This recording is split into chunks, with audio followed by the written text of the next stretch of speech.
And normally when I call her, she comes straight in. Today, she stared at me for a little bit, and we had a little stare off, but eventually she did find her way into the house, and we're good to go. So we do have a very interesting Raw ahead. Let's just get the chat on screen. Nice. So we do have a very interesting Raw ahead. It's a difficult Raw to kind of know what to expect. The reason I say that is because it is the tribute to AJ, but that's only going to be part of the show because, of course, we know that we're doing a go-home for Elimination Chamber. So Elimination Chamber is going to be a big focus. In fact, we've got, I think, a qualifying match tonight. So we've got a qualifier. We're focused on the chamber. We're going to be doing those kind of final touches ahead of this weekend. But equally, we are paying tribute to AJ Styles. So there is going to be part of the show, a segment in the show that's going to be given over to AJ Styles. And then as well as that, we've also got the return of Brock. Now, the return of Brock is very interesting because how does he fit into Elimination Chamber? He's not in the chamber. He's not in a qualifier for the chamber. He's not in any of the matches for this weekend. It's really strange. This feels like the kind of segment that should be going down next week, not this week. It kind of feels like we should have the chamber done, and then we do the Brock segment as we sort of head towards WrestleMania. So a very weird segment to have on a go-home when currently Brock is not in the works for this weekend. So unless something's going to go down and he's going to be added, which there's always a chance of that, of course, that he gets added. But yeah, it makes it quite interesting. So let's have a look. If we... I don't have that set up, but we can set it up. If we go over here, and we'll have a little look at the preview. There we go. Okay. Oh, quite a bit there by the looks of it. So, WWE pays tribute to AJ Styles. Still, for some reason, and I don't know why, still does not actually mention that AJ is going to be on the show. Which, I mean, I'm just having to presume that he's going to be on the show. But it's just constantly been that we're paying tribute, and that's it. It doesn't say anything about him being there or saying a few words, you know.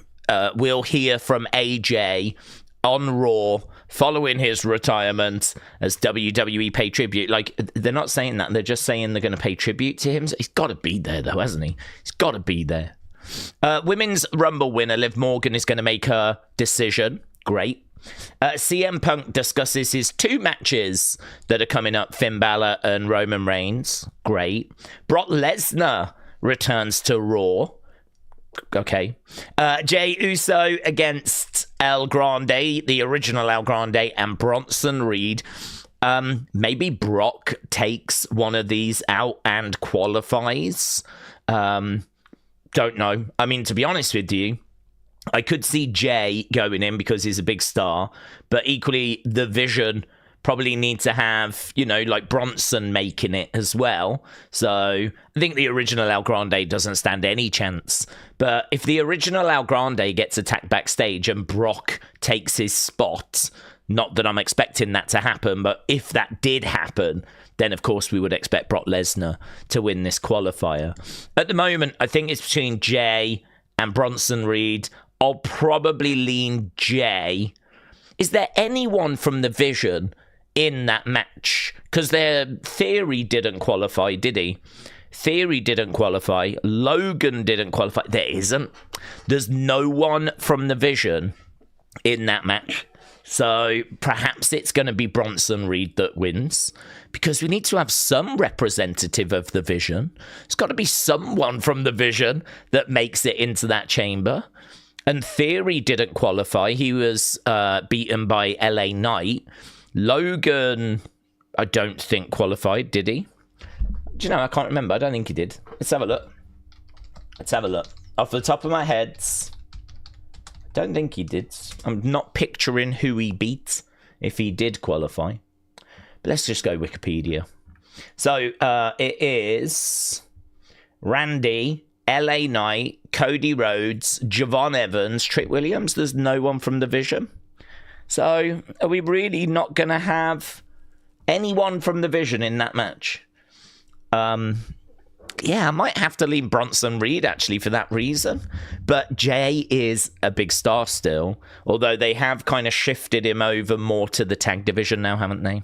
That's interesting, actually. That's interesting. I'm going to go Bronson Reed, but it could absolutely be Jay. It absolutely won't be El Grande. Although, I feel like I did say that about Kiana, and then it turned out to be Kiana. Just shows, doesn't it? In wrestling, you never know. Io Sky against Raquel Rodriguez against Kairi Sane. That is women's Elimination Chamber triple threat qualifier. Whew, it's hard to leave Io out, isn't it? I mean, just from sheer star power, it's going to be really hard to leave Io out. I think that's Io all day, every day. Maxine Dupree takes on Natty in a highly personal showdown. I'd imagine it'll be a good match. There might be shenanigans, and Natty might get the win thanks to shenanigans to keep this thing going. Equally, Maxine could win, and we can still keep this thing going, but, well, I don't know. I mean, no doubt as to which way I want to see that go. This is a new version of Natty. It's a version of Natty that I think had a bit of a rough start, because we saw this version of Natty tapping out to Maxine in a video package, which I really thought was a mistake. Still feel like it's a mistake. It's a reason why I can't get like even more excited about this new Natty character, because WWE have already kind of told me that they're not going to fully back this thing. So I don't know, man. I think this is probably just Natty putting a fresh coat of paint on her character, but it's probably a character that's still going to be booked poorly. Still going to be a character that probably is going to end up losing a feud to Maxine Dupree. So I don't know. This is not, I don't get the vibe this Natty character is going to take her back to the top, which I'd love to see her kind of mixing it up there again one more time, like going on and winning a world heavyweight title. I'd really like that, actually. Certainly if it felt good, if this character worked and it propelled her to that level, I'd really like that. I think that she is someone that has never quite got the flowers that she deserves, in my opinion. And I know people will say, oh, but she's a bit dull. Her promos aren't very strong. You know, technically she's good, but even her matches aren't that exciting. I kind of feel like you've got someone there that's part of the Hart family. I feel like her presentation got stale at least 10 years ago. And I don't think WWE have really been putting the work in with Natalya. Instead, it's been easier to just get her to kind of put emerging girls over, and to have Natty be that kind of support for girls that I think they feel are probably more marketable. So I feel like a lot of the times Natty has been the bridesmaids and not the brides. And my hope was this Natty character was going to take her kind of back up to being in the mix for a little bit. Obviously not for long, but just, I don't know, that kind of final boss. You know, like how The Rock calls himself that. You could see Natty being that. You know, she is that veteran that's been around now for a long time. I think arguably longer than any other girl on the active roster. I don't think there's anyone around that started before Natty did. And so, you know, she's a Hart. She's the last person to come out of the Hart Dungeon. She was the only female to come out of the Hart Dungeon. She trains a lot of girls in her own right. You know, she's done everything. I mean, for me, any weaknesses we can kind of cover with better presentation. But that presentation of Natalya, that went stale like probably 10 years ago. This is the first time that we've done something I think is quite exciting with her. And I just don't have any confidence they're going to do anything other than just book her the same sort of way they were booking her, which is to just sort of be there. So, I don't know. I can't really get too hyped for that. That's honestly how I'm feeling about the Natty character right now, and I wish I didn't. I wish I was more excited. Maybe if she comes out, she just absolutely murks Maxine and just dominates and looks really good. Perhaps then we could start getting some momentum, but I don't expect that. I doubt you expect that. And we'll have to see what we get. So that's my thoughts on that. That's my thoughts on everything. It actually looks like a really good show. I mean, you can normally sit here and look at the preview and go, I don't know where we're going to get any talking points, but, well, that could be a talking point. We don't know what's coming out of that, right? That could be a talking point. We don't know what's coming out of that. Obviously, who's going to qualify from these are going to be talking points. Liv's going to make a decision. Pretty sure it's going to be Stephanie. Don't have any doubts about that. But at least, she'll decide and then we can start moving forward. So, yeah, I mean, this feels like a show where it's not hard to find where the talking point's going to come from. And that is good. That's a positive. That is definitely making this a Raw, probably a little bit above some of the Raws that we've had in recent times.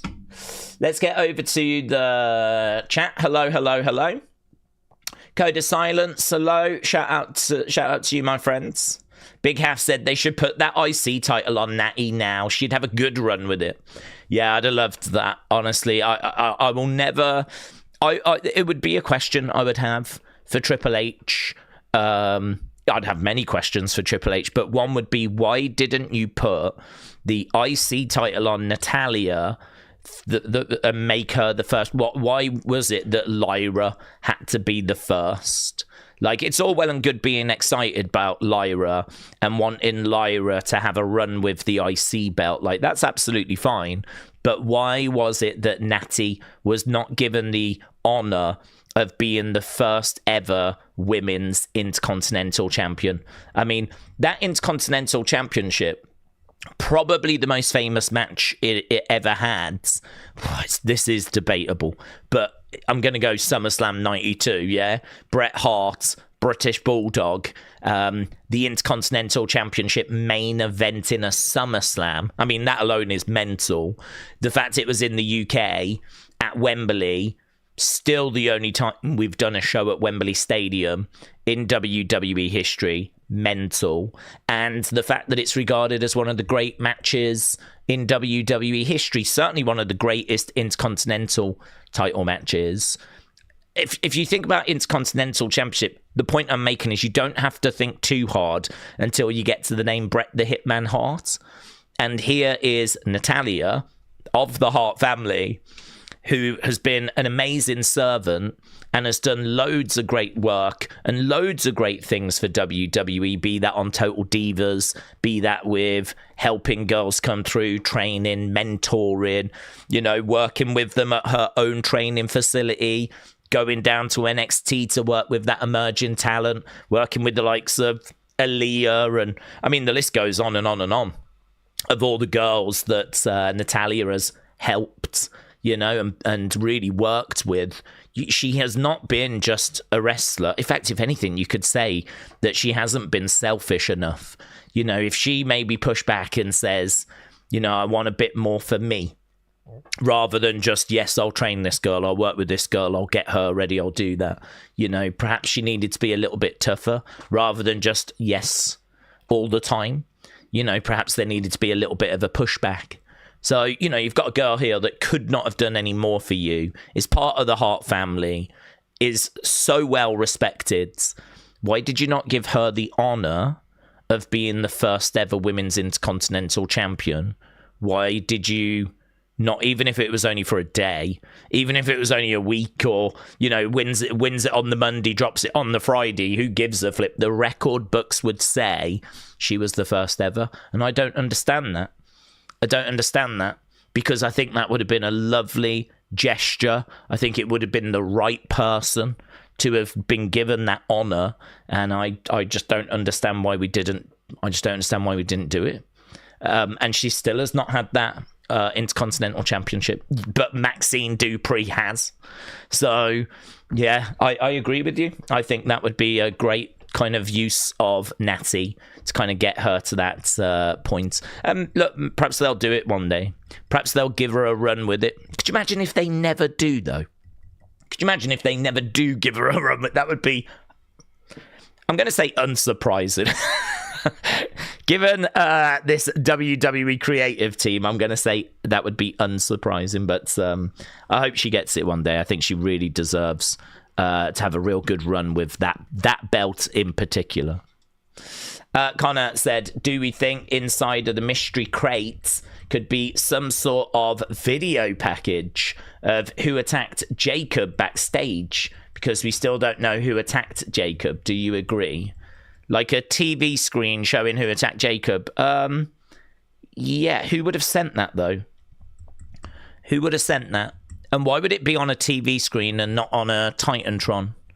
And not on, like, you know, perhaps the setup for the chamber means there isn't going to be a big stage, but you've still got the screens just above, haven't you? I mean, they'll always have some sort of screens on the side or something like this, so I don't know. I mean, I'd say that's an option, but like most of our conversations, Connor, do you know what I mean?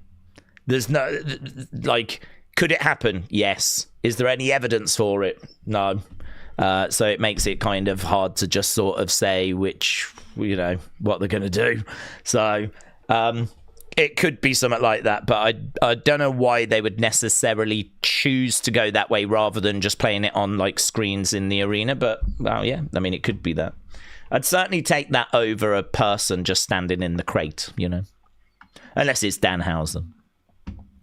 Benny said, Daze, I think I've been convinced on the idea that Kit Wilson's going to get put into the chamber to make it a 7-person chamber and bring excitement to this PLE. Wilson for WWE champion. User KF6 Dude says, I'd like to see the Wyatt 6 Alexa in the box. It would bring attention to the women's chamber match. Miss Clown said WWE needs an ice cream in a thong match. Let's go. Miss Clown, I hope you're well, buds. Maybe Natty against Charlotte in NXT, says 107. Yeah, I mean, an amazing match in the history of women's wrestling, wasn't it, that? Go back to Natty and Charlotte, kind of two next generation wrestlers, Ric Flair and Bret Hart, both out there as well. And you know, that's one of those kind of not lost classics, but there might be some people that don't know that match went down in NXT back in the day, black and gold. Yeah, could absolutely run that back. I don't think we'd have Ric Flair, Bret Hart around for it this time, but we've done that match a few times, obviously. But yeah, that'd be really fun. Charlotte's not won that Intercontinental Championship. Natty's not won it. That could be, like, you know, a brilliant match. Maybe, I don't know if we're doing Evolution this year, but if we're doing Evolution, that could be something that we do. I do think we need to just flesh out this Natty character, though, because I always sense, and my senses aren't always quite right, but I sense that some people are like, I'm really not interested in Natty. I'm not interested, like, this is not a direction that I want to go, and I really do understand that, because her presentation has been awful, and there's not really any reason to be excited about Natalya. There's no reason to be excited by Natty.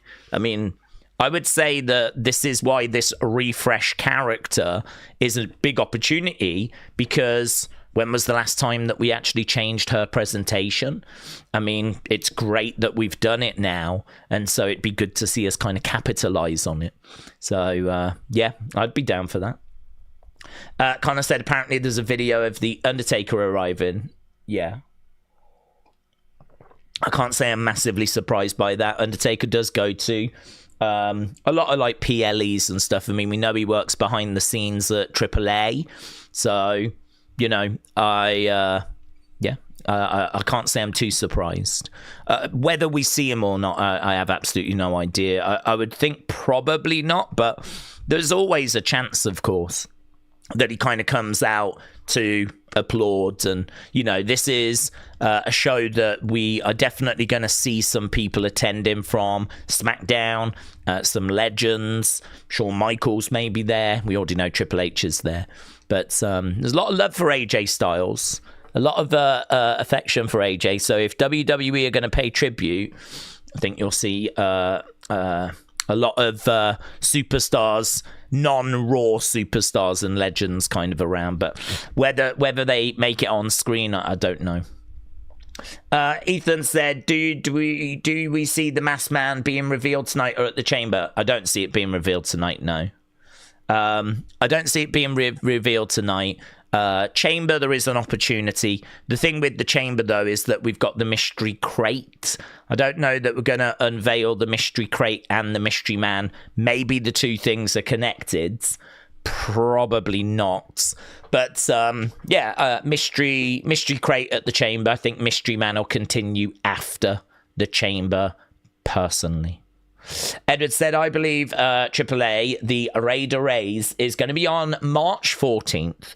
WWE and YouTube have got shows every Saturday.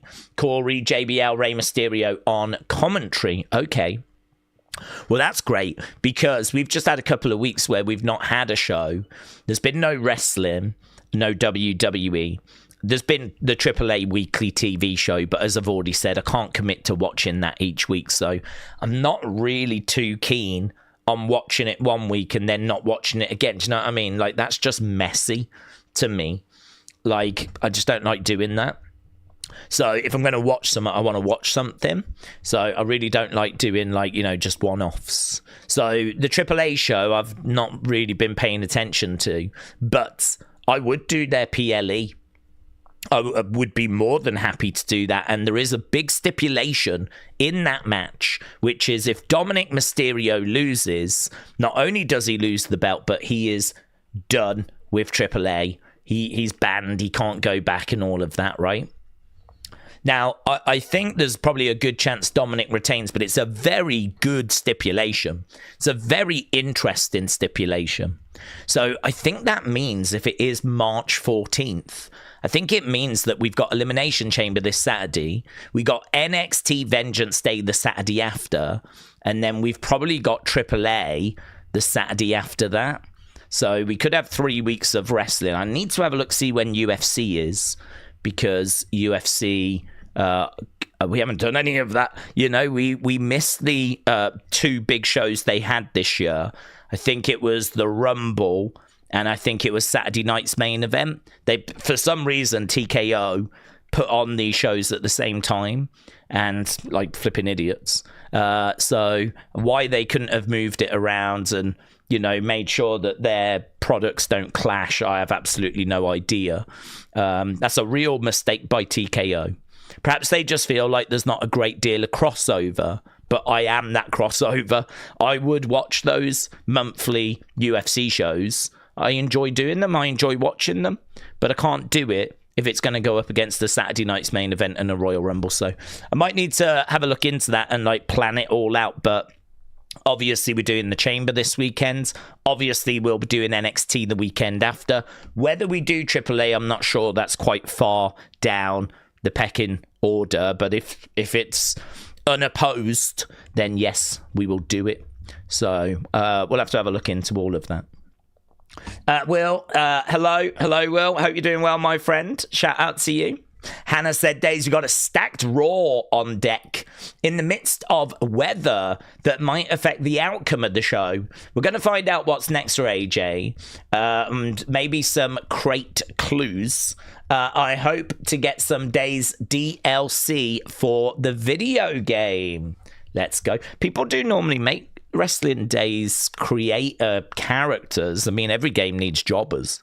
So there's normally someone that creates a wrestling. I normally get tagged in a creation the week of the game coming out. So always appreciate that. I don't play the game personally. So the fact that there is someone that you can download and beat up, take all your frustration out on, then I'm absolutely fine with that. So yeah, there may be a Wrestling Daze creation, and there was in previous years, and as I say, I always do appreciate it. Mayor Pete said, literally walked over to a grocery store to figure I might need to get some caffeine to get through some Raw time. I'm on caffeine as well. I'm always on caffeine. Days, because we both keep seeing the Americanos trying to take off each other's mask. Will we get Americano at WrestleMania? Well, I mean, it does feel like it's going that way. I would imagine that it is going to, whether it's WrestleMania, I don't know, because they do like to put big matches on the go-home shows. We've actually seen title matches on go-home shows.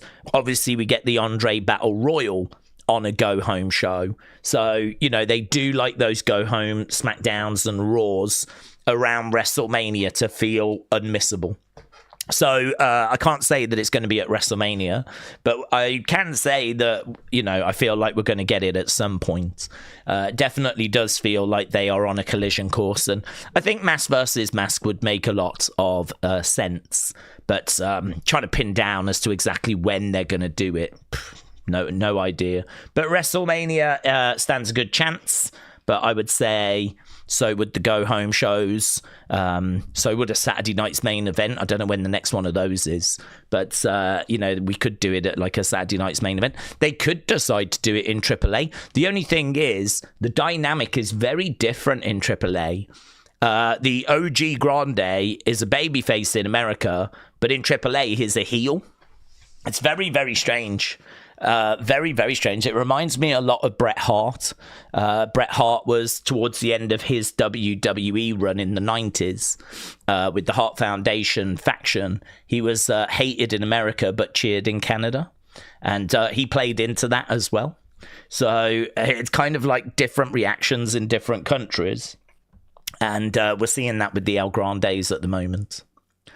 Money Worth Monster said, Days I read, AAA might be affected because of cartel violence in Mexico and Americans being told to stay out of Mexico.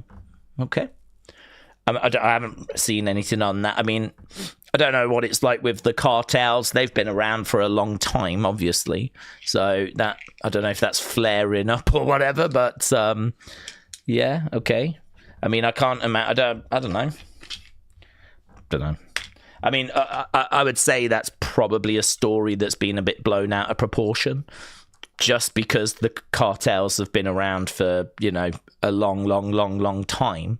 That unless there's something kind of extraordinary that's happening at the moment in that world, which I've not heard anything about, then I don't know. Can't see that being. I mean, if that's going to disrupt AAA, I'd imagine it's going to disrupt CMLL. I'd imagine it's going to disrupt a lot of other things. I don't know, man. I don't know. I haven't seen anything on that. If you've got an article, tag me in it. I'd like to have a read of that. Days, we need to look up before you say something like that. You need to look up before you say something like that. What do you mean? Looks like Days doesn't know what's happening in Mexico. Oh, right. No, I don't. No, I look at wrestling news. I don't know what's happening in Mexico. Let's have a look at Mexico.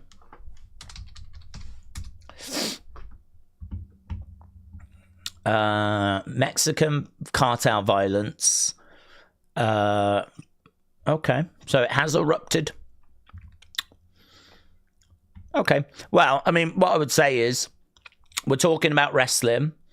If Mexico is going to have a little period of unrest right now, then it's probably going to affect the, you know, short term, but that will affect CMLL. It'll affect everyone, right? Whether that's, I don't know, man. That feels like a real loose connection to me. That feels like a real loose connection. So we've got a bit of violence that's happened in Mexico, and we're somehow now linking that to AAA. Like, I don't understand.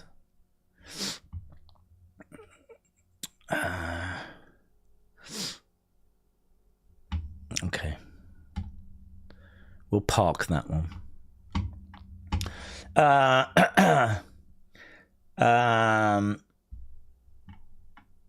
Easy win for you there, Daz. Did you read the group chat about the name change? Did I read the group chat about the name change? No.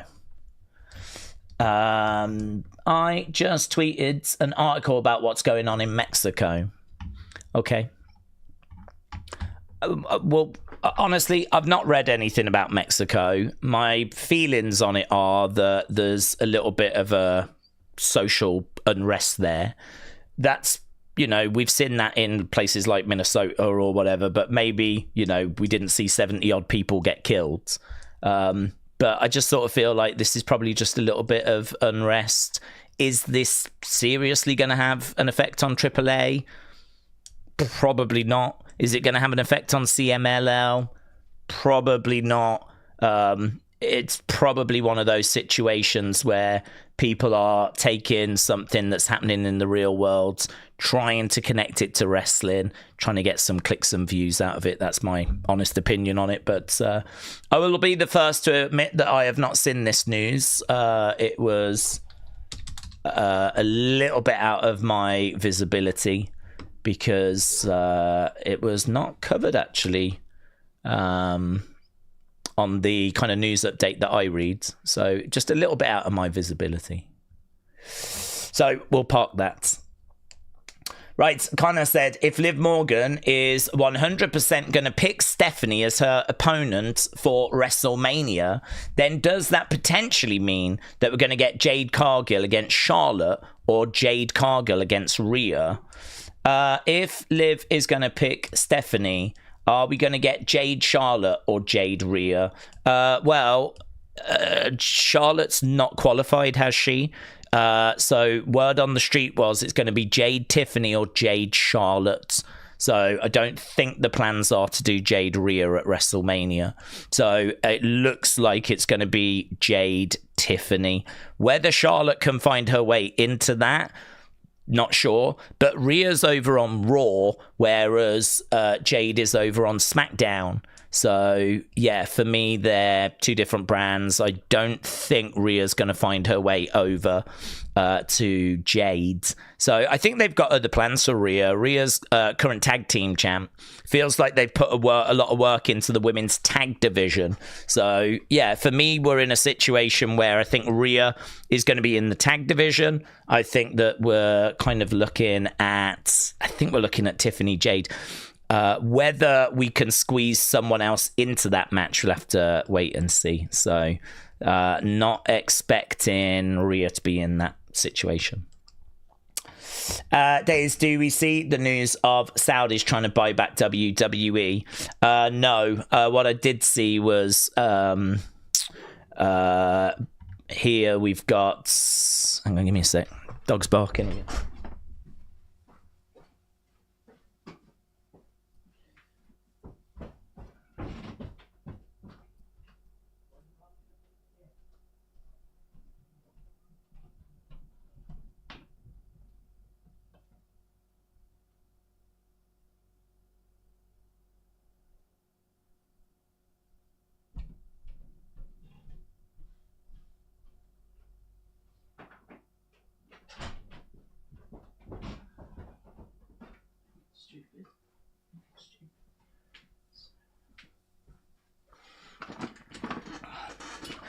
Okay. Right, let's get back to this. So, yeah, I retweeted this earlier, right? So, the claim that Vince is actively in talks to buy back WWE with Saudi backing originates from an unverified Instagram account. It's Sports Bash, right? Now, apparently Sports Bash is just a load of nonsense. So you need to be aware that there's people that just make up rubbish. They just make up nonsense, right? And this Sports Bash is one of those. There's no supporting evidence of this whatsoever. So Sean said it's not true. Not true, not happening. The account is one of the worst aggregators out there. Sports Bash just makes shiz up. I got to tell you as well, this account is one I get tagged in quite a bit. For people tag me in it for unseen, and if ever you tag me in something for unseen, right? I mean, first thing I'd say is I really don't need news, right? I've got it covered. But if ever I did get tagged in something, the first thing I always do, I don't even read what is said. I don't actually read what gets said first. The very first thing that I do is I go to the bottom or have a look to see where's it come from before I've even read what's being said. Where has it come from? So here, look, they've said Sports Bash. Straight away, I'm out. Don't even need to read it. I'm out because Sports Bash is just a load of nonsense. So without even reading what that says, rubbish, right? But actually, there's been quite a few times where this account doesn't even credit where they've got the information from. Like, there won't be a source. And if there isn't a source, I'm not interested. It could potentially just be made up rubbish. I mean, if it's going to say Fightful Select, or it's going to say Wrestling Observer, or it's going to say something along those lines, the great thing then is you can actually go to those places and read exactly what is said, right? That's the kind of work that I try to put in when it comes to Unseen, to try and make sure the news is, well, as accurate as possible. I mean, obviously we're dealing with rumors and we're dealing with, dirt sheets. So of course it's always going to be, hit and miss.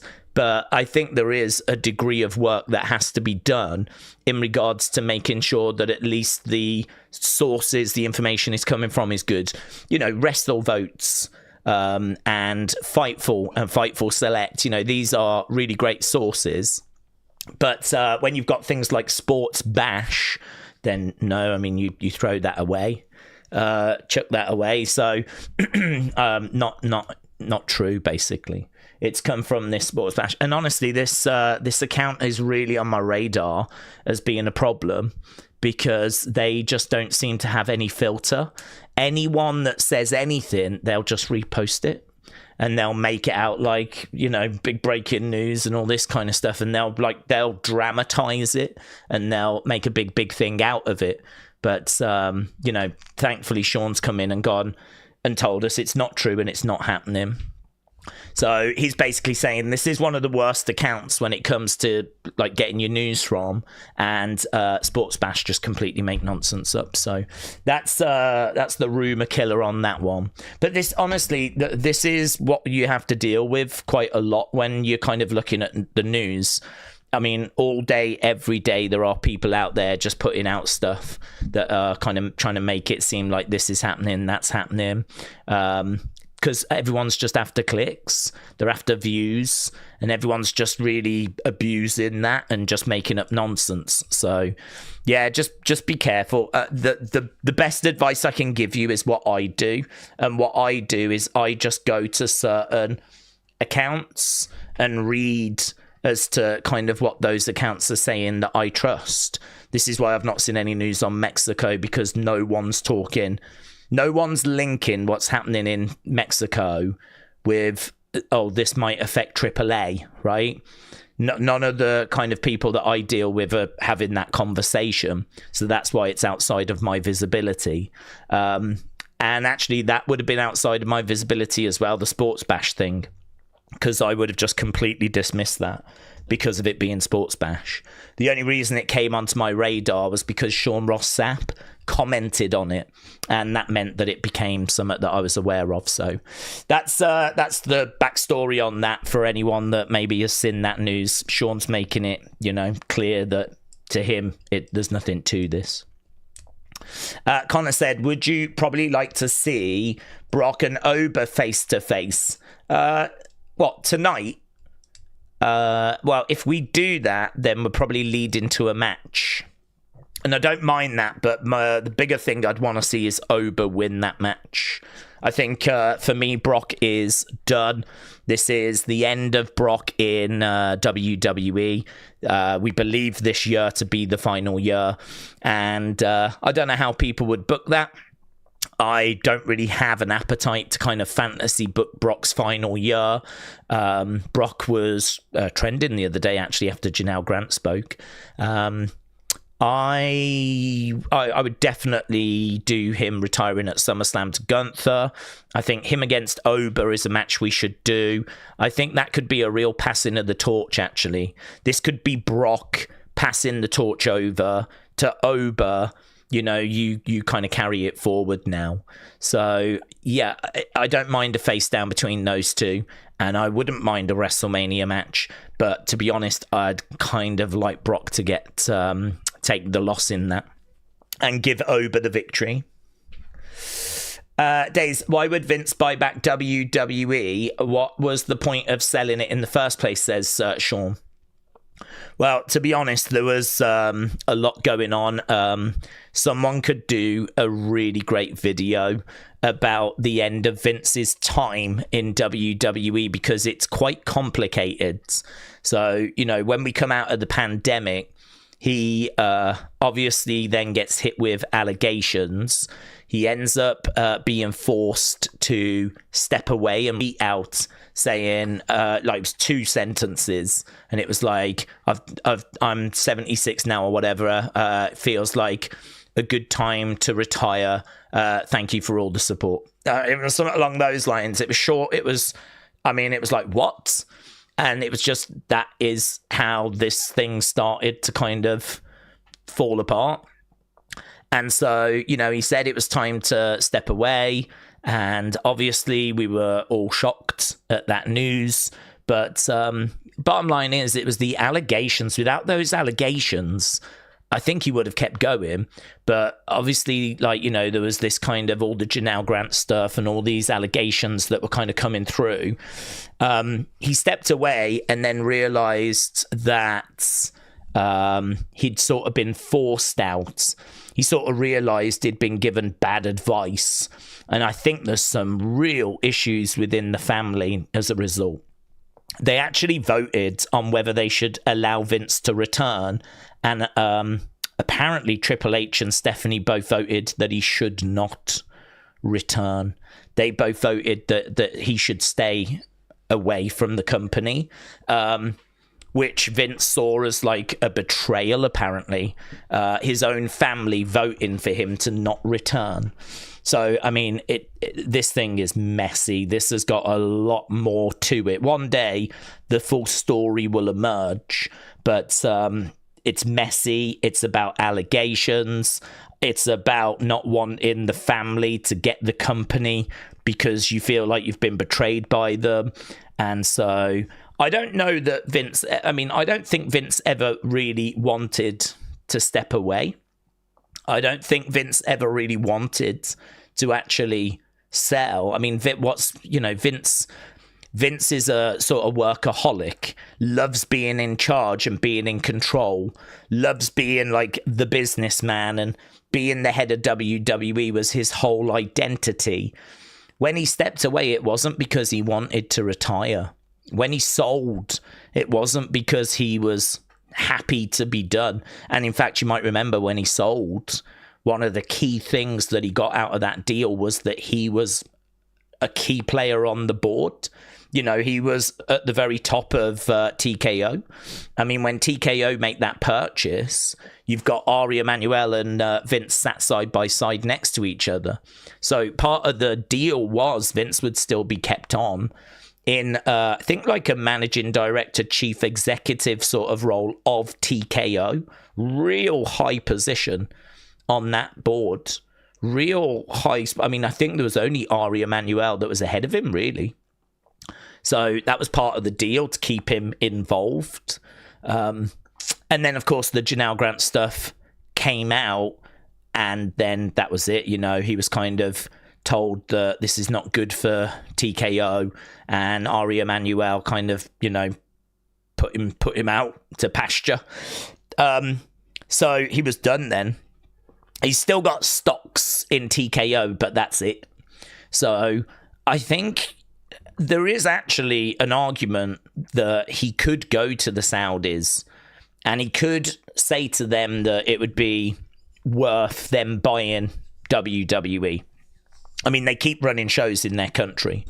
You know, they could have the lion's share of PLEs, and it would still be a global brand, of course. But there is, it would mean he could put himself back in charge of running it. He doesn't have the money to buy it.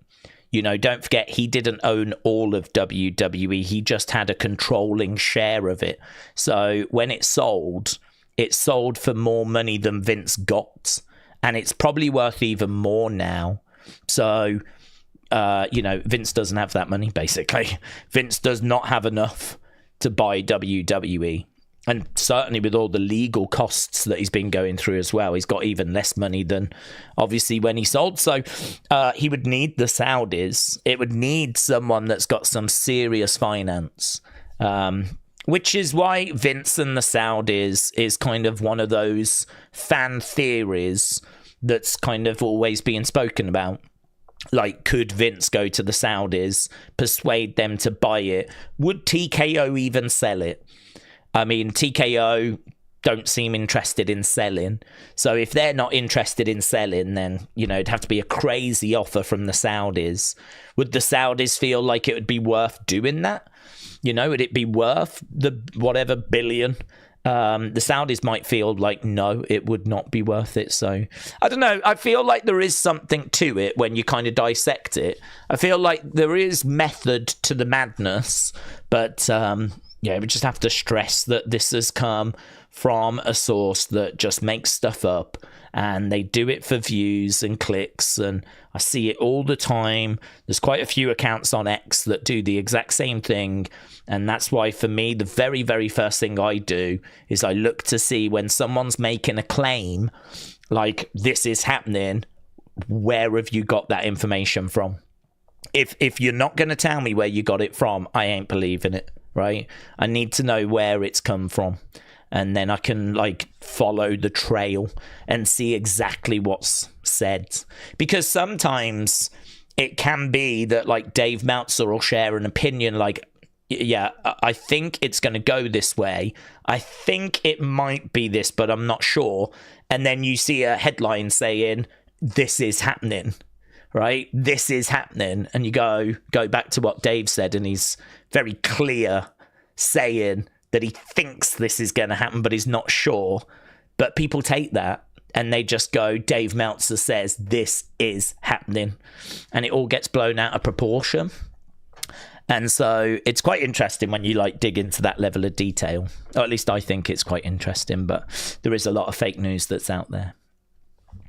Joe said, did you hear about Tyson Fury having a comeback fight? That's going to be on April 11th on Netflix. Yeah, that could be interesting. I would not be against watching that. It is him against, is it Makhmudov?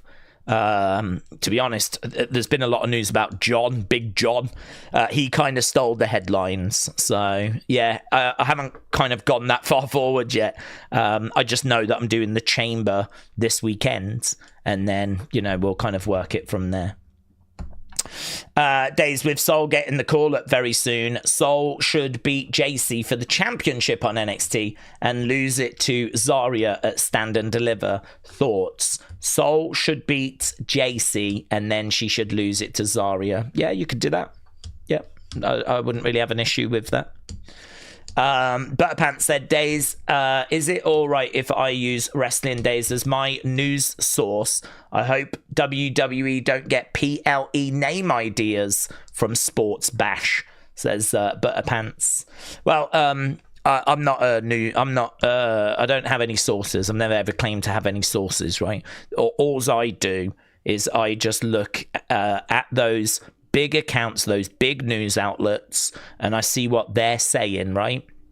If there is something that those big news accounts are paying interest in, then I will also try and pay interest in it, because that says to me that they are not dismissing it. So sometimes you might get, like, for example, that High Spots podcast, they put out information that it's Grayson Waller that's under the mask, and no one was really saying anything about the masked man. No one came out and dismissed that news.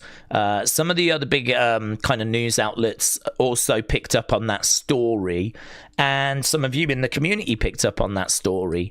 And there was no reason to sort of disbelieve that. High Spots, they've been around for quite a while, but they don't deal in news. So I think they used to do shoot interviews, actually, back in the day.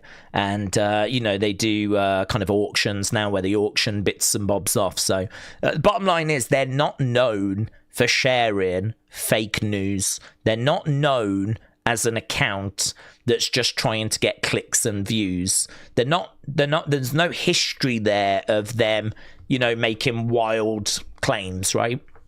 So I suppose my point is that it's not a source that I know, but no one was kind of saying that they couldn't be trusted. They've been around for quite a while and they haven't done this before. So you kind of look at it and go, well, I'm going to include that in Unseen, but I am going to make it very, very clear for everyone to be careful. I'm going to do that. And I'm going to say this is not from a source that we tend to use very often. So, if ever I do use a source like that, I'll treat it that way. But, most of the time you'll see that it's like PW Insider, Wrestling Observer, Fightful Select, Wrestle Votes, Bodyslam.net. It's those kinds of places that have shown to have good information in the past. And of course, you have to say that all of these places, right, have got stuff wrong in the past as well.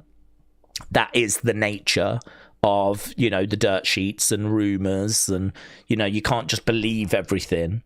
But, that's, I think we know that when we go into it. What I'm trying to filter out are the people that are just outright making stuff up. There are people out there that are just outright making stuff up to get clicks and views and likes, and that's all they do. They just do that, and got to tell you, it works pretty well. There's a lot of those accounts that do very, very well because people just don't have the time to kind of double check these things. So, honestly, the wrestling world is a wash of fake news. It's bad on X, but when I get a glimpse of what's going on Facebook, that is next level. Facebook is incredible with its fake news. Absolutely incredible. That's gone to like a whole new level where there's like fake AI imagery and all this kind of stuff. Like, that place is the real Wild West. It's still bad on X, but yeah, it's way worse on Facebook. Way worse. I don't know about Instagram. I never go on there. Don't know about TikTok. Never really go on there. So I can't really comment. But the one thing I can tell you is that I do try and do that work to make sure that the stuff that goes in Unseen is at least coming from reliable sources. Because I've said before, I'm not interested in fake news. I have no interest in it. Why do I want to sit here talking and wasting time talking about things that have just been made up? Like, I want to be talking about where we're going. Why are we going there? Does it make sense? Like, I have no need for fake news. I have no purpose for fake news. I have no desire to be talking about fake news. So that's why I always try and make sure it's good stuff. This is also why, sometimes Unseen might not be each day, because sometimes there just isn't like lots of good information that's coming through. So sometimes, it could be a bit hit and miss. Daze, hope you're well. Good evening. Hello, buds. Hello, Stephen. I'm doing well. Good. I agree with you on Brock. Should have been next week. Good to see you still going strong. Shame the Tractor Boys aren't. Yeah, Ipswich struggling a little. Yeah, doing all right, but thank you. Just been a bit of I think we're just waiting to come out of a slumber. That's how it feels. And maybe tonight we're going to make some progress. So it feels like we're just waiting to come out of a bit of a wrestling slumber. But I think tonight should be good, but let's get past Elimination Chamber. Let's get into March, and then, hopefully we're going to get some real juicy stuff. But to be honest, I would expect some juicy stuff tonight. I mean, if you're going to pay tribute to AJ, you're going to have Brock on the show on Raw, which is quite rare. And you're going to have Liv making her choice for WrestleMania. You know, you've got a few pieces there that you can do something with. If you can't make an exciting show out of that, if you can't generate some talking points out of that, then, well, I mean, God, there's no hope, is there? So I do sort of look at tonight and think there is a real good chance that we could do something tonight. I am actually going in with a bit of optimism. I am actually going in with a bit of, I feel like I've got high hopes. I don't want to say my expectations are like really high or anything. We're just going to get what we get. But I don't know. I'm looking at that preview and I'm feeling a little bit more excited, a bit more positive than maybe we would normally. Sometimes you can look at a preview and it's like we've got that qualifier, we've got this women's tag match where we're probably not going to get new champs, and then we've got this match and that match that, you know, those people just had an argument backstage last week and that's it. And you kind of go, oh, maybe there'll be a Punk segment, or perhaps Cody opens the show, or I don't know, okay, let's see what we get, you know. But at least tonight we can look at it and go, oh, okay. Well, I mean, I can see a few segments there that definitely feel like they're going to provide some talking points. So, I'm actually feeling quite positive about tonight. Connor said, do we think that Bronson gets taken out tonight? Maybe the mystery person takes out Braun, Logan, Theory. The only person left is Bronson. Well, I feel like someone from the Vision has got to qualify for the Chamber. I mean, blimey now. If we've gone from the Vision being the faction that sort of runs this place with Seth and Braun and Bronson and Heyman, and then we're in a situation where they can't even get into the Chamber, Braun's injured, and, you know, the rest of them can't even get into the Elimination Chamber, then that would be quite a fall from grace, wouldn't it? But, I mean, it could go that way. It could be by design. I mean, I think it's between Bronson and Jay. If I've got to choose between them, I'm probably going to lead Bronson. You know, the mass person could absolutely try and stop him, whether he would succeed or not. Don't know. But, yeah, I mean, Jay could qualify thanks to the mass person. Equally, Bronson could qualify and the mass person costs him on Saturday. So it could be that Bronson still gets got, but it's just not tonight. It could be on Saturday, and that could be a great way of getting the mass person onto the Chamber show, and it could be a great way of making sure Bronson doesn't win it. But to not have a Vision person in that match at all seems a bit crazy to me. So if I was booking, I'd want to get someone from the Vision in there, and I'd make it that all their hopes are resting on this person, and then I'd have the mass person attack on Saturday. So I think it's between Bronson and Jay tonight. Leroy said, when is that workhorse Roman scheduled for his next appearance?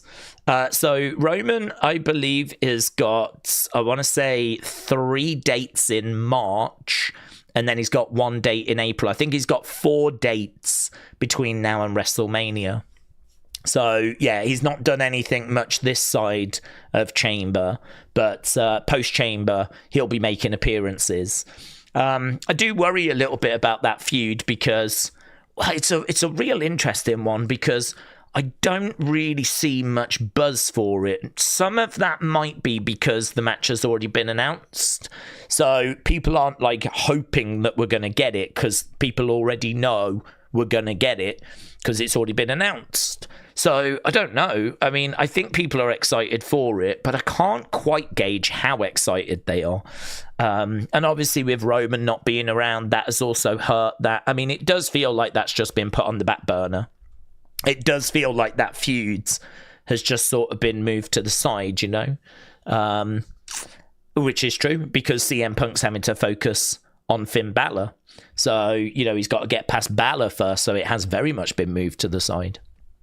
So right now, I'd say the interest in it, the excitement for it is low. I mean, I'm just not seeing much chatter about it at all in my sphere, right, of what I'm seeing.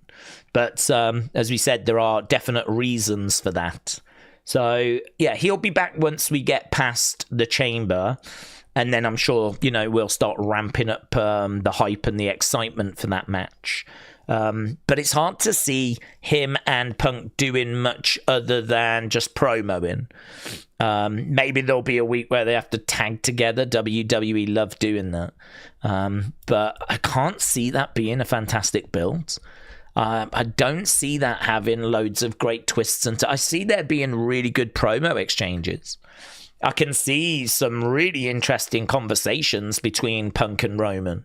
But I'm just really struggling to see that be a build that's going to be brawling in the parking lot, going around each other's houses, backstage attacks, brawling in the crowds. I'm not quite envisaging that for this. I think it's like babyface against babyface. I think it's just going to be a lot of promo, which, as I said, is still going to have its moments. It's still going to be good. But, I don't think that's going to provide these major OMG moments we're looking for on the road to WrestleMania. But I could be wrong. He will be around after the chamber. As I said, I think he's scheduled for about 4 dates. Richard, hello. Richard said, have you ever taken your hat off? I'm just asking. I've took it off lots of times, actually, Richard. I don't really take it off for streaming because the honest truth is that I tend to wake up, I'll brush my teeth, wash my face, and pretty much chuck a hat on, and then I'm good to go. So, I don't really bother putting any... My hair is actually... People think I'm bald. I'm not. My hair's actually quite long, and not like down here or anything, but just to the point where if I don't put product in it, if I don't put any sort of like gel or something in it, then it just looks messy. Really just messy. There'll be, it'll stick out here a bit or whatever unless I actually do something with it. It's just so much easier to be like, right, hat, bang, done. And the reason that it started, I've told this story a lot of times. The way my hair used to be was that it was shaved on the sides and I had it kind of back on top. And a little bit like Brad Pitt in the film Fury, right? It was kind of a bit of a style around like that time. And so I had it shaved on the sides and it kind of slicked back on top. And I love that style. It looked really good. I really liked it. But it took, a bit of work to have that. Used to have to put a lot of product in to get it to stay down. And the thing is, I'd go to work and by the end of the day, it'd be a mess.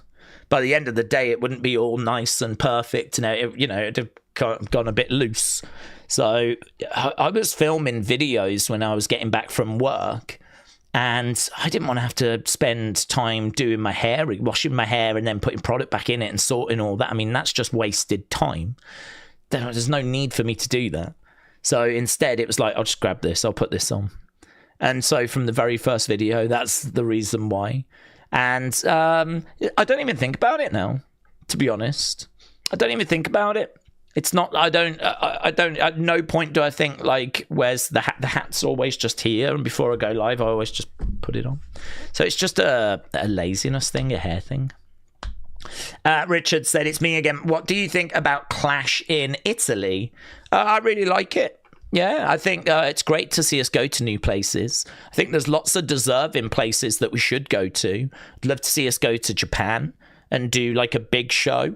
I'd love to see us go to Mexico and do a big show. I'd like to see us go to Brazil, like really South America. I know that Mexico is North America, continent-wise. So it'd be nice for us to go South America, Argentina, Brazil, Chile, all those kind of places, right? So something that feels like a market that I don't know why we're not touching. I don't know how many people live there, but there's a lot of people that live in Brazil alone. So, that's a serious chunk of the world's population. And we just never seem to go there to South America. So, don't know why we've not done anything there, right? But whatever. And so I'd like to see us kind of go there. I'd love to see us go to Africa. I think Africa would be fascinating.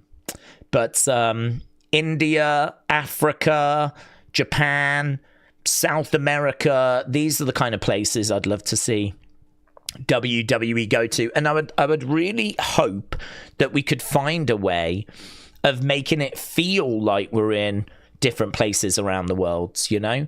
I don't know how you kind of do that per se, but I'm not saying the stages should be decorated, but that might be quite nice if there's a way of just making, maybe do some videos, show us kind of the local area. I mean, I don't know if you ever watched like Coliseum home videos, but if ever you used to watch the home video releases from the 80s and the 90s, they would always have wrestlers go to places kind of away from the ring.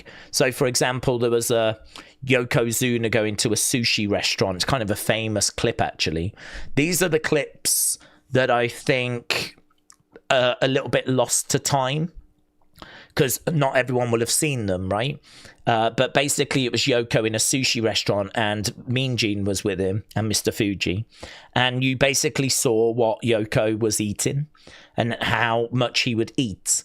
And obviously, the way they filmed it, they would have this mountain of food that he probably didn't eat all of it, but he had this mountain of food, and then, like, you know, they'd cut back 20 minutes later and the food's gone and Yoko's there and he's he's like, I'm ready for my main course now. And Mean Gene's like, what? That was not your main course? No, that was starter. And you've got those kind of moments, and the chef will come over and everything. So you've got like these kind of little clips, vignettes or whatever, where wrestlers are kind of out away from the ring in the real world. Like, I'd be really interested. We do something similar now on the pre-shows, where we actually have Big E kind of trying local food, or Sam Roberts or Pete Rosenberg will go and try, like if we're in France, they'll try some of the local pastries, or, you know, wherever we are. You just get a little glimpse and taste of kind of the country that we're in, you know? I like those, because I think it helps make the shows feel unique. I think that it's always fun to take wrestlers out of the kind of arenas. I don't know about you, but I always enjoy seeing wrestlers in different environments. And that's something I think WWE could do a lot more of. Like Tiffany going shopping would make a lot of sense. You could easily do some fun little vignettes of her going shopping. We've seen it quite a few times, like Carmella and James Ellsworth, where Carmella's trying to get James Ellsworth to be trendy, so she takes him shopping, right? And you could see Tiffany doing that with someone. And I always like those. I mean, like, they don't always work, they don't always land, but I think they're always worth trying. And, you know, that brings us to the Wyatt Six, because the Wyatt Six need to have those kinds of off-site location shoots. I think we all want to see the cabins where they live, and we want to get into like their world, you know? It helps with character development. It fleshes out the characters more as a result. You can see how the wrestlers are operating in the real world. I remember $1 Million Man doing the same. He'd go around paying people loads of money to do these like tasks for him in the real world. So, I mean, we've done them with $1 Million Man. We've done them with Mr. Perfect. We've obviously, got loads of opportunity with current wrestlers. So, yeah, I'd love to see us go to those places. I'd love to see us put some wrestlers into the real world. They don't need to be long segments. We're only talking a few minutes, but anything that, if we go to South America, give me some wrestlers on a beach doing something fun, trying to chat up a girl and it going wrong. That'd be great. I mean, could you imagine Theory, Grayson Waller on a beach in Brazil trying to chat up a girl and, it going wrong, and that being a couple of minutes, and then we cut back, Michael Cole's laughing at how that's just backfired on Theory. When they were together, of course, they're not together now, but when we had A-Town Down Under, you cut back and you got Wade and Michael laughing at what's just gone wrong, and back to the action we go type thing. That to me would be great, and it would just give you a flavour of where we are, and it would also give some character development. Ticks quite a few boxes, that. So I suppose what I'm saying is going to Italy would give you opportunities to do that, but WWE never seem focused on doing those kinds of things. And the problem is a lot of arenas just feel like every other arena. You could be in an arena in Italy and it might feel like you're just in Texas. It might just feel like you're in London. It might just feel like, and that to me is too sterile. It's too bland. It's not exciting. I want to feel like I'm in the countries where we are. What's the point in going to Italy if it doesn't feel like we're in Italy? And I'm not saying make the ring ropes out of spaghetti, right? Or anything like that. But what I've just said is the kind of stuff that I would be interested in us doing more of to get a flavour of where we are. So, yeah, I like it. And it's great for our Italian fans, isn't it? You know, WWE Italian fans that want to see the superstars live. Because everyone wants to see their favourite superstars live, or at least have the opportunity. So, yeah, great. I get that it's maybe not so great for our American friends because of the time difference. But that's okay. I think there's a balance to be found. I think if at least half the shows are in America, if not a little more than that, then I think it's okay to be going to Australia and Saudi and, you know, all these other places. WWE is a global brand, so... But primarily, it should be focused in America. That's its biggest audience. That's where it was born. That's where it's been based. That's been the most loyal of fan bases. You don't want to underserve that fan base. So, America first. But I think it's okay to, you know, it's a global brand. If WWE wants to truly be a global brand, it's going to have to go international. So, I think it's great. I don't really have any problems. King Gamer said, has there been a superstar or an era that's made you most proud? For example, like Mysterio winning in 2006, or Bryan in 2014, or Cena winning his 17th. Has there been a moment that's made me most proud? I think, well, Ray winning the title was amazing. Yeah, I think you're right to, you know, raise that up. Daniel Bryan winning, I loved. I was a big Daniel Bryan fan. So, you know, Daniel was someone that really resonated with me because I think he just fits what I look for. What I look for in a wrestler is someone that can get in there and put on a really great match. I put quite a bit on match quality. Presentation is very important.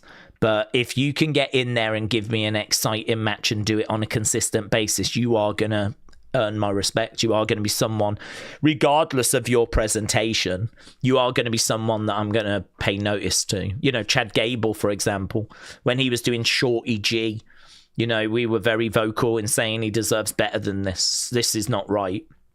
You know, he's such a good, talented performer. Like, this is bad.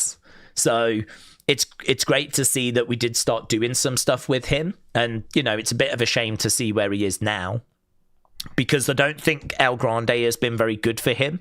I think it's been fantastic for Ludwig, but I don't think it's been very good for Chad. So, I don't know. I kind of want Chad to do Mask versus Mask and lose, and I kind of want Chad to move on to something else.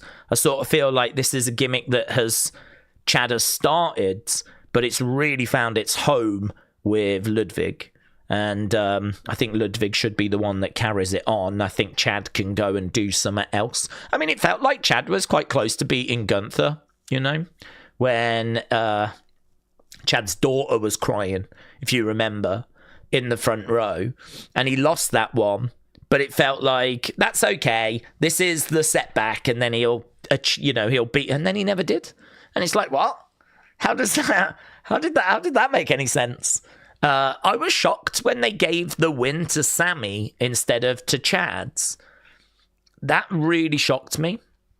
I'm a Sammy fan, and I don't actually think they should have done that. I think it should have been Chad's. But whatever, right? By the by, if you're a good wrestler, you're someone that I pay attention to. And Daniel Bryan's one of the absolute best. One of the absolute best. And that's that whole yes movement and the fans really wanting him. Like, that was a fantastic time. I think, honestly, I'm going to say Cody at WrestleMania 40. I was totally on board with him finishing his story.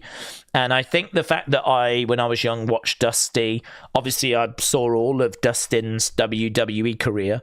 And, the fact that no one in that family had won that main title, had won a world title in WWE. And Cody was trying to finish the story being that Dusty got his hands on the belt but never won it. And Cody was going to be the one in the family that was going to do it. And the way it played out at 40 as well was just magical. I mean, it is one of the best WrestleMania moments ever. The finishing of the story. I mean, it was very worthy, very fitting of being like WrestleMania 40, an anniversary show. It's very similar to Daniel Bryan in the sense of he also was trying to finish his story of kind of proving that he was more than just a B-plus player. He'd been a world champ, but he was more trying to emerge from being just, a B-plus player. No, I can be the face of this company. And at WrestleMania 30, I would say he is.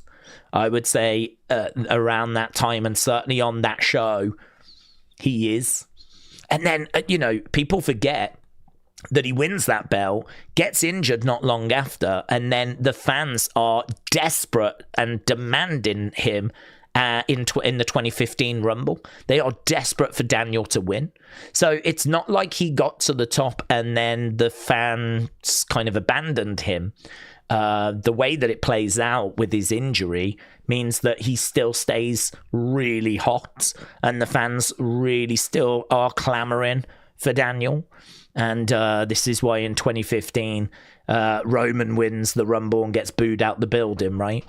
Because Daniel Bryan was red hot. So I think Daniel, I think Cody, I'd agree with you with Ray. I think that's very touching with the Eddie thing. But to be honest with you, my number one, right? My absolute number one, the one that I'm most proud of, the one moment that I'm like, I'm so pleased we did that, right? Is more than any of those. And it's Andre. I am so pleased that we gave Andre his moment in the spotlight. This is an Andre that was done by the time we got to WrestleMania 3. This was an Andre that didn't want to do that match because of where he was physically, health-wise. And actually Vince tells the story about how he went to try and persuade Andre, like, please, Andre, this is massive for not only the company, but it'll be massive for you as well. And, they kind of told him what they wanted to do, and Andre agreed to it. And, the whole thing was to put Hogan over.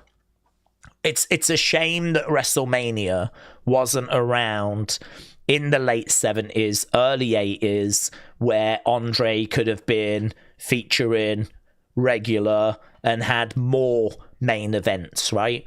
But instead, we kind of start WrestleMania in 85. By that point, Andre is very limited. I mean, if you look at his WrestleMania performances, they're not good. A lot of people judge Andre by the end of his career when his health is done. But actually, if you go back, he was good. For a big guy, he was able to move around and doing drop kicks and all this kind of stuff, right? I mean, the kind of stuff you don't see from Andre if you only watch, the pay-per-views that Andre features on. I mean, he is lumbering, slow. He's in pain. He's in a lot of pain. I didn't know, actually, that he wore a back brace underneath that singlet. I think I was watching an episode of WWE Warehouse where they have got the singlet from WrestleMania 3. And they've also got the brace that he wore under it. Apparently just to get him standing upright, he had to wear this kind of brace around his midsection, tied up and everything, that would hold him up, basically. And I didn't realize it was that bad. I knew it was bad. I'd heard it was bad, but I didn't realize it was that bad. So I think the fact that we were able to get Andre to the main event of WrestleMania 3. The fact that we get that stare down at the beginning, which for me, I don't think there'll ever be a moment that tops that. I don't think if we've all got our different opinions, of course, right? But for me personally, if ever an alien wanted to see a snapshot of what is pro wrestling, I would just show them that stare down moment between Andre and Hogan. You've got your big giant monster heel, right? Just looking like a giant, towering over this baby face. You've got a red hot baby face. Hulkamania is running absolutely wild in 1987. And so, you know, you've got a red hot baby face, you've got a red hot heel, you've got the size difference with the heel being bigger, looking down, you got that David and Goliath vibe, right? And the way Hogan approaches Andre, tentatively walking forwards, just taking the odd step, right? Watching every movement in case the giant does something. And they finally get face to face where they're staring at each other. Andre just looking completely unmoved, like just knows he's about to murder this guy. And Hogan's looking up like, not today. Not today. And that is wrestling for me. That right there is just the purest form of, you know, what we're watching and what we love. So I think the fact we were able to get Andre to that moment is the number one for me. The fact that Andre was able to be in that moment, the fact that we got that moment, we got that match, a defining show. You can't tell the history of WWE without that match, without that event. So important. Yeah, that would be my number one. I've got a lot of affection for that, but I got a lot of affection for Andre because he did so much for wrestling. I mean, but it happened before pay-per-view, and I think anything that happens before WrestleMania 1 is kind of lost to the darkness, really. You know, you can go back and watch WrestleMania 1 on Netflix, but good luck finding anything before that. And actually, as a result, there's a lot of people that haven't got a flipping clue what happened in WWE in the 60s and the 70s. Wouldn't be able to tell you who the champions were. Couldn't even tell you who was on the roster, right? And Andre is such a big part, not just of WWE, but of wrestling in general, that had WrestleMania have started earlier, of course he would have featured and main evented many, many times. But it didn't, so he couldn't. And as a result, it's good that we were able to get him that moment. He did feature at WrestleMania 1 as well in a pretty key match, but obviously it wasn't the main event. It was him against another giant, Big John Studs. WrestleMania 2, he's doing Battle Royal, which he wins. And WrestleMania, which I think actually, because at WrestleMania 2, they did 3 different venues, and each one had a main event. I think, technically, he main events one of those venues. But it's not counted as a main event, right? Obviously, King Kong Bundy Hogan is the main event of that overall show. But they actually did WrestleMania in 3 different places that year. So they would do 4 matches, and then they would cut to the next place and do 4 matches, and then they'd cut to the next place, and they'd do it all within one broadcast. It's the only time they did it, and it was not seen as a success. Hence why we never did it again. But I think technically he did main event one of those. But anyway, he does main event WrestleMania 3, and it's amazing. The match isn't, to be honest, because he's lumbered and slow, and a lot of people will watch that match and go, you know, this ain't nothing special. But it was special. And it didn't matter. It wasn't about the match quality back then. It was about who the flip was going to win. Was Andre about to kill Hulkamania, or was Hogan going to slay his biggest ever challenge? I mean, Andre was Hogan's biggest challenge by a mile up to that point. Maybe ever, you know. And yeah, amazing. Love it. Daze, I was thinking today how wrestling used to be rewatchable. Like, I've seen the first 20 Manias loads of times, but the second 20, I've only seen those about once each. That's really interesting, you know. I wonder if that is... that's really interesting.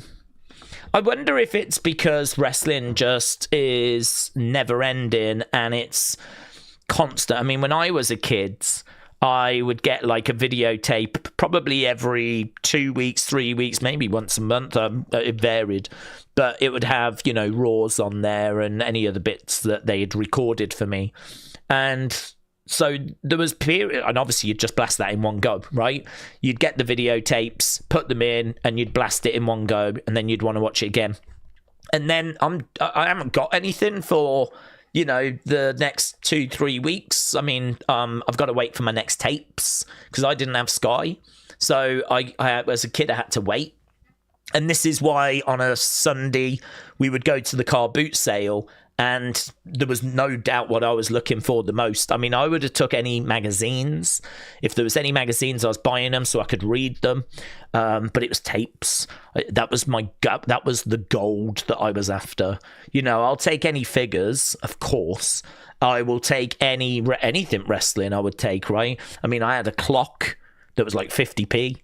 I had a beanbag chair, which was probably £1, you know, and like anything at the car boot sales that people were selling, I was buying it. But the videotapes were the gold thing, that was the one you wanted the most because that gave you something new to watch. And it gave you more information as to sort of where we had been, you know. I mean, I would have WrestleMania 1 and I'd have WrestleMania 5, I'd have WrestleMania 7, I'd have WrestleMania whatever. And I was like, you know, I need 2. I need 3. I need WrestleMania 4, like, you know, and the thing is that we never had the money to go to the shops and just buy those. For Christmas, I would ask for a couple and I'd get a couple of tapes. For Christmas and birthdays, whatever, but you know, I wasn't just getting a tape whenever. I mean, it'd be Christmases and birthdays, so that would plug any kind of gaps. But yeah, I think for me, that sort of rewatching was probably because wrestling was more limited with like how much there was. I think it was probably out there. I mean, when I was growing up, there was Superstars, there was All American Wrestling, there was Raw, there was Mania, and obviously it would change from that, right? So, I mean, there wasn't really a shortage of shows, but I just think I was in a different position where our family couldn't afford Sky, so we couldn't afford to watch the shows. So that meant I had to wait to get tapes from my uncle, who did have Sky. Whereas now, it's just all day, every day, you know? I mean, you can sit on X and just read people's opinions. There's exclusive content. There's the Vault channel that puts up how many videos a day. There's an NXT channel. There's a WCW channel. There's people putting out their own videos. There's the WWE main channel that's putting out X amount of stuff. I mean, every day there is endless amounts of content, you know? Whereas it's just, is there a need to go back and watch those more recent WrestleManias? When we were young, there was no internet, there was no YouTube, there was no social media. The exposure to wrestling was much more limited. And don't forget as well, I mean, when you watched a show like Raw, if you didn't catch it live, that was it. There'd be a replay, but if you didn't catch it live or tape it, well, you missed it. There was no catch-up.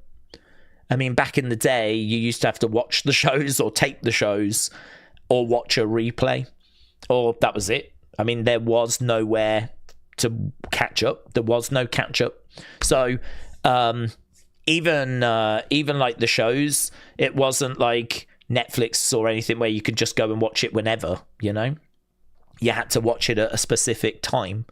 So it's just a very, very different world. We've said it before. I think it's very hard for young fans or newer fans to really understand what it was like to be a wrestling fan in the 90s before the internet. Internet was around, but I mean, we didn't get it till 98. And blimey now, loading up a picture was like line by line, you know? You'd sit there sort of waiting, right, for some nude woman to emerge on your screen and it'd be like line by line, yeah. And by the time it got to the nipples, it had probably already crashed. So that's what it was like. Hard times, yeah, hard times. But it's probably something in that, I would imagine. That's my gut feeling. That's how it feels to me, because I think I'm in the same boat as you. Hammered the early WrestleManias and SummerSlams and Rumbles and all of that kind of stuff. I mean, just that's all I binged, but it was largely all I had. But the more recent stuff has kind of coincided with the rise of YouTube, the rise of social media, and as a result, I think we're just overwhelmed. I think there's just endless content. I mean, why watch the old stuff when there's never-ending new stuff that's kind of being thrown at you, you know? And never-ending... It's not only that, is it never-ending sort of conversations? Where's this going? Where's that going? What's in the box? What's in the crate? Who's the mystery person? Blah, blah, blah, blah, blah, blah, blah, you know? So it's kind of like... Daze was downloading Sable's Playboy. Well, I don't think I did, but I certainly would have tried. Netflix, I've rewatched all of the Raw and SmackDown vaults up to 2001 for Raw and 2008 for SmackDown. I've watched all the pay-per-views and PLEs from Survivor Series up to Backlash 2017, says Leroy. Well, it's good. I mean, I'll tell you, honestly, the thing that I struggle with is there has been so much wrestling that I think it can be very difficult outside of the main shows to sort of pinpoint where everything was. It's like, do you remember, I get that a lot, do you remember this, do you remember that? And you're like, yes, but it's fuzzy, because what year was it, what show did that go on? And it's like, you know, you can sort of pinpoint it to a rough period and you can sort of remember roughly around it. But oh my God, I mean, it's when I was a kid, I used to be able to, you know, just bang, bang, bang. I knew everything. But that's mainly because, I mean, there wasn't loads of pay-per-views in the mid. Like by the time we get to like the early 90s, there hadn't been loads of pay-per-view. I mean, like the first pay-per-view was 85, you know? And so I remember being at secondary school talking to a kid there who was like really into WWE. And, you know, we'd kind of ask each other questions and we could never catch each other out because I think we'd both just hammered early videos. And so, but I couldn't do that now because, I mean, like there's been so many shows throughout the years now. I've said, if you're a kid, how the hell do you catch up? How would you catch up? I don't know how. I mean, you'd have to be really dedicated and you'd have to be really organized as well. And I don't even know if you could find all the shows. There's whole years of Raw and SmackDown missing from Netflix. So I don't even think you could catch up now. Maybe when we had the network you could. But now there's great chunks of stuff missing. So, yeah, very frustrating for those that want to kind of go back and have a look at some of where we've been. But, yeah, love that. Love that kind of historical stuff. Sonny said, Daze, we had a Harry Potter watch-along for the first movie. Some people wished others would join in events that the Daze Discord has. Well, yeah, I mean, what I would say is I think just keep talking about it. Keep talking about the Discords. I think actually doing something where people vote on the films they would like to see. But I wouldn't do that necessarily on the Discord. I would do that more away from the Discords so that you can get more people's attention because, listen, a lot of people are going to be busy. That's understandable. But there will be some people out there that would be interested in, you know, sharing their thoughts on wrestling with other community members, maybe watching some old matches or watching some movies or whatever, right? I don't know. I can't speak for people, but yeah, I mean, I think the Discord serves a great purpose because it's basically a place for the community whenever we're not live. So I'm all for it. So I think it's just like making sure people know it exists and making sure people are aware of kind of, you know, what goes on there and making them feel a part of that, and asking them to provide feedback and all that kind of stuff. That's a good way of making people feel connected and whatever. So it's all good. I'm sure you'll attract more people. But right, Chris said, thanks for posting those names. No worries, Chris. Hope you're feeling better, buds. Tyler, welcome. Moose Thorpe said, Daze, WWE should do Clash in your garden.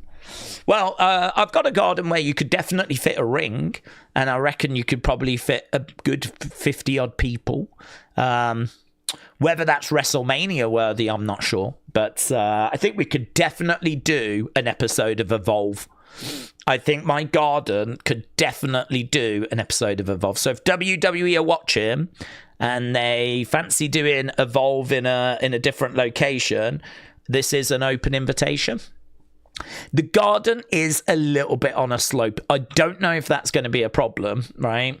Just a little bit of a slope. So, hitting the ropes on the right will be really easy. I mean, you'll kind of fall into them. Trying to get up to the ropes on the other side, little bit more challenging. But I don't know, we can work something out. Perhaps we could dig the ring in to just sort of level it off a little bit, or maybe raise that. We can find workarounds, right? We can find workarounds. So I think an Evolve would be great. Great. It's an open invitation, and maybe we could have all community members there. That would be good. That'd be cool, wouldn't it? That'd be fun. Richard said, Daze, it's Richard again. Hello, Richards. I want SummerSlam to be in Cardiff, Wales one day.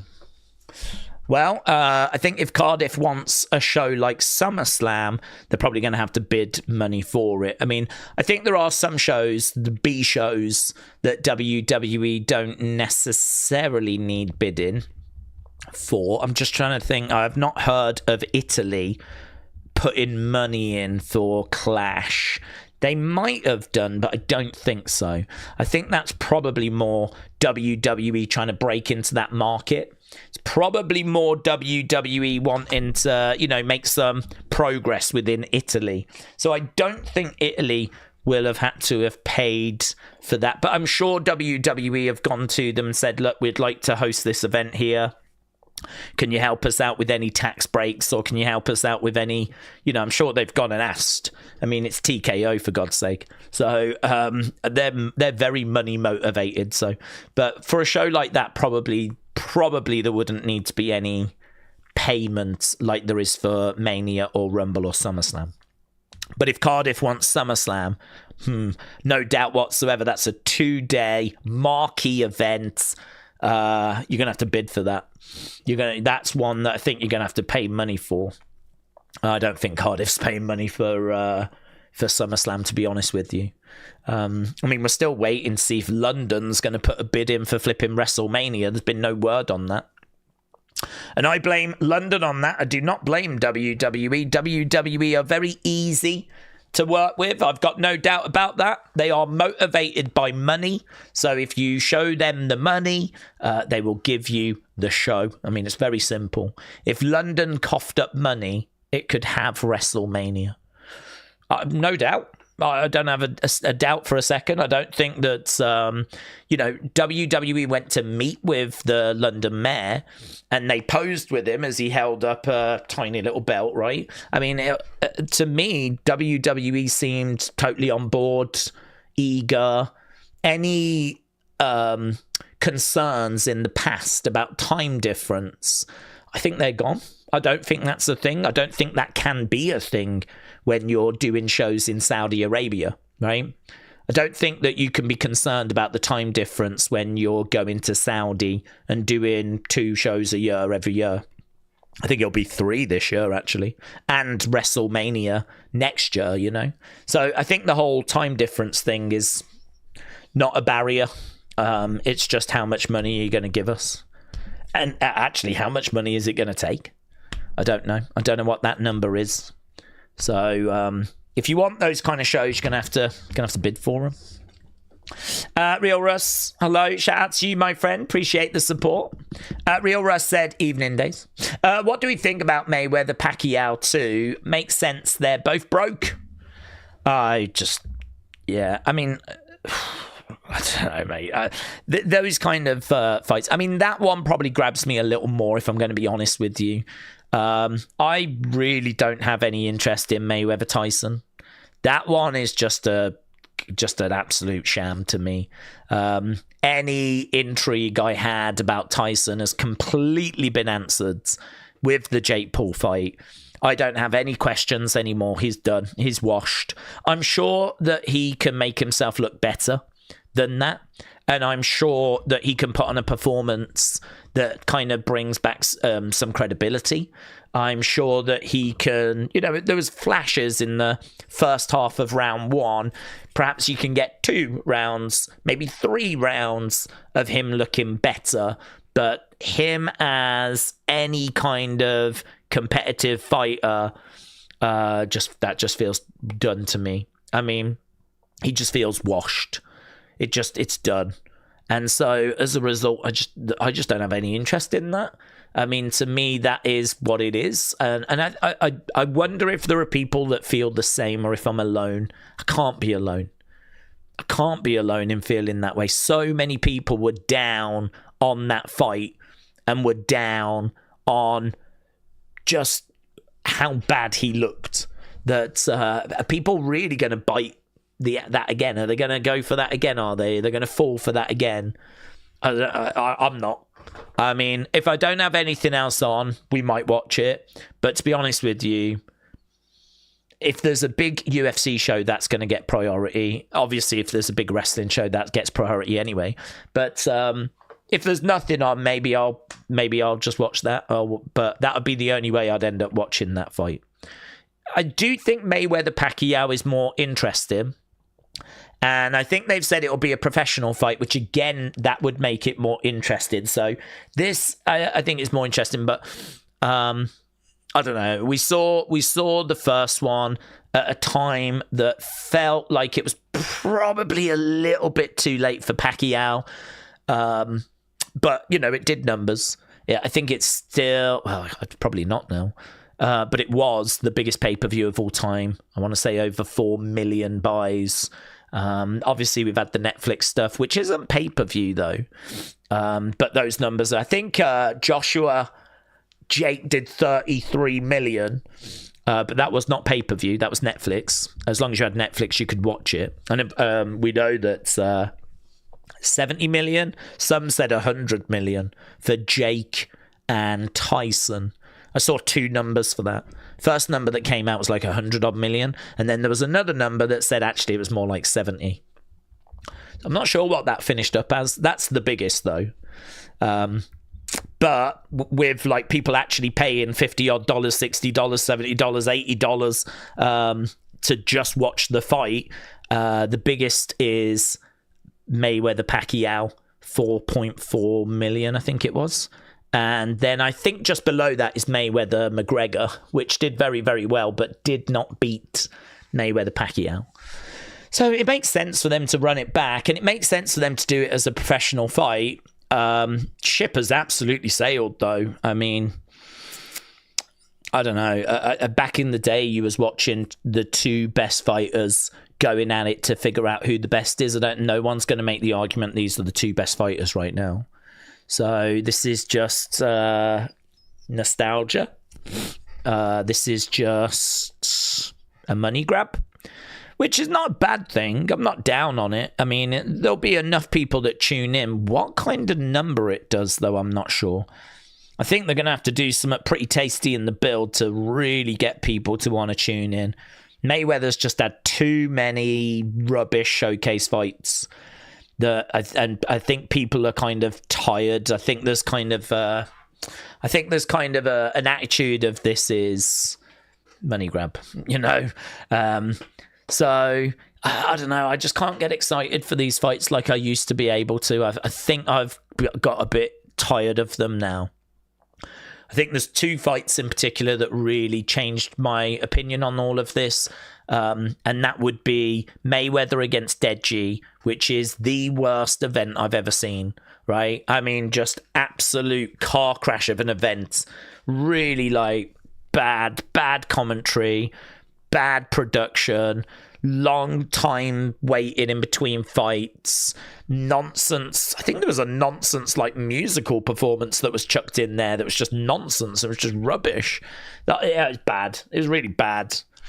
That just really soured me on all of that kind of stuff. And then the other one would have been Jake Paul, Mike Tyson. I mean, that's maybe the worst fight I've ever seen.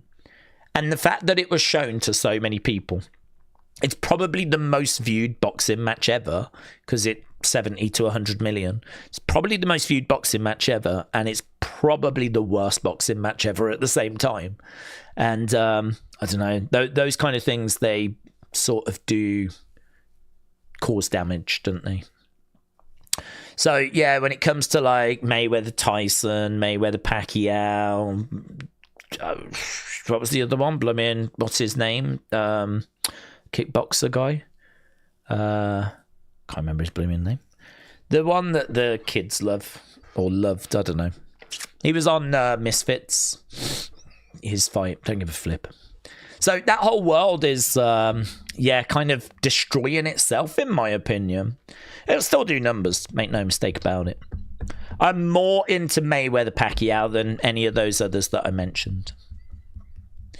Daze, huge Raw tonight. What's going to happen with AJ? Punk promo, will Oba or LA Knight interrupt Brock? Qualifying matches, Maxine Natty, what are the predictions? Did it at the start, but if you go back to the beginning of the stream, we always do a preview. I'm not just saying that to kind of dismiss it, but I feel like we've kind of covered it. We spent like 10 minutes going through the cards. I think that it's going to be an interesting night. I think it is going to be a night that has some talking points. I think it's a night that hopefully is going to be a little taster as to what we're going to get in March. So yeah, I'm excited for tonight. I'm just hoping whatever we get some talking points. I'm hoping this is a show that is going to really get us excited for where we're going. That's what I want. So whether we do that or not, I mean, there's every chance the AJ tribute is what it is, a tribute, and we say thank you, and he says a few words, and that's it. I don't know what Brock's going to do. I mean, I can't see LA Knight coming after Brock because LA Knight's in the chamber. So, I mean, I can't see that. I don't really know why he would do that. I know that's the rumoured Mania match, but I can't really figure out why he would come out unless Brock's going to berate the crowd and LA Knight feels like he's got to stand up for them and maybe start some that way. I don't know. But surely LA Knight's focused on the chamber and he's got enough on his plate with the Vision, right? So Brock's segment will be interesting. And then, as we said, we got some qualifiers, and Maxine Natty is, it is what it is. I'd love to see Natty get a squash win, but I'm not expecting that. Days, when we see Bailey, can we tell her if she wants to meet me in Houston, says George. I see Bailey a lot, actually, George. Me and Bailey are neighbours and we talk all the time. And I can tell you, George, I will never, ever mention your name to her, ever. I will never do that because you want to get in a relationship with her, and that is quite creepy. Liam said, I used to collect wrestling DVDs. Oh, let's go. When I got money, I used to run to CEX to get wrestling DVDs that I didn't have. But now I've got like 200 and 250 DVDs and no need to watch them because they're all online. Yep. I mean, also I would say is that we never knew that it was going to go this way, obviously. And also, when you're a kid, I used to work in an entertainment store, and I've said that here in the UK, they used to release 2 shows in 2 DVD. I'm sure they're probably the ones you've got, Liam, the tagged classics. So it was 2 pay-per-views in 1 DVD set, be WrestleMania 1, WrestleMania 2, WrestleMania 3, WrestleMania 4, WrestleMania 5, WrestleMania 6, Royal Rumble 89, Royal Rumble 90. They'd put 2 shows together, 2 discs, 1 set, and they'd release a different one probably each month, every couple of weeks or something, and I would get them, everyone. I've got everyone they did.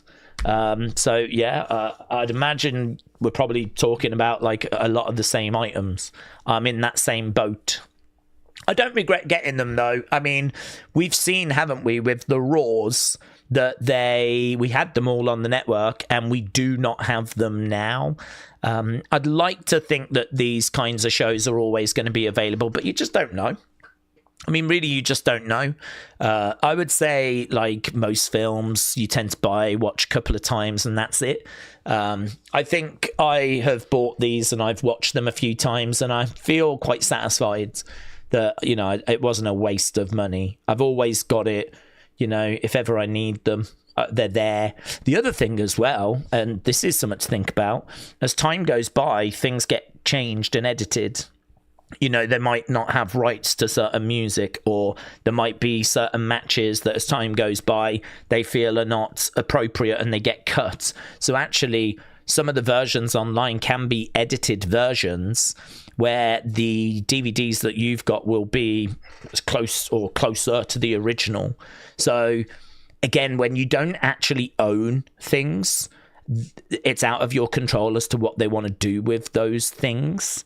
So, you know, as I said, shows are being removed, things are being censored and edited. And that's, I mean, listen, they can do what they want to do, but I would say this is why I would be reluctant from actually getting rid of those DVDs. I know there might be a nightmare to store, but yeah, I would just, they're the backup files, you know? That's how I view them. They're the backup files. They're well worth keeping, and they are well worth just kind of tucking away for a rainy day, and just, you know, that way you've always got them. So that's how I kind of look at it. I had Mutant Killer Tomatoes as a kid, says Dean. I never really watched that show. It was a cartoon, wasn't it? Animated thing. Attack of the Killer Tomatoes. I've got that in my head, so that must be connected. Certainly one that I was familiar with, but not one that I ever really watched. A bit, I was like that with Biker Mice from Mars as well. That was another one that was kind of out that I never really watched. Same with Pokemon. Pokemon was flipping everywhere, and just wasn't on my radar.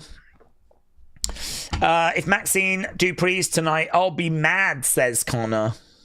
Lone Star Friend said, I'm glad I've still got my VHS tapes of Tom and Jerry and Droopy cartoons that I grew up watching. Yeah.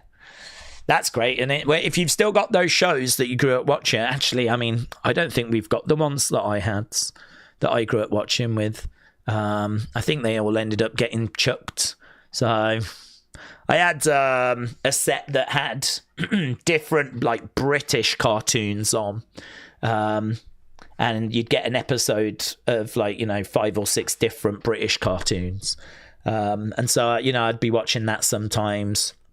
I used to love The Rescuers. I think it was probably because it was one of the only videos I had. But when I was growing up, I did watch Disney's The Rescuers, which was good. No, I wasn't down on it. I wasn't like madly in love with it, but yeah, that was one that we had in the house. We obviously, you know, I'm a boy. We didn't have things like Cinderella or Sleeping Beauty. I think my mum probably got that one because she probably thought that it was a bit more acceptable for a boy to The Rescuers. So, you know, we had that in the house.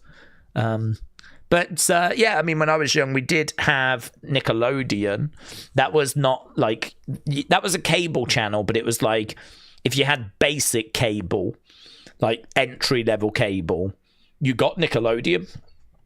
So they weren't really bothered about like giving people the kids channels. It was more like the film channels and the sports channels. That's what you had to pay extra for, and we never had those. So, you know, we had things like Nickelodeon and Cartoon Network. So, you know, I grew up watching Doug and Sister Sister, Keenan and Kel, you know, Rugrats, Rocko's Modern Life, Hey Arnold, Johnny Bravo, Eddie and Ed, or whatever they were called. cat dog, these kinds of things I kind of grew up with. So, yeah, that's nostalgia for me. Anything sort of, I suppose, early 2000s, late 90s. Right, we are just 2 minutes away from going over to the show. Let's click on this. Bang, bang. Okay. Raw. Let's find Raw. 1 minute to go. 1 minute to go. I don't know what we're opening the show with, actually. I don't know what's opening the show. I think they did say something was opening the show. Boom. There we go. 16 seconds. Oh, Dexter's Laboratory. Yes. Yes. I've got the DVD set, says Lone Star Friends. Very cool. Okay, here we go. Here's Raw. Budget cut candidate, says Michael. I don't like talking about budget cut candidates.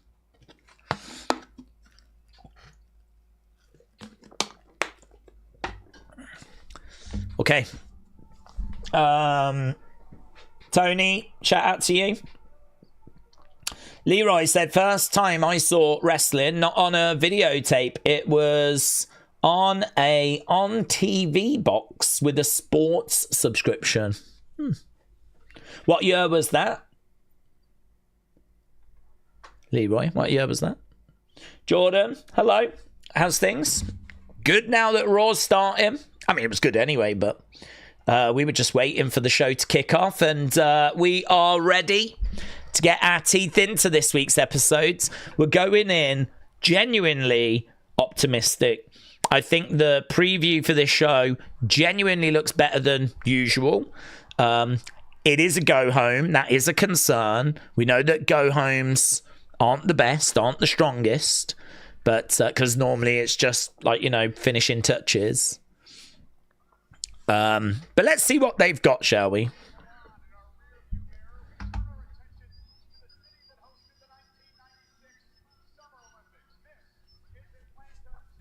Okay, we're in Atlanta. We're in the ring. Is that Triple H with Michael? I don't know if is that Corey or...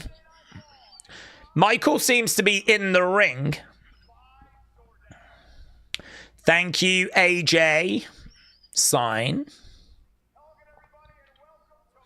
Oh, okay, it is Michael and Corey. It's unusual to see the commentators in the ring.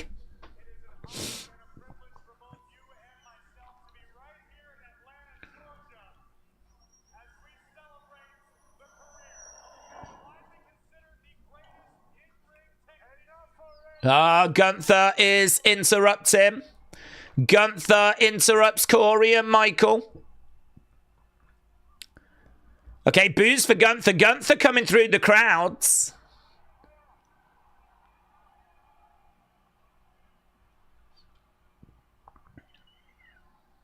Boos for Gunther.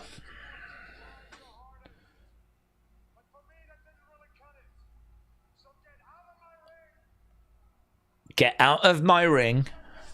Get behind that desk. And tell this audience how great I am.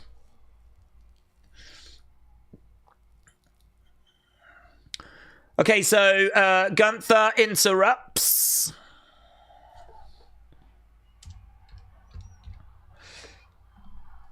Obviously, he beat AJ. So I'm guessing he's going to have something to say about that. I wonder if he's going to wish him all the best. Probably not. Crowd are chanting, you tapped out.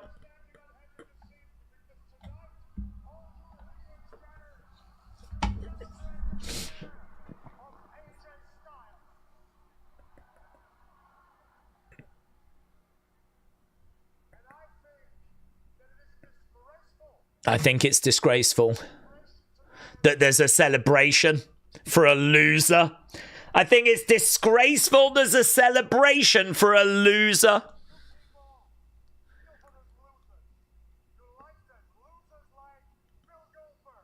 You like losers like Bill Goldberg? There's booze for that. Losers like John Cena. And losers like AJ Styles.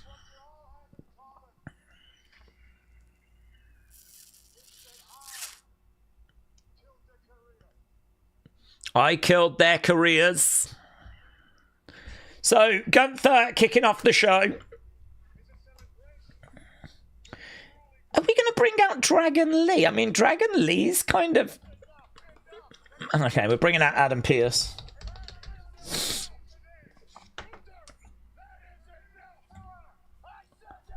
That is enough! That is enough! Gunther ain't listening to Adam Pearce at all, man. How many times does Adam have to say that is enough?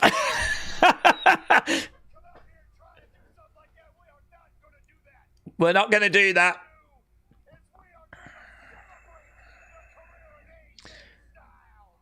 Okay, we've got security. That is enough. That is enough. That is enough. That is enough.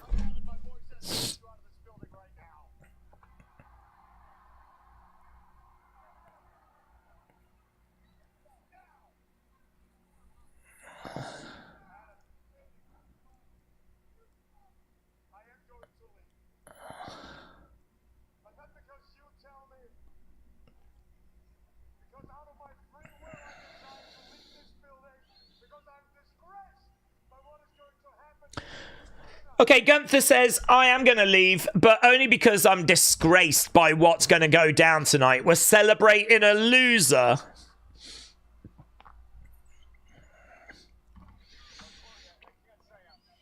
Gunther gets out the ring.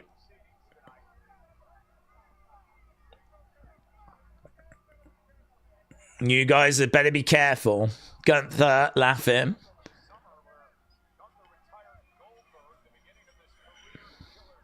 So I think it's just a way of getting Gunther a little bit of heat at the start of the show. He berates the crowd, saying they like losers. It's a disgrace that we're going to celebrate a loser.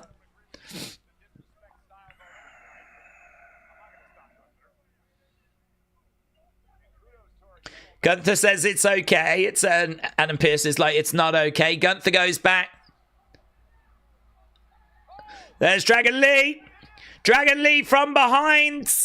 Dragon Lee attacks. I did wonder if we were going to see Dragon Lee. Gunther's got a bit of a Dragon Lee problem, which isn't that exciting, to be honest, but...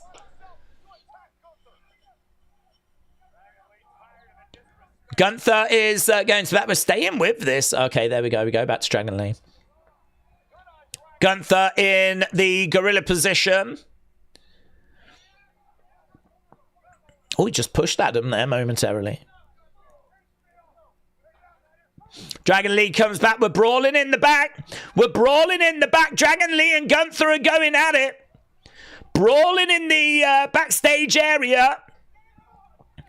So, this is pretty good. Here we go.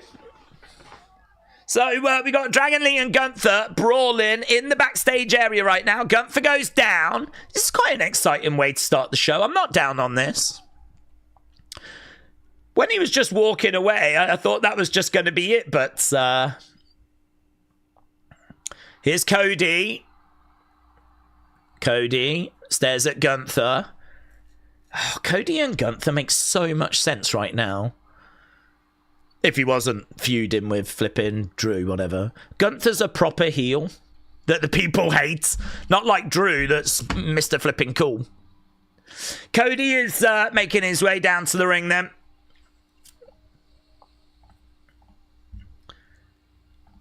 Okay, we've just followed... That's a nice transition, actually, from Gunther to Cody. We've just sort of had both of them look at each other backstage, and then we followed Cody out into the arena. We did wonder if there was going to be any production issues. There'd been chat that the weather was going to affect production, but actually, Production's been really tight.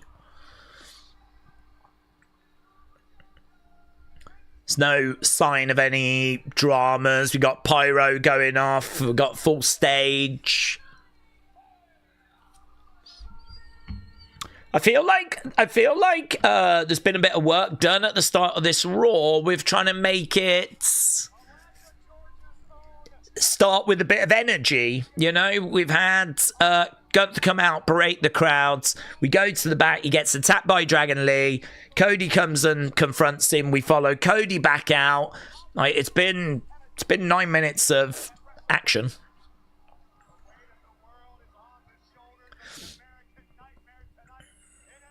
Okay, this could be a big... this would be great if this is the segment from Cody that I was hoping for on Friday. He never really got a chance to say a great deal on Friday. I would imagine he's probably going to talk about AJ Styles, though. Or at least certainly spend part of his promo talking about AJ.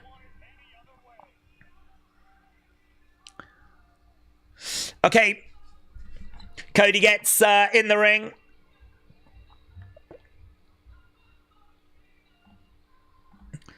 We're going to get a Cody segment next, and we'll see what Cody has got to say. Ellis Dub, shout out to you, my friend. Hope you're well. Saw Ellis Dub dropped a new video the other day, which I meant to watch. Had Bianca Belair on the thumbnail.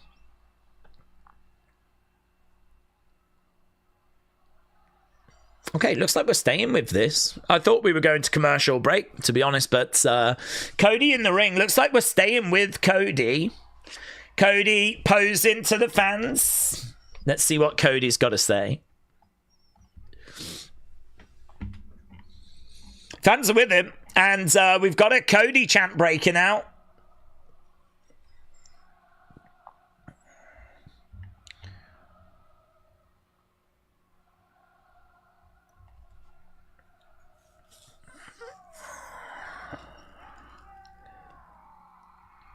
Atlanta, smile on his face.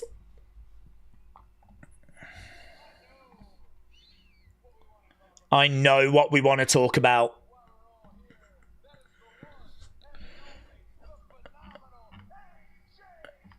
AJ Styles. Wasn't the Raw in a city where the weather was snowed in a few years ago? I don't know if the arena is smaller, if they're using a smaller stage. They are using smaller stage. They've been doing that for quite a while now to try and fit more people in on the sides and everything. They're more focused on trying to sell as many tickets as they can at a higher price as possible. Okay, the Vision have interrupted now, so Cody is once again not going to get a chance to really say a great deal.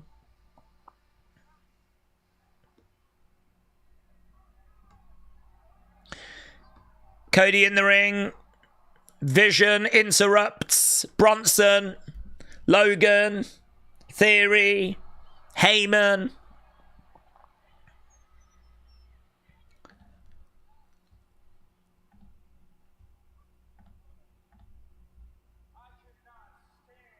I cannot stand this place, says Theory.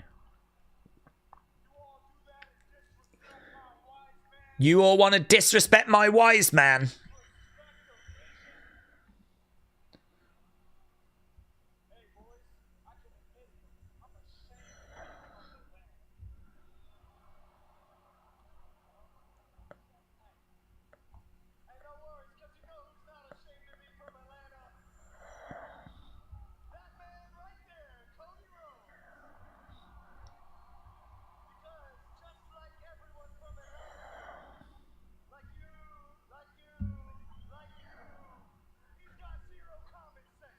Okay, Logan's coming down, berating Atlanta.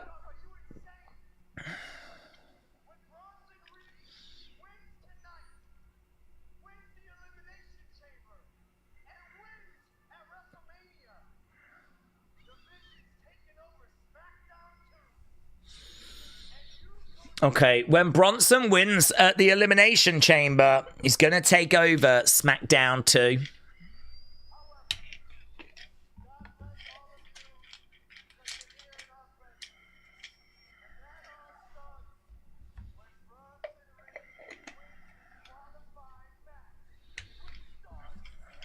Okay. Well, there we go. We're going into the qualifier. Right. Is Cody going to... Okay. Cody is going to say some words.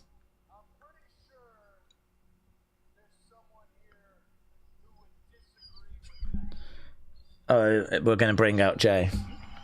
Okay. Okay. Mass Man is coming out, and he said, ain't be balling. Jay Uso coming out. Jason said division's bad. Do you know, I actually didn't hate the Gunther stuff, because Gunther coming out berating the crowd, fine, whatever. Yeah, I mean, just gets a bit of heat on him. And then we got a brawl backstage. I like the crossover to Cody and Cody coming out. But what I was ready for was for Cody to really say something. You know, I'm waiting for that promo from Cody where we're like, damn, that was good. That had some good lines in it, you know. He's putting everyone on notice. And, you know, a genuine promo that people go, yeah, that was cool. That was cool. But, you know, once again, he doesn't get a chance to say anything because he's interrupted. I do wonder if that's by design. I wonder if they know that his promos are not working. And so rather than try and do a promo that I think would work, we're just going to have him get interrupted on 2 shows in a row.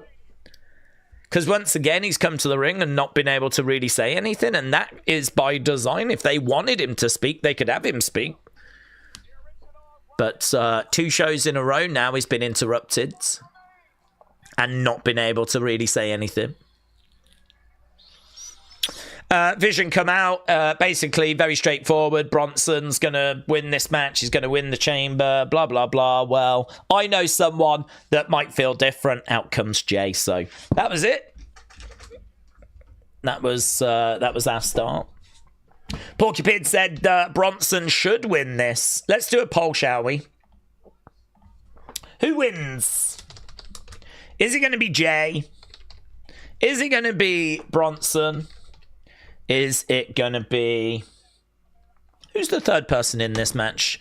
El Grande. I was going to say. I remember there being a third person that I did not give much of a chance to. And it is El Grande. So right now we got Cody, Jimmy, Jay. They're in the ring. Vision on the outsides. And this match, as they said, coming up once we're back from commercial break. I've still got visibility. There's not much happening. Bronson versus Jay versus El Grande. This is going to be match number 1. Right. Let us... I need to make that chat a little bit smaller again, don't I, actually? I'll do that whilst I'm thinking about it. There we go. Nice. Nice. Mystery Man is going to cost Bronson. The real El Grande will cost El Fraude, said Davids. Triple A said, Daze, I think Randy wins the chamber. I think Drew attacks Cody in the chamber. If they really want Cody in the match at WrestleMania, they can make it a fatal 4-way. Cody winning is predictable. What do you think? I can only go by the rumors. The rumors are it's Drew Cody or it's Drew Cody Jacob. There's no rumor that Randy is going in. He could. But I do just wonder if they've got another plan for Randy. I mean, the rumors were it's either a singles match or a triple threat. I think a fatal 4-way is fine. I'm not against them doing it. So I don't have a problem with it. But I just haven't heard anything about that being the direction they're going. And that does make me question why. You know, why... has the fatal 4-way never been rumoured is it because there is another plan for Randy? Trying to figure out what creative are thinking, though, is easier said than done, to be honest. So it could go that way. I've got Cody as being firm favourite. But, yeah, Randy could do it. Cody could still find... Cody will find his way into that match one way or another. There's no way Cody's not in that title match. So it feels pretty straightforward that it's going to be the Chamber, but, yeah, they could throw in a swerve. I hope Randy does get involved. He deserves it, says Ampy Ballin. Connor said the masked man will attack and will be revealed at the end of SmackDown, says Connor. Was it Randy that attacked Jacob, said Connor? I think, personally, I think so, but I don't know when they're going to reveal that. And I have no evidence on that. I've just always thought that it was him. Here's El Grande making his way down to the ring. I kind of like his graphics. It's got like a static background on the barricades, and then it's got a picture of him standing in front. Okay, we are back from commercial break. I'm surprised they gave the original El Grande like a proper entrance and everything, but they did. They have. Thank you. Gracias. So there we go. The original El Grande is in it. Perhaps they'll give it him. Perhaps they'll just give it the original El Grande. Okay, Bella sounded. We are underway.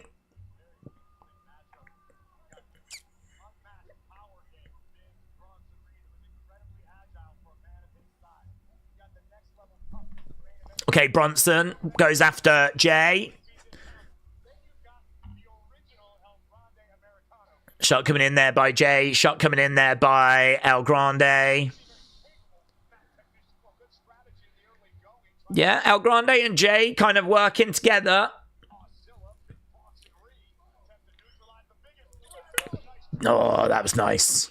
I like that from Big Bronson Reed. Double clothesline. Jay and El Grande going down. Jay gets thrown into El Grande in the corner. Big splash there by Big Bronson Reed. Super kick to the midsection. Shot coming in there by Jay. Spinning him round. Nice Integuri kick. Bronson to the outside. I mean, there's every chance this match will be good. There's every chance this match is going to deliver. Oof. Shot coming in. Bronson grabbing a hold of Jay, dragging him out of the ring. We're on the outsides. We got El Grande going up. He's looking for a moonsault to the outside, and he goes and gets it, lands it. Down goes Jay. Down goes Big Bronson Reed. Referee just checking on everyone. Everyone down on the outside. Moonsault there by the original El Grande. Beautiful as well. I mean, that is textbook as well. Look at it. Look at that. Beautiful. Chop coming in there by El Grande. Big Bronson Reed picks him up. Gets down. Bang. Bronson Reed into the ring posts. Bronson gets hurled into the ring post, into the barricades. And there we go. We're going to commercial break. Are we thinking AJ's actually here tonight, said Liam. I think it'd be really disappointing if he isn't. I think it'd be really disappointing. Stone said, I want the team of El Grande and main event Jay, a.k.a. Olay and Jay. Olay and Jay. Oh, Stone, very good. Olay Jay. Jay Olay. Yes. Let's go. I'll take that. Why not? Working on the arm there by El Grande. As we speak, we can see a Samoan American in the ring and an Australian Samoan in the ring, and American Mexican, said Leroy. It's a real melting pot of cultures. Nice, working on the arm. And again. So far, El Grande is in control. LS Dub said Chad Gable should be in the main event scene. This presentation is disgusting. Well, I don't think he's going to keep it that long. I can see him going on a collision course. El Grande versus El Grande. Winner keeps the gimmick type thing. Mass versus mass, whatever it might be. I don't see any way Ludwig doesn't win that. It's working so well for Ludwig. I mean, he was struggling to get consistent TV time before, but now they love him in Mexico. And this original El Grande, I mean, I don't think people in America are crazy about it at all. And people in Mexico don't like it. They've already chosen their El Grande, so I can't see this being a long-term future for him. Or at least I certainly hope not. Works on the arm there of Jay. Jay getting back up to his feet. Bronson on the outsides. Chad should have beaten Sammy for the IC title in 2024 after Sammy beat Gunther for that title. Ever since then, he's had no momentum. I agree with that. I think that thing was crazy to me. It really felt like Chad was the one. And I know that he had his setbacks, but that just made it feel even more like he was the one. I mean, his daughter seemingly cried for nothing. I mean, she got upset that her dad lost. It just felt like he was going to get his moment, and it never did. Kick coming in. I know he's dealt with injuries and everything, and I think that has also hurt his momentum. But, well, I mean, look, he's back now. I think it's right that he comes back and we sort of wrap up the El Grande story. I know we could have just brought him back and just moved on from it, but I think there is definitely a story to be told about him being the original version of this character and there being an imposter. And, you know, I think we can quite quickly get to an El Grande match, have Chad lose, end this story arc, and then, wow, you can do whatever you want with him over the summer. So, I mean, like, right now, this close to WrestleMania, with him having just come back, this is okay. I'm not down on it because he ain't going to have been in the title picture, is he, this close to Mania? And we need to build him and get him momentum if we want to get him to that level anyway. Nice double Samoan drop there by Big Bronson Reed. We've seen that from him before. Very impressive strength, but we know that he's got that. So nice double Samoan drop to Jay and El Grande. This match is it's okay. It's okay. Jay going against the ropes. Bronson with the back elbow. Jay goes down. Bronson against the ropes, looking to deliver a big elbow there by Big Bronson Reed. Going for the cover to... Ooh. Ooh. Glad to see they're in their own distinct colours for this match, said Leroy. Well, more white and black. So Jay in white, Bronson Reed in black. But yes, at least we do have El Grande providing a bit of colour. Over against the ropes. I'm calling it now. The other El Grande is going to cost this Americano. The masked man is going to cost Bronson, and Jay is going to win, says Kevin. I heard that Jay is going to turn heel. Have we heard anything about that, says Matt. I can't say that I have, to be honest. I don't think they've got any plans for him outside of the tag team at the moment. But, yeah, I can't say I've heard anything about him turning heel. Not in the short term, anyway. I think there's been chatter about it potentially being a long-term plan.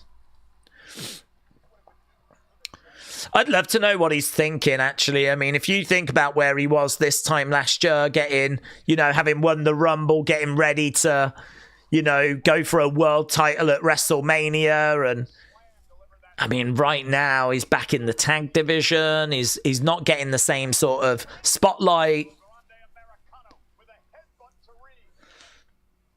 El Grande gets chucked on top of Jay. El Grande quickly tries to capitalize and go for the pin. Oh, that was close.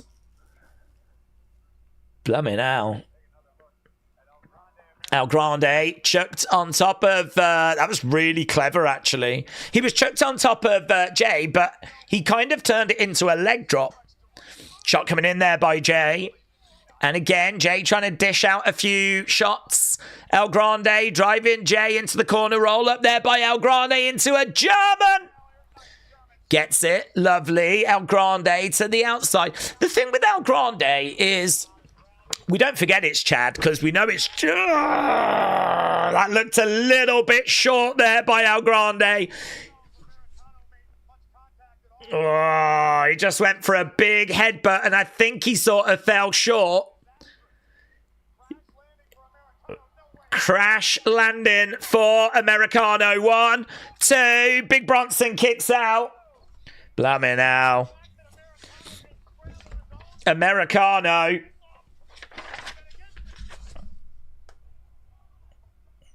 Americano just went flying across the ring, smacking his own head into the mats. Even Corey was struggling to kind of cover for that. I don't think he got... Whenever a commentator says, I don't think he got much of that, that normally means he didn't get any of that. Okay, right now we've got El Grande down, probably a little bit dazed. I hope he's all right after that, said Alex. Yeah, I hope he's all right. I think he's fine.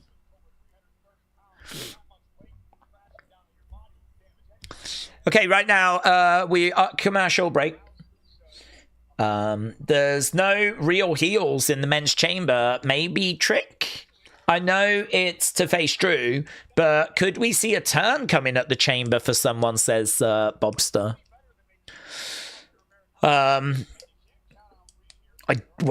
Who's in there? I mean, LA Knight's rumoured to be facing Brock, so I don't think LA Knight would. Javon, I think they're quite happy with his presentation. I'll be shocked if they turn Javon heel. So I wouldn't expect Javon to be turning. Obviously, we don't know who's going in from this match at the moment. Randy could. You really never know what Randy's going to do. Trick's already heel. Cody, obviously, we don't expect. That just leaves Randy. So, there's a chance. Again, we don't quite know Randy's plans for WrestleMania, but I don't know. Could he turn on Javon and we do Randy Javon at Mania? That's maybe not impossible. I think Randy Javon would be a fantastic match. The experience of Randy, who knows how to put together a good match, and then Javon's natural ability and how exciting he is. I think those two would actually blend really well. So, I don't know. It goes back to what we said just about, is Randy going to win the chamber? We don't know what Randy's doing at WrestleMania, which makes it very difficult to know if he's going to win the chamber. So if we do get a turn, I think Randy would be the one we would be looking at. Okay, 20 seconds and we're back. Daze. Vince will never get us something like El Grande. I miss Vince, says Johnny. Brony said, plans definitely changing here. Bronson was my pick to win this. Okay, wow, we're half an hour into this show already. We've just had the one match so far, and we're still in it. It was very slow during that commercial break. Very, very slow.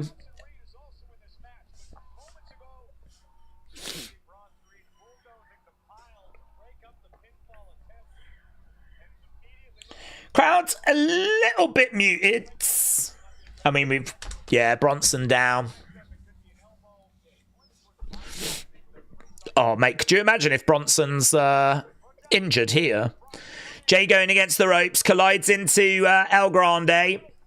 So, Doctor actually checking on Bronson on the outside, which I didn't see that. Okay, referee coming round to have a word here with competitors. Referee having a bit of a word. Don't know if we're going to see Bronson coming back in or if he's even able to come in. It looks like... Oh, okay. I thought Jay was going to go round to him, but Jay isn't. Jay is looking to climb up. Jay having a word with the referee. Referee coming over. Yeah, I agree, actually. This has got a feeling that things are changing here.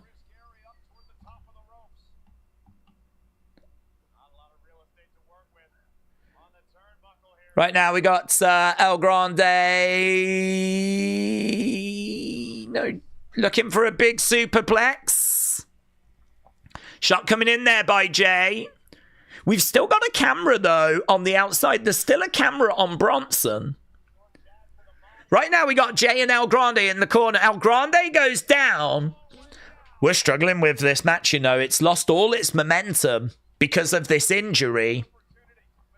Jay looking for a splash. Knees up. 1, 2. El Grande almost got it.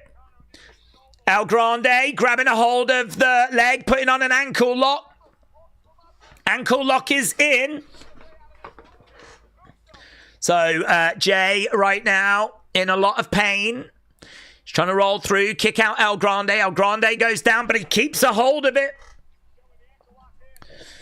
Jay in a bit of pain. El Grande with this ankle lock.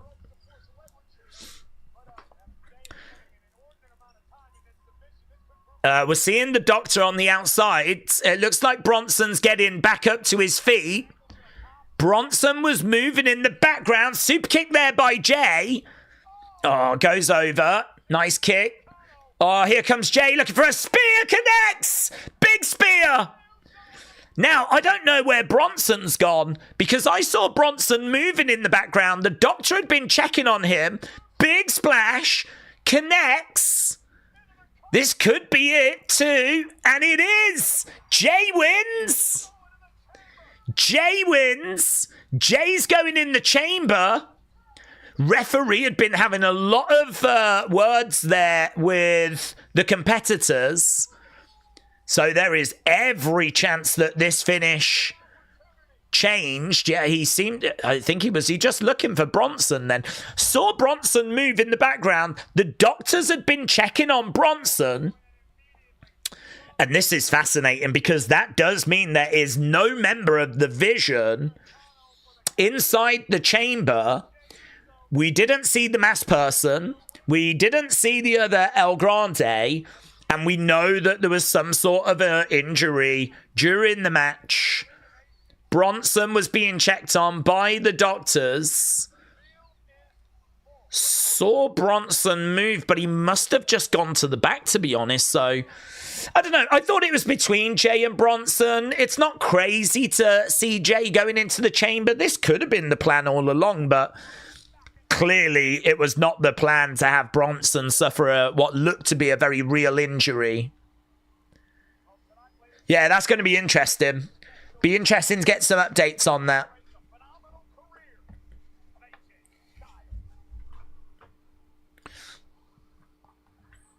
Okay, we're just looking. We've got a video package for AJ. And we're just looking at the moment AJ debuted. What a great moment that was. Okay. This is great news because it means we can run it back in the chamber, which is something I know so many of you are so excited to do. We can just do lots of like chamber runbacks. Let's get match poll then, shall we? See what you lot thought about that match. A match that was definitely hit with injury. That feels like a very real injury. I think the momentum of the match, the pace of the match, that just does not feel like the kind of thing you would book. There's Shinsuke and Bobby Roode. They are both shown backstage. Put me now. We've got a NASCAR doing some donuts.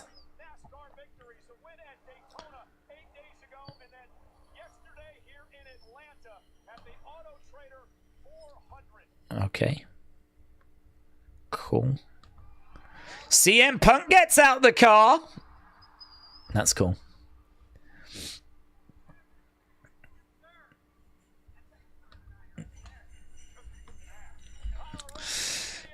Okay. We are in Atlanta. We just had CM Punk arrive with a NASCAR driver.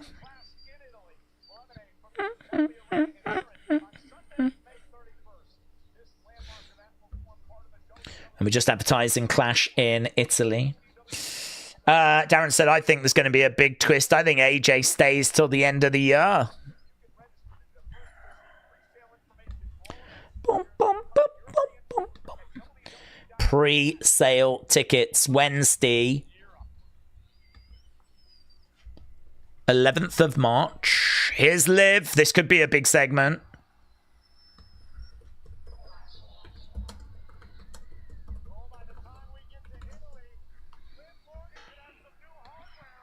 Okay, Liv coming out with Dirty Dom.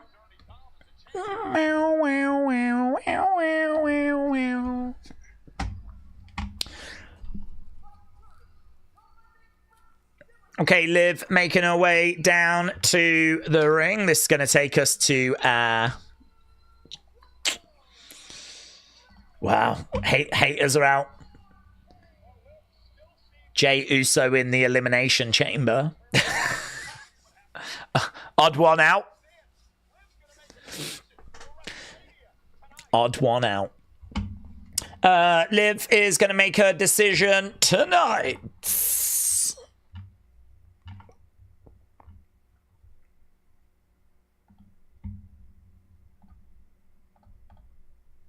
Okay, not a very happy Liv Morgan. Wow, she was in tears last week.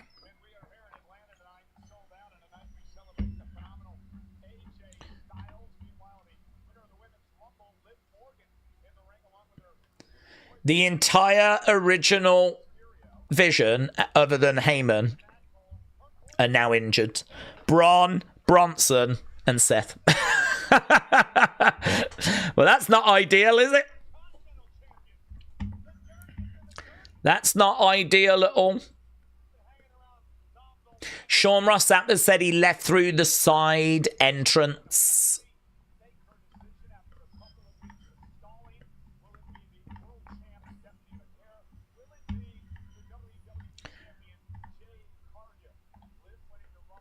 Okay, Liv in the ring then. We're going over to our next segment. I mean, fully expecting her, of course, to pick Stephanie. If it goes any other way, it'll be a massive surprise. She's looking pretty glum. She's in there with Dirty Dom.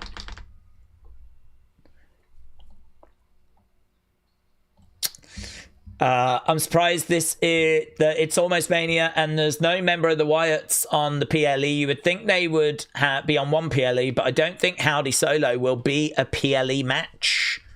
Yeah, I mean, I think we're really seeing where the Wyatts are sitting. Oh, WrestleVotes have tweeted, I hope Bronson is okay. He was the planned winner of that match. That coming from WrestleVotes. Hope Bronson is okay. He was the planned winner of the match. So there we go. That's going in a direction we did not expect. Jey Uso is now going to have to work next weekend when he probably thought he had it off. Hope you didn't have any plans, mates. Hope you didn't have any plans.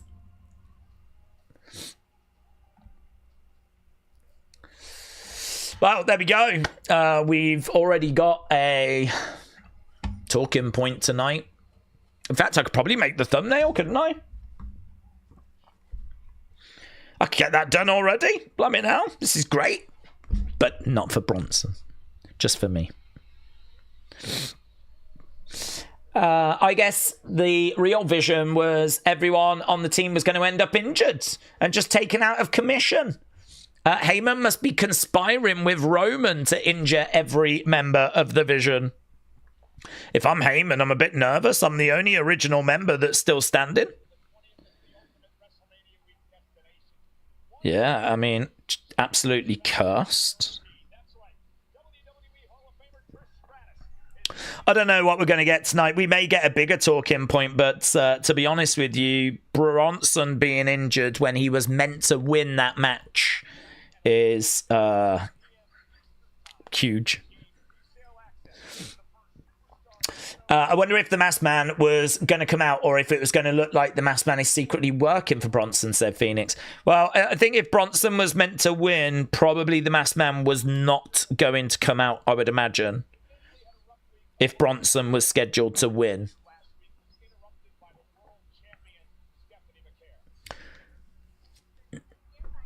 Okay, they're showing us last week's promo and they've put subtitles on it. Actually, do you know what? This would have been so much better last week if they had done this. Why didn't they do this? Why didn't they put subtitles on it? We could have said that this happened earlier in the day last week and then shown the footage and put the subtitles on. That would have been so much better.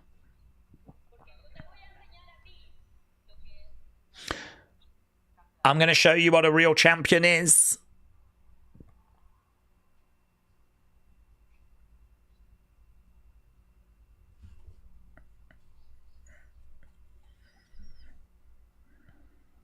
And then she started crying because she's a woman and that's just what they do.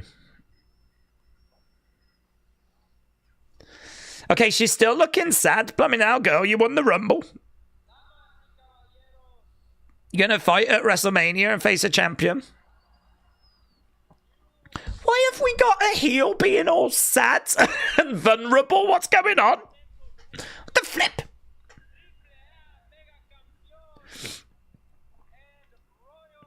Am I meant to feel sympathy? What's going on? Is Stephanie a heel? What's happened?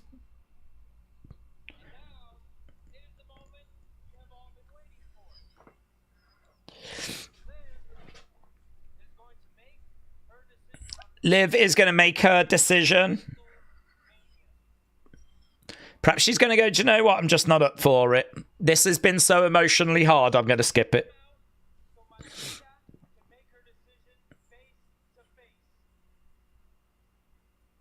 I've decided that I'm just going to skip it. I'm just in a very vulnerable place.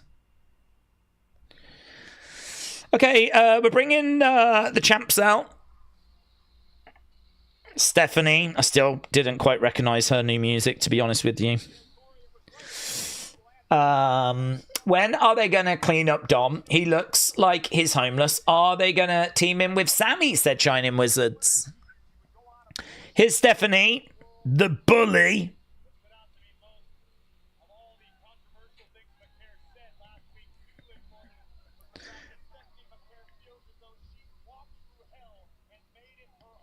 Stephanie feels like she has walked through hell.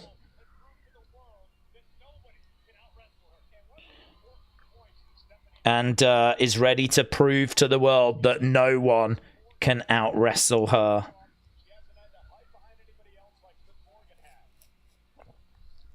Okay, so Stephanie getting in the ring.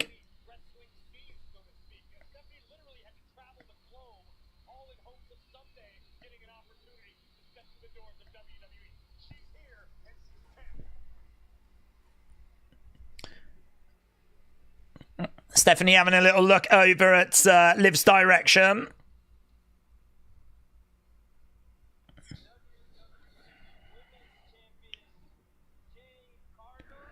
Okay, Jade Cargill getting brought out. A storm is coming. Sarini said, as much as I like Liv, I do not feel sorry for her. Stephanie is about that life. The man from Time Forgotten said the segment made no sense. If Liv had to ask Dom every time Stephanie talked, what did she say? She couldn't understand her. Then why did Liv cry after Stephanie spoke, says man from Time Forgotten. Yeah, I thought that it was a bit of a miss by WWE last week, but to be honest, I think they thought that Dominic was going to be able to live translate, make it really clear, kind of, you know, they tried some, and for me, it didn't work, and that's okay. You know, it's okay to try stuff and it not work. I think the subtitles looked a lot better for us.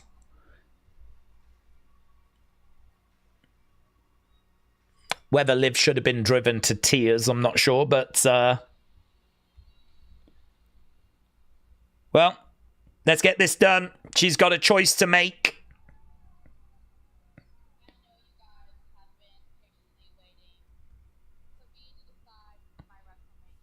I know you guys have been patiently waiting. I've decided. Something I want to get off my chest. Stephanie, your words caught me by surprise.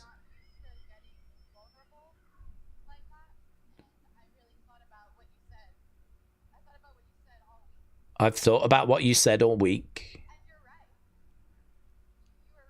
And you're right.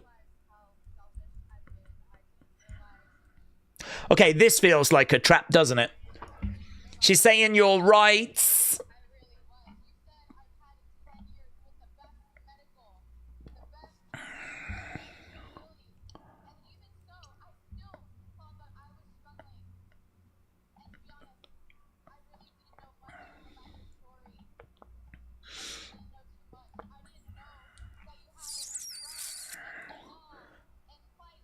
Stephanie's not going to fall for this, is she?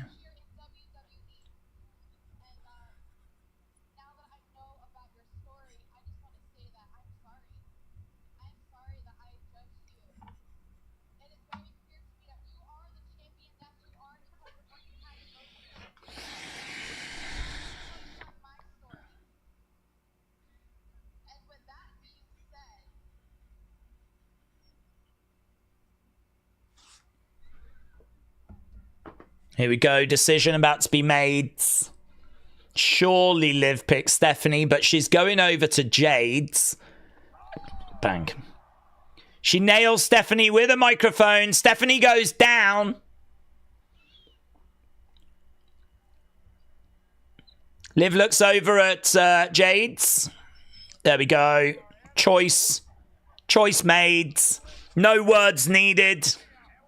I tell you what, I love the sell by Stephanie. I love the fact she cracked her in the head. That sell by Stephanie where she just goes, drops, was really, really good.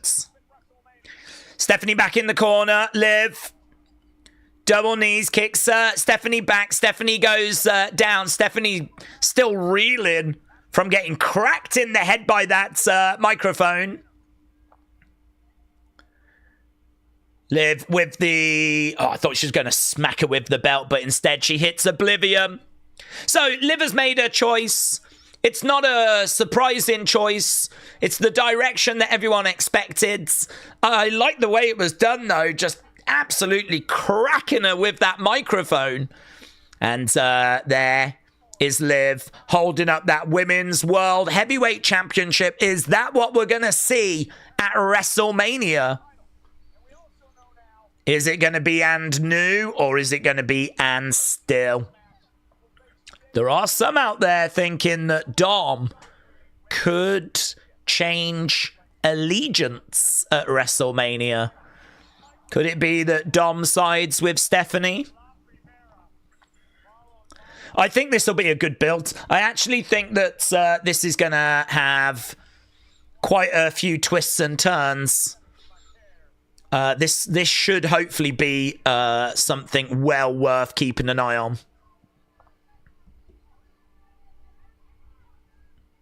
Okay, we're backstage with Javon. Cameron said, could Gunther versus Dragon lead to Ray versus Gunther at WrestleMania? Cameron, yeah. Yeah, it could. That makes a lot of sense, actually, because I don't think Dragon Lee Gunther is that exciting. Dragon Lee, to me, is a bit cold. So I personally wouldn't be looking for that at WrestleMania, but Ray against Gunther. I'm there for that. That could be a pretty straightforward Gunther win, to be honest. We've got Offset here with Javon. We've got the New Day and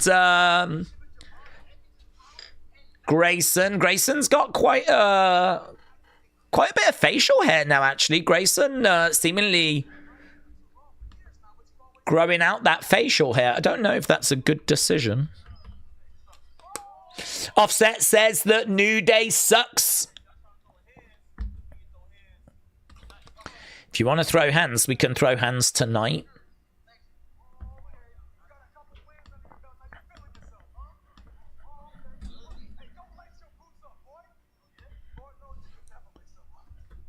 Go lace your boots up.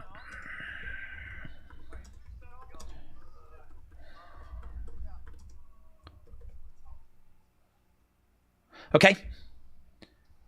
So, looks like, is that going to be Kofi against Javon?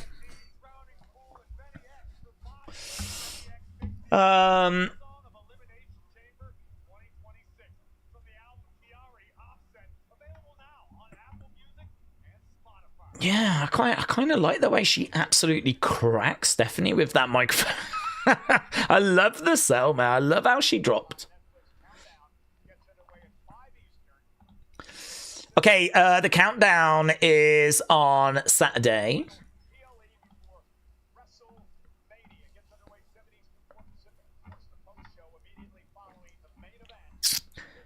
So that's going to be 5 Eastern, 2 Pacific. We always start a couple of hours before that. Here's Maxine. Okay, Maxine Natty next. I got to tell you, though, this show does feel, to me, like a show that is a bit more WrestleMania season. What I mean by that is we start with Gunther kind of berating the fact that, you know, AJ's a loser and all this. We get a backstage brawl. Then we move into our first match, which is a qualifier for the Chamber. Obviously, talking point there, what we Bronson should have won but didn't win. And then we move into Liv making her choice, which she does. So, you know, those kind of 3 segments, or those 3 different things that we've had, each one feels like it's been noteworthy. I mean, Gunther has got a Dragon Lee problem. They were brawling backstage. It's pretty exciting.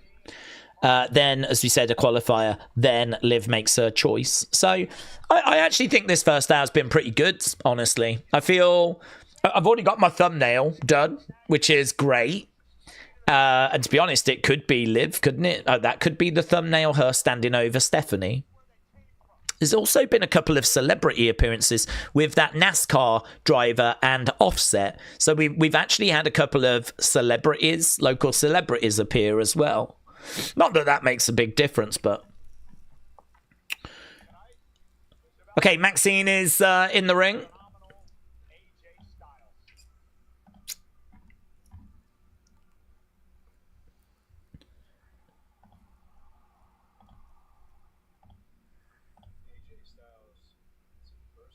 Cody just saying a few words about AJ backstage. Charlotte saying a few words.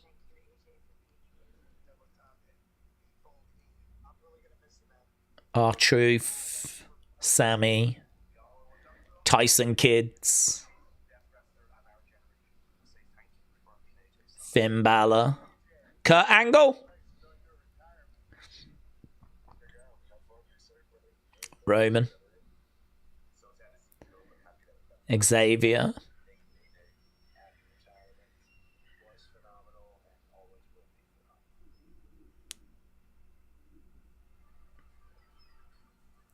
There you go. That was nice. A few little clips there of wrestlers saying a few words about AJ.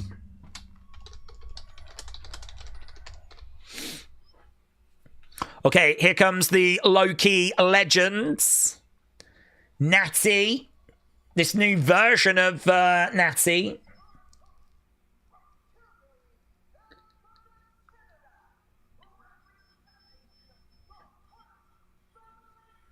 Okay. Daze, are we thinking someone's going to attack AJ, which is going to make him stay, said Macarice. I don't have that. There's a chance. If they do it, I think they've done it very well, you know? If they do it, I think they've done it well because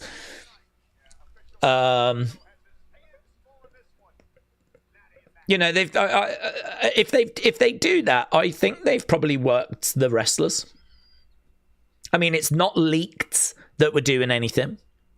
There's been no leaks. That would say to me that it's been on a need-to-know basis.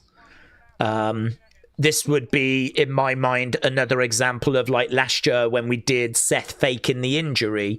It would be this year we've done AJ fake retirement, right? And honestly, I think this kind of thing is maybe hurting a little WWE a little.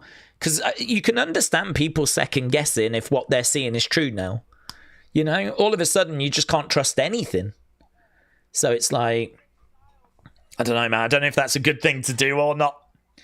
I could understand some of the wrestlers having the same kind of questions that the fans are having. Like, is someone going to go down tonight? Is he coming back? Is he really done? I mean, to be honest, I had that sort of mindset about Carrion when Carrion left. I'll quite happily admit that I was like, this doesn't make sense. You know, Carrion was loved by the fans. He was getting like chants and Gallows and Anderson. Blimey now, the Good Brothers. Wow, that's great that they've brought them back in to pay respect. That's just right, isn't it? I don't know. Would we go to these lengths if it was all just a swerve? I honestly, you got to pick a side, haven't you? And I'm gonna say I think he's done. I think he's done. I'm buying what they're selling. And if it turns out to be a swerve, I think they've done it really, really well. Okay, big boot by Maxine as Natty goes to the outsides. Randy fires in a gifted membership. Really appreciate it, buds. Randy Hayward, shout out to you, my friends. Straps down by Maxine. Let's get the results for that first match so that we don't get confused. So that first match did sort of lose momentum. I wouldn't say the fault of the wrestlers, but good 84 is what you lot score it. Okay, well, Maxine goes into the ring post. Maxine goes down. So, Natty and Maxine have been brawling on the outside of the ring. Maxine is dead. Is she dead? She looks dead. She's absolutely motionless. She's like a dead weight. Referee is out there and... Is he going to call the match? He's checking on her. Natty comes back over, throws in some shots to the back of their heads. Referee calls for the match.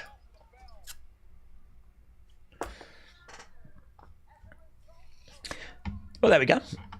Referee stoppage. I don't hate this, to be honest with you.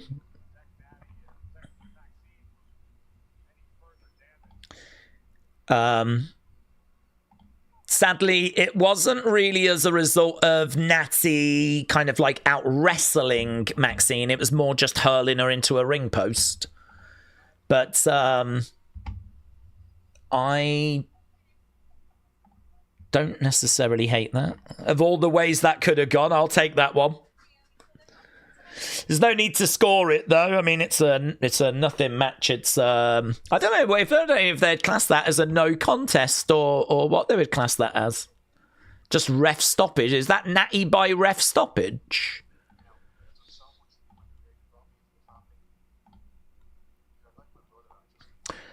Okay, we're in the Judgment Day.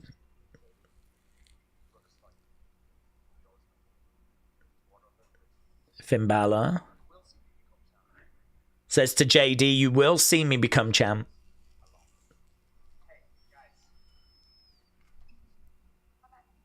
It does feel like Elimination Chamber is going to be a big show for Judgment Day.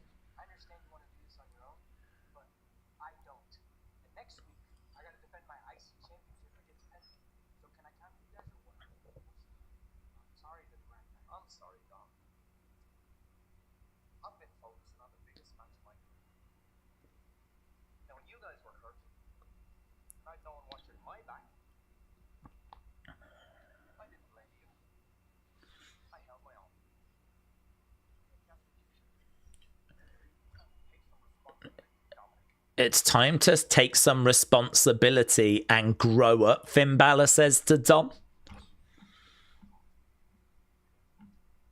I'll talk to him. He'll be there for you next week. Okay. More seeds being planted.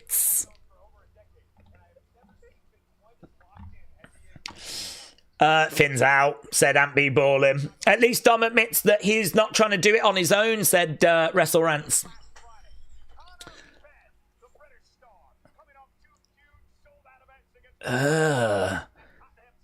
We're using WWE to promote Zuffa boxing.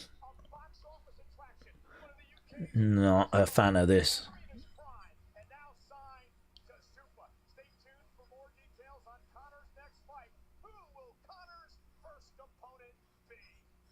Wow. I mean, it makes sense for them to do that. It makes sense for them to use UFC and WWE to promote the Zuffa boxing thing, but yeah, wow. That's a controversial thing here in the UK. I know Eddie Hearn was gutted by that. Connor had failed like a drugs test, a high-profile drugs test, and you know Eddie stood by Connor's side, and kind of felt like they were like really close, and then Zuffa's just come in and took him away. Okay, here's Trick Williams. Trick Williams is coming out, so Trick's going to get an interview during commercial break.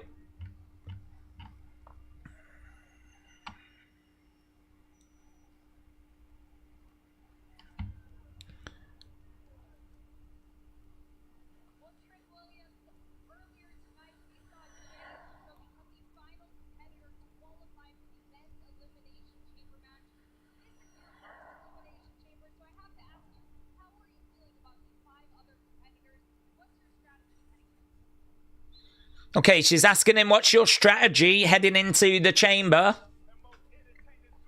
We are at commercial break, by the way.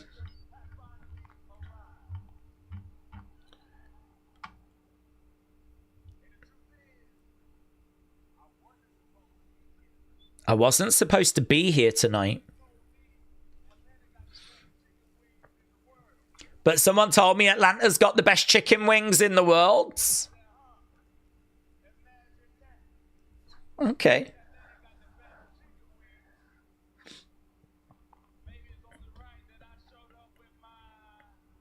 Lemon pepper steppers.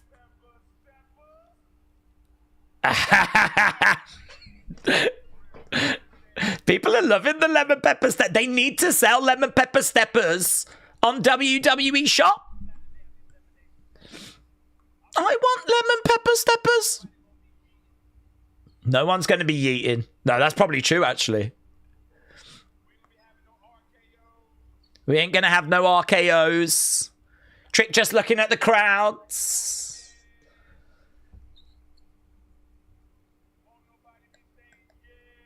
Ain't no one gonna say yeah. And we ain't gonna be bouncy.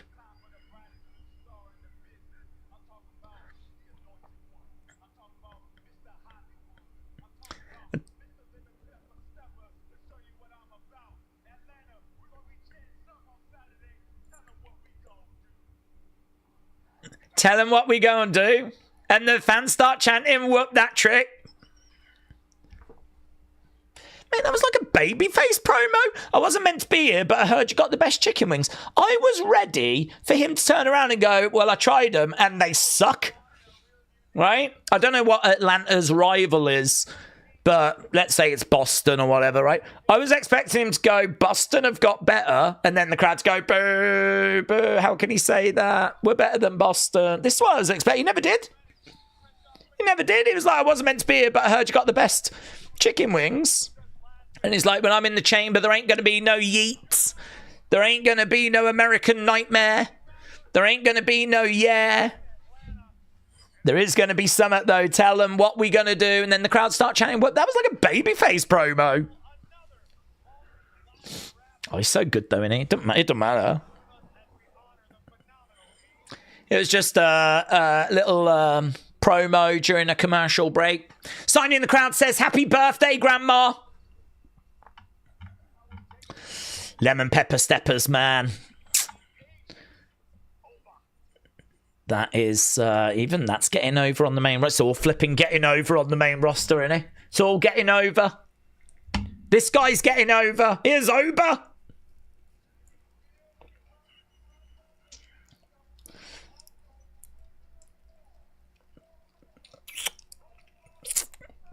Oba Femi.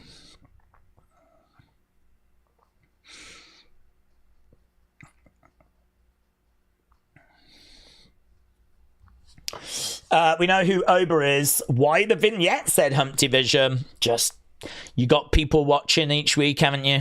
For the first time. People that might not have watched for a few weeks. Just constantly, like, hammering it. Okay, here we go.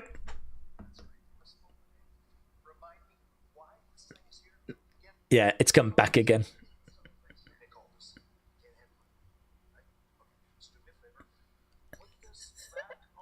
No. Okay. Oh, they're going to open it together. Now that's interesting. They're going to open it together. That's interesting. What does that mean? I don't know what it means, but it means that they're going to react. Whatever's in there, the two GMs are going to react. That's interesting. Does that change anything? Not really. I'm just pleased he's not sent it back to SmackDown, to be honest. That's what I thought he was going to do. But no, it's on its way to Chicago. And these two are on their way towards a match. And that is going to bang. Okay, is it the AJ segment now? No, it's the Brock segment. It's the Brock segment.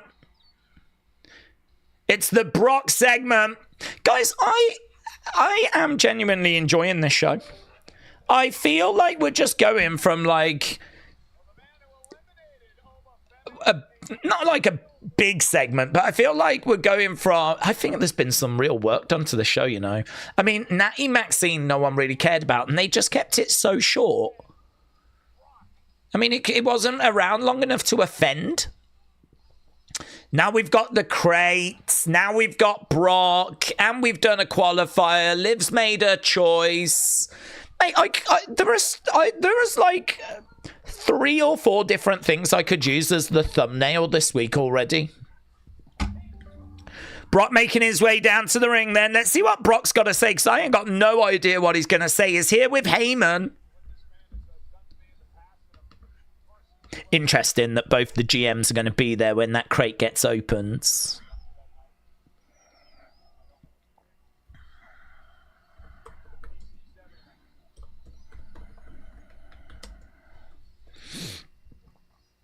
Brock getting into the ring. Screams out. J14 said it wasn't around long enough to make up for any of the other issues the show has had. Well, I mean, talking points, isn't it? I mean, I know that opening match was not a banger, but it's a talking point. We get a qualifier for the Chamber, and it's not even the person that was meant to be there. Good Brothers backstage was kind of fun little moment. I wasn't actually expecting them.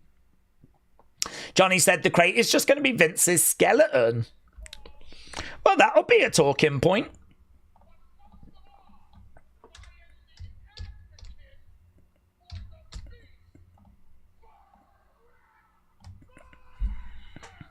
Okay, Brock in the ring. We are halfway through this Raw. Heyman's going to give us a history lesson.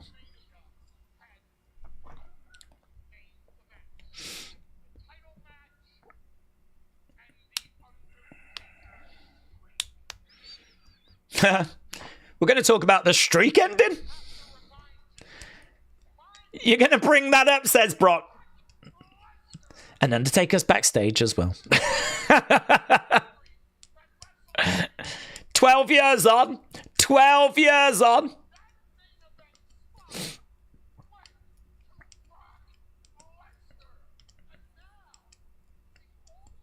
This is like OG Heyman. This is great. Heyman back, where we were so used to seeing him standing by Brock, doing the talking.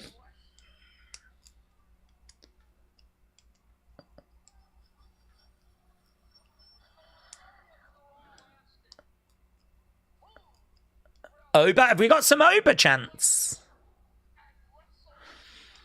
Who is Brock going to face at WrestleMania?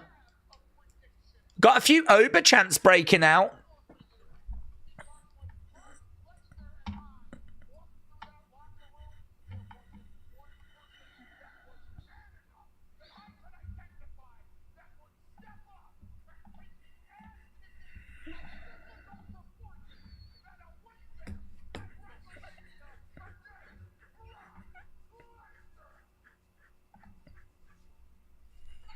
Yeah, we've got some Oba chant. I mean, that's quite encouraging that the fans are chanting for Oba. No one's chanting LA Knight, but why would they? LA Knight's not the obvious way forwards.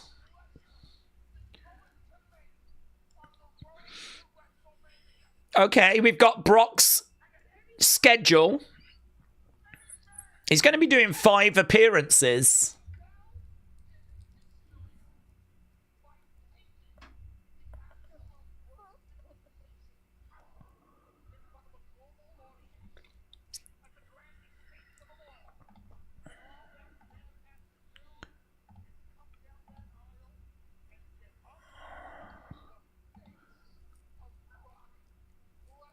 Okay, if you want to face Brock at Mania, just come down and face him. Get in his face. This is his schedule. Heyman said, I don't think that's going to happen, though. I don't think... the fans are still chanting a bit for Oba, you know.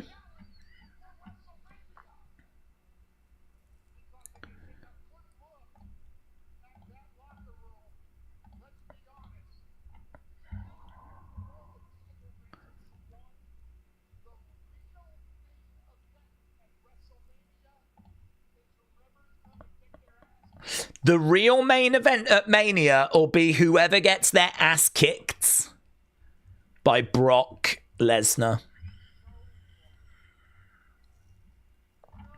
There's no one with the balls.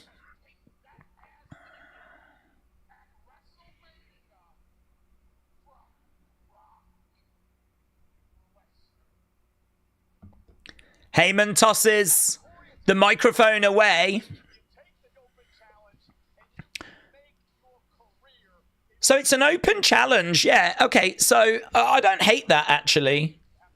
Lesnar has let the world know what his schedule is going to be. He's got 5 appearances between the Chamber and WrestleMania. I don't think he'll be at the Chamber, but he'll be on Raw.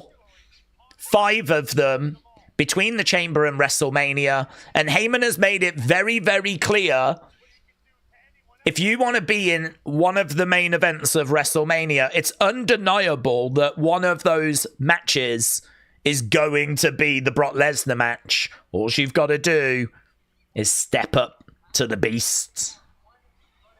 Fans wanted it to be over. Rumors are it's going to be LA Knight. Yeah, I don't hate it. I don't hate it.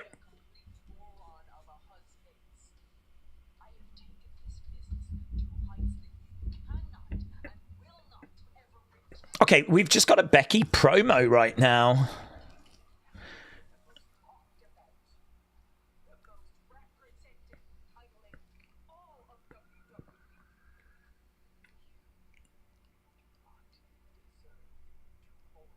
You do not deserve to hold this.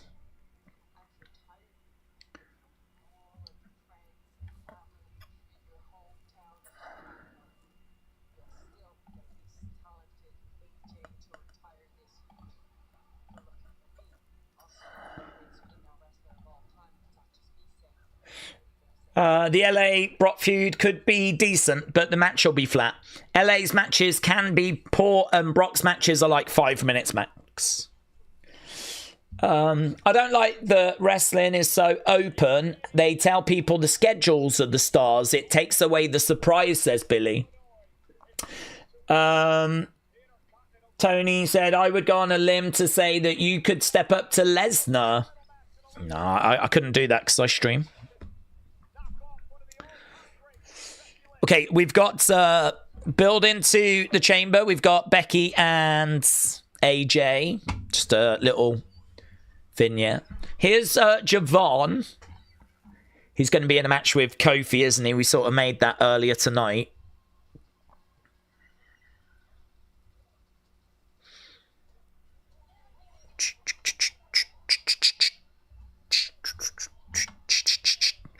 When you mock the injury gods for Unreal, the injury gods mock you back. I don't quite understand what that means.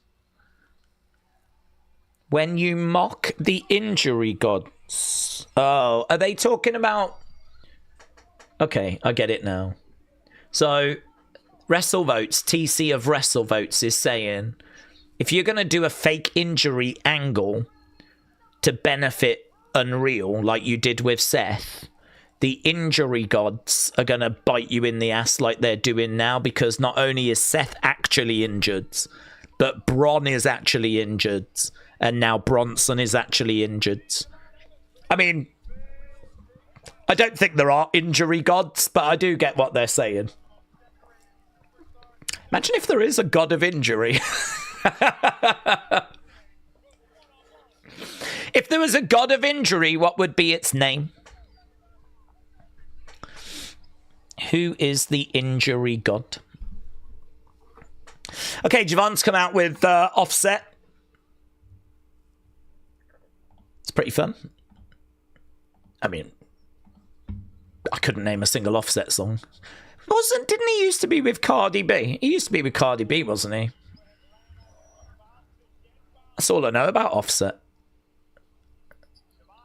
Have I seen him have sex with Cardi B in a clip that went around social media? I think I might have. I think I might have seen this man have sex. Not Javon. Is it that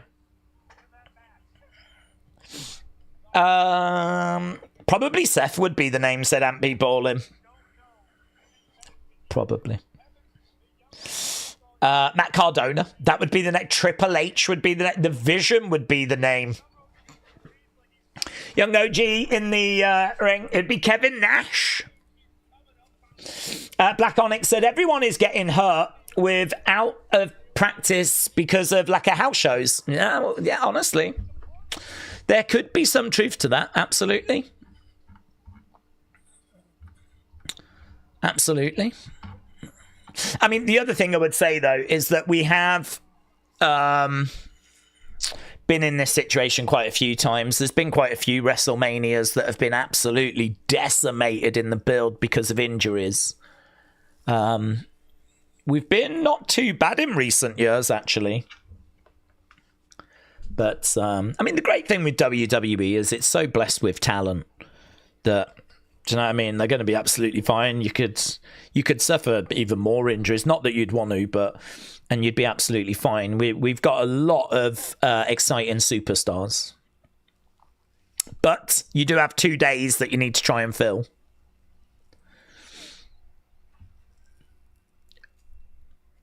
So, and hardly ideal that the bulk of the Vision is down. Bloody now, the Vision right now is Logan Paul and Austin Theory.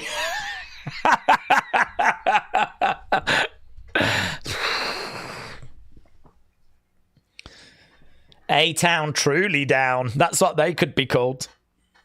A-Town really down. Okay, here's New Day. Matt said, did we see Dominic was going to fight Finn at WrestleMania? Did I say that? No, rumours are that it's going to go that way, but it's not guaranteed by any means. Okay, Kofi coming out. Erase Your Mind, hello. What's in the box? What's in the box? 7. I think that's a really interesting development as well, about that they're going to open that crate with both the GMs there. That fills me with a bit more confidence that it's not just going to be a stupid sponsor thing. It feels like something that could have an impact to both Raw and SmackDown. So I don't hate that. I don't hate that at all. Who the hell's Brianna Chicken Fry? She better be a chef. If she's not a chef, then she has definitely missed her calling. Who's Brianna Chicken Fry?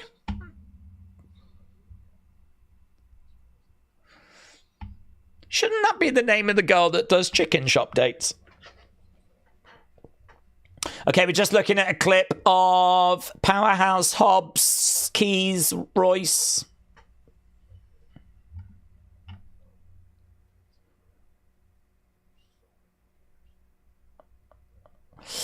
It's going to be an extra chamber in the box, said Simply Simon.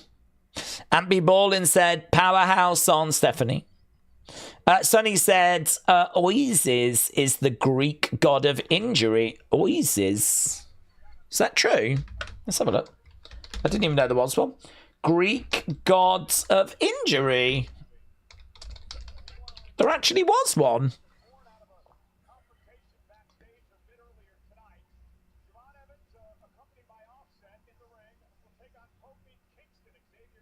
Greek god of injury, it says Asclepius was the god of medicine and healing. You're telling me that Oasis is the Greek god? So there was one. Oh, Oasis, misery, distress, and pain. Are they booking? Are they part of the creative team? They, I think, run the creative team for SmackDown, yeah? Misery, distress, and pain. Yeah, that checks out. That checks out. They're the Greek god of wrestling in 2025. Well, there we go. You learn something new every day. Sonny, thank you. We have got our next match, Kofi versus Javon. It's just going to be... It's not a bad match, to be honest. I mean, in many ways, this is like a passing of the torch of the guy that did all those exciting Royal Rumble avoiding elimination spots. I feel like this is the passing of the torch of that. I feel like if we're going to carry that forward, it's probably going to be Javon that does those spots. And Kofi was that guy that did those spots. So we've seen many passing of the torches. This is quite a unique one. Look at that. Look at this by Javon. So good. Shot coming in there by Kofi. Javon takes it. Offset on the outside. I feel like Offset's going to make his presence felt. Kick coming in. Super kick. Nice. 2. No joy. Kofi with a clothesline. Here we go. Javon looking to go against the ropes, but Grayson's over the other side. Grayson jumps back down. Javon was looking. That was quite good there by Grayson to prevent Javon from going big. That allows Kofi. That allows Kofi to literally run away. That's great. More wrestlers should do that. Javon was looking to do a suicide dive, so Kofi just started running up the entranceway. Michael Cole's mocking it. I think that's clever. It's better than being landed on. I do like it, though. I do like it. Kofi running up the entrance ramp, trying to run away. And right now, Kofi looking for a timeout. Javon coming over. We've got Grayson looking for a timeout as well. Right now, we got Javon in the middle of the ring. Kick coming in. Kingston poking out at the eye of Javon. Javon going through the ropes to the outsides. Referee having a word, pushing Javon back. We've got pushing Kofi back. Javon on the outsides. Kofi steps through the ropes. Big boot. Javon goes down. Bouncy. Offset comes round. Offset checking on Kofi, and it looks like we're going to commercial break. Right, I've just got to let... We are at commercial. So we're at commercial. I'm going to take this opportunity to just let the dog in because I literally just heard the dog bark. So I'm just going to go and do that, but we are at commercial. We are back in 2 minutes, and I won't even be that long.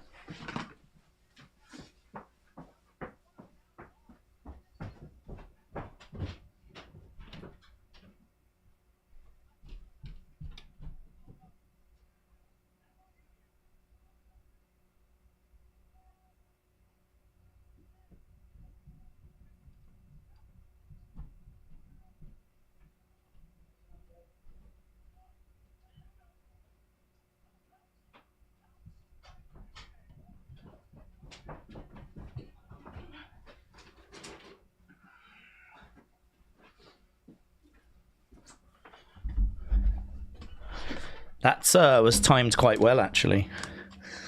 I literally heard a bark like about 10 seconds before we went to commercial. And I was like, oh no. I don't want to have to get up during this match. And then we went to commercial, so that was actually worked out quite well. Right. We are well into this commercial. As a result, we can have a look at the chats. Daze, would we think the AJ Styles tribute is legit? I think it's legit. There's been no word about it going any other way. In fact, there's been no word about AJ actually being there.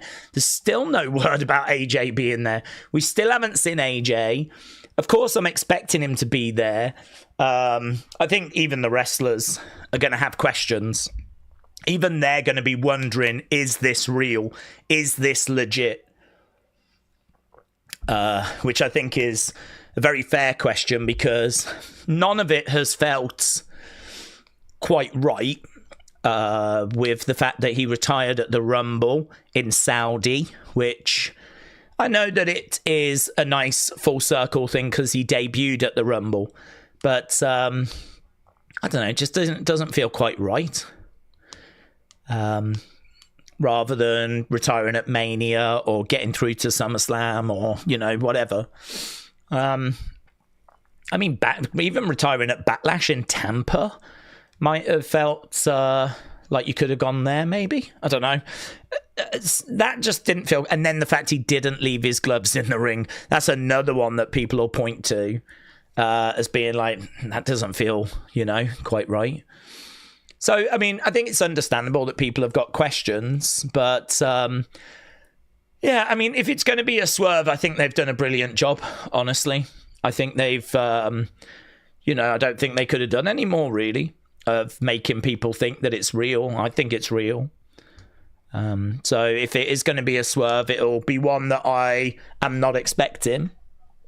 But it is true, since Unreal started, they've started to do more of these kinds of things for Unreal, most notably the injury angle with Seth. That's the most notable one, so we'll see. We'll find out, but at the moment I'm thinking it's just a legit thank you. You know, this is maybe the kind of segment we would have done on the Raw after Rumble, but instead it makes sense just to delay it for two reasons. First one being that means Stephanie gets the exclusive from AJ for her podcast, which Triple H would want to do for her. And number two, obviously we're in Georgia now, and this is probably the right place to kind of have this moment. So couple of reasons as to why we're doing it now and not the Monday after Rumble. So yeah, at the moment I'm thinking it's probably legit, but there's every chance it isn't. Lovely by Javon. He did that the other week where he bounces off that bottom rope, springboard corkscrew into a beautiful kick. Talking about Backlash Tampa, Saturday, May 9th.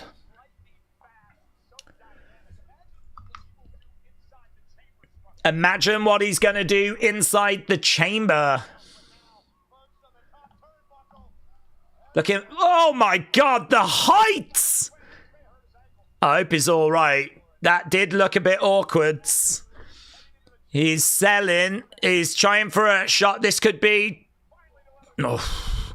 SOS to kick out by Javon. Mate, the height that he just got was absolutely incredible. Look at this. The height on that is insane. And then he lands on his feet. Referee is checking on him to see if he's okay. Right now, we are back underway with a roll-up by Javon to kick out.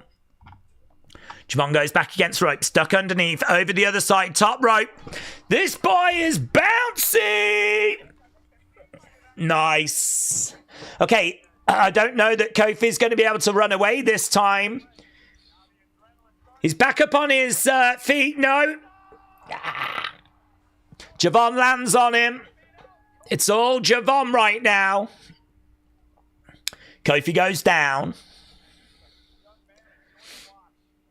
I wonder what's going on backstage in regards to, like, rewrites. Because there's every chance there was meant to be, like, some Vision backstage segments. Grayson gets involved. Leg drop by Kofi.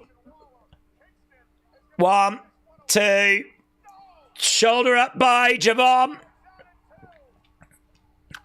Kofi livid. Kofi livid with the officiating. Football Talk said WWE would be Adam and Nick will open up the box and see the reaction, but it's going to be revealed on Raw or SmackDown after, said Football Talk. Okay, Offset getting involved now.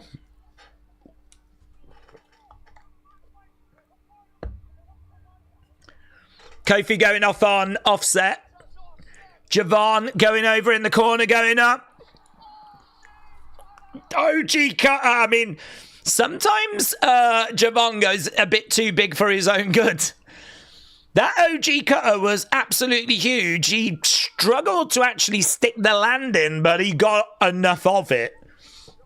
It's not the smoothest OG cutter. It's a big OG cutter, but... Blimey now. It's a great win for him. A win over Kofi. I don't know what really that counts for in 2026, but Kofi obviously a former WWE champion.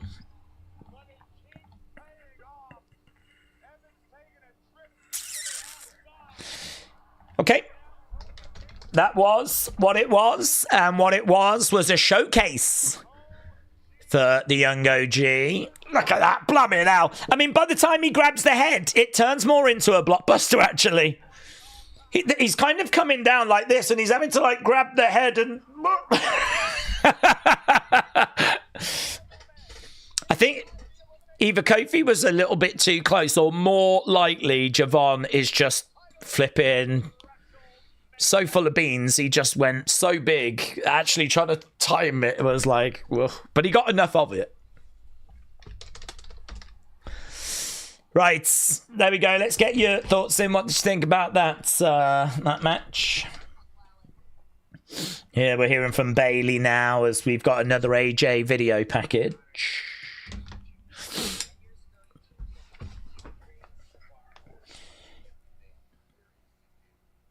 The Miz.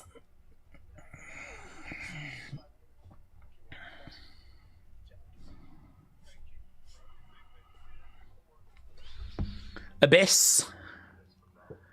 Booker T.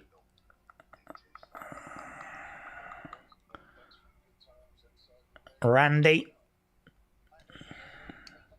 Shinsuke says, I miss him already.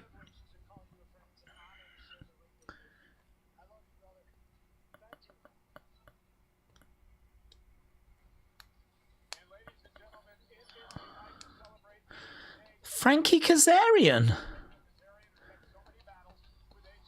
An Abyss. The hell? Frankie Kazarian and Abyss on Raw? Blimey hell. Guys, TNA have invaded. TNA have invaded. It's happening. Do you imagine if, like, 10 years ago, you used to say Frankie Kazarian and Abyss are going to be on Raw? Be like, what?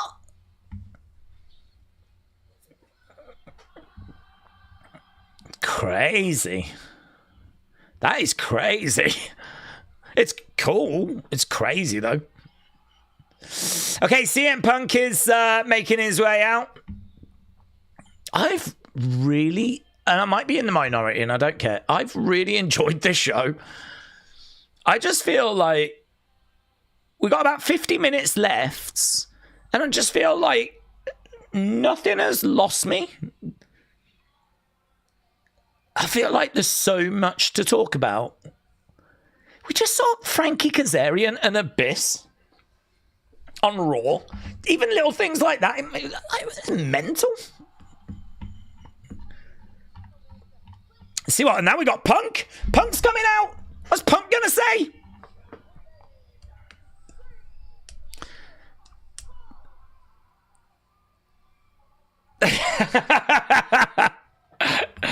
Punk went to a kid.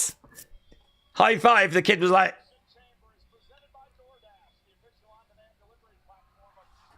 oh, it was tense. It was tense. That could have gone anyway. Sleaze Boy said the next WrestleMania host should be Asa Akira. Sleaze Boy, shout out to you.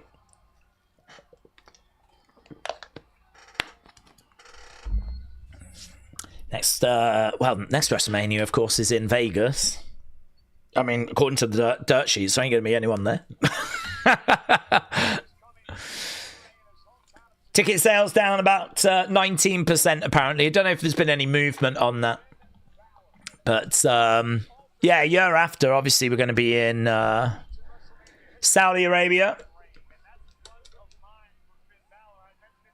Finn Balor going over. Is that little Yachty? Little Yachty's in the crowd, isn't he? Okay, we've gone to commercial break.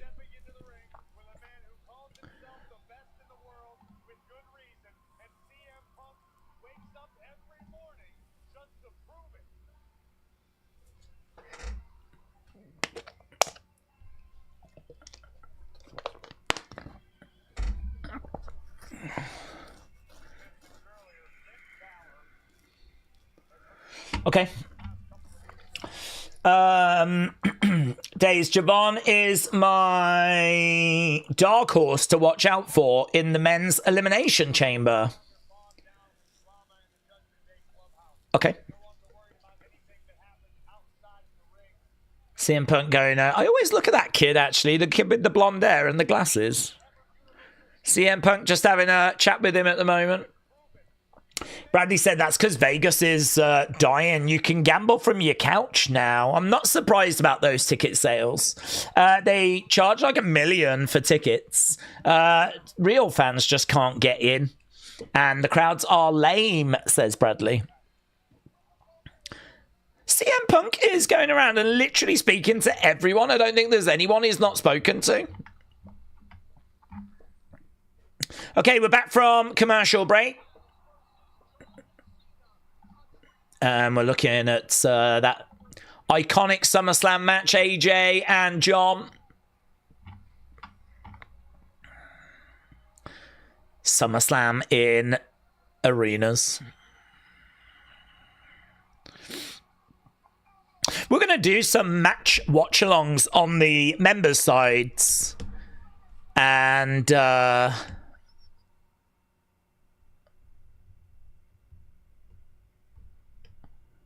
that would be a great one to revisit.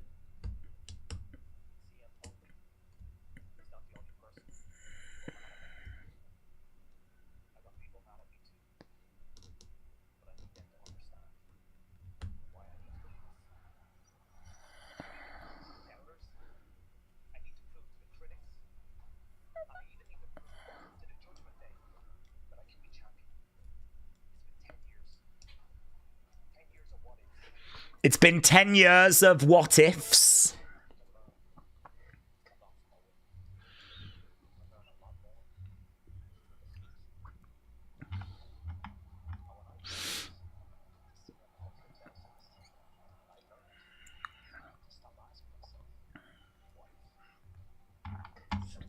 I learned to stop asking myself, what if?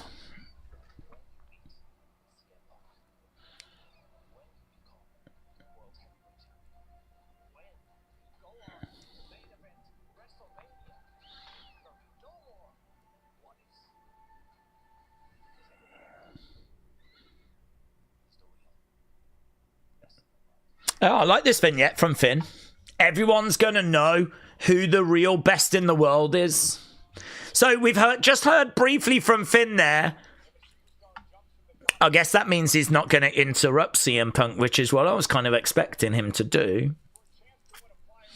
I would love a big surprise and a big swerve with AJ leading a TNA invasion, says Hannah.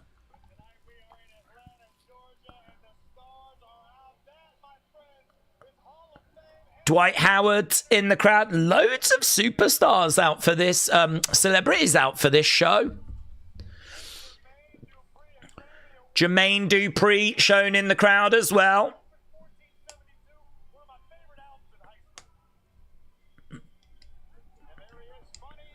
Funny Marco.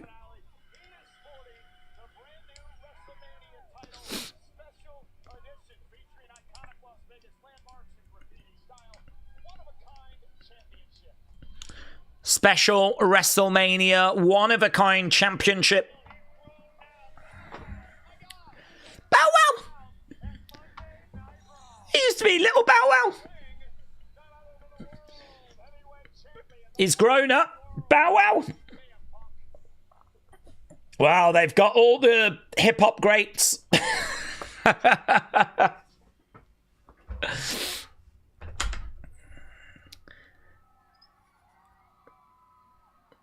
Okay, CM Punk in the ring. But I mean, now how everyone's come out, hasn't there? I've never seen this many flipping rappers and celebrities at a wrestling, or not for a long time.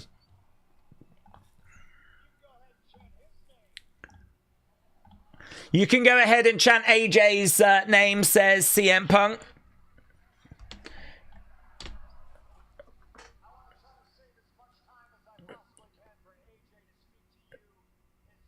Oh, okay. We are going to hear. That's the first time we've heard that AJ is going to speak. I want to be as quick as I can so that AJ can talk to you people.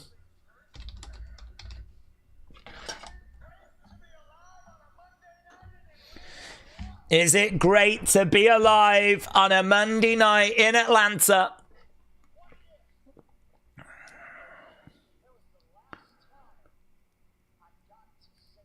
What if that was the last time I got to say that?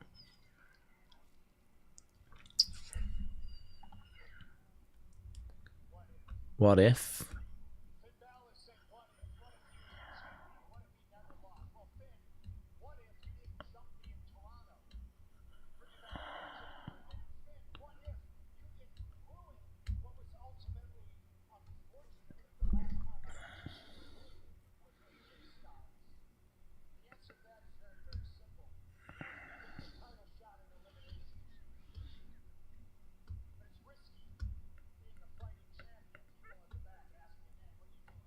It's risky being a fighting champion.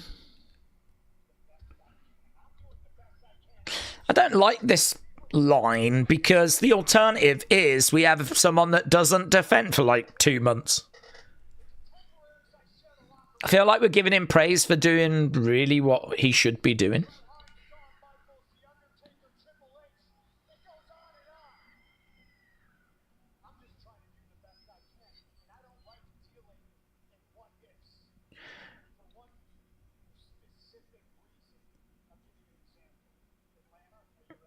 Atlanta, are you ready? What if?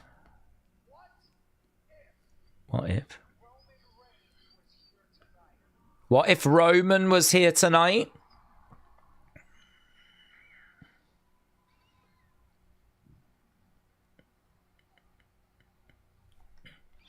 Okay, well, he's not going to be, is he? And that's going to be the point, is it? This crowd are a bit quiet, aren't they? A bit dead. He asked for AJ chants, and they were like, AJ Styles. AJ Styles.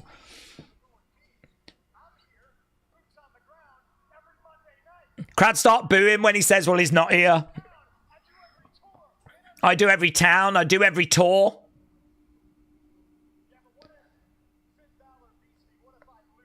What if Finn Balor beats me? What if I lose? This crowd does suck, said Casey. Yeah, they're very quiet, aren't they? Very quiet.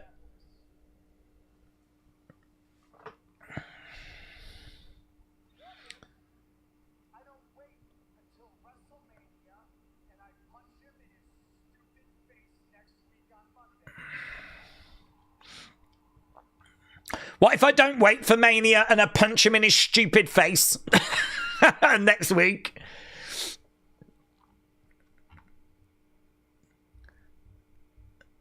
There's not much reaction. He keeps waiting for a reaction and keeps looking around and the fans aren't really doing anything.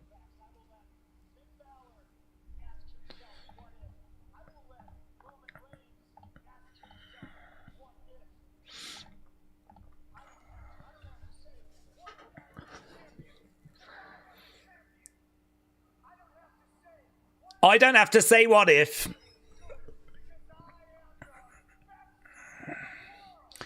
Because I am the champion. I'm the best in the world.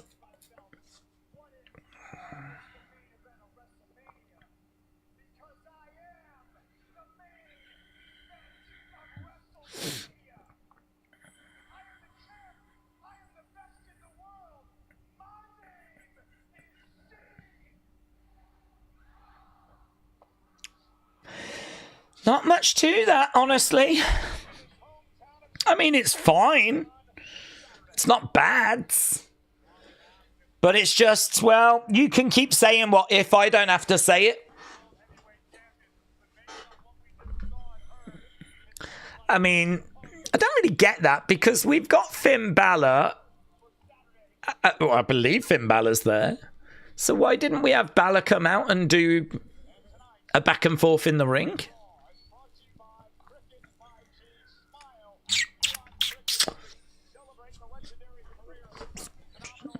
It's all right. It was awkward, said Brony. Oof. Is this Omos? The big man. The big man's here. Petey Williams, Jeremy Borash, Omos. Camera's gone like that.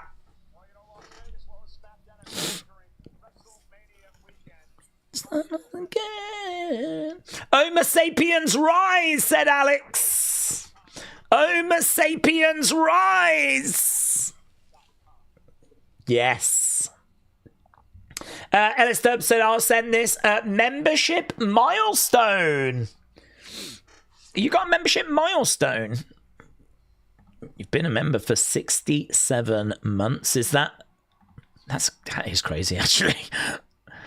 And you've got a shield next to your name as well. My God, LSW, you're like the sheriff of the community. Congrats.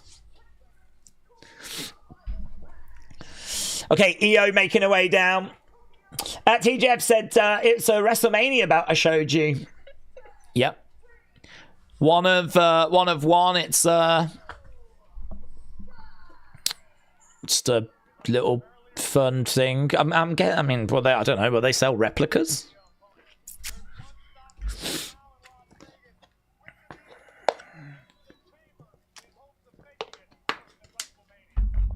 EO making her way down.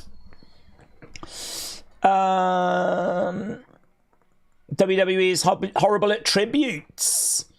Much more they could do for fun, says Kappa. I hate to say that I ironically love AJ and Omos as a tag team. It was weird, but I couldn't help but like it, said Alex. Omos in a suit jacket is very reminiscent of Mark Henry. Salmon. What if TNA wrestlers are here to confront AJ about retiring in WWE and say they want one last run in TNA? Said KCM. EO in the ring then. We've got a triple threat coming up.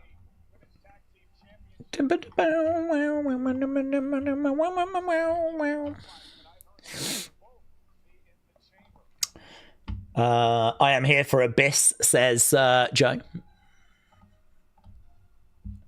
Little Rai, shout out to you. Wow, wow, wow, wow, wow. Here's Kyrie getting her Pirates entrance.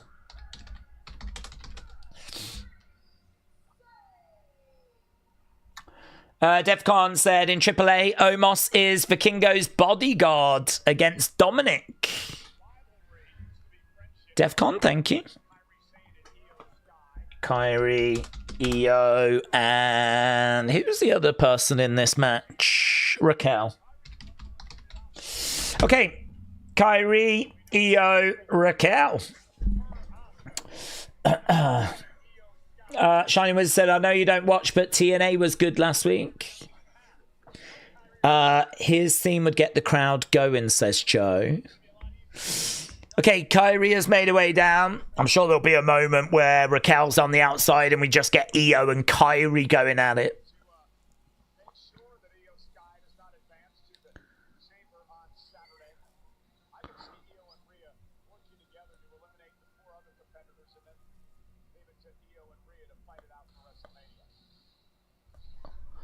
Okay, here's Raquel. Dean said, I've enjoyed the show today. Mr. said, why the hell does Netflix always skip the intros for commercials?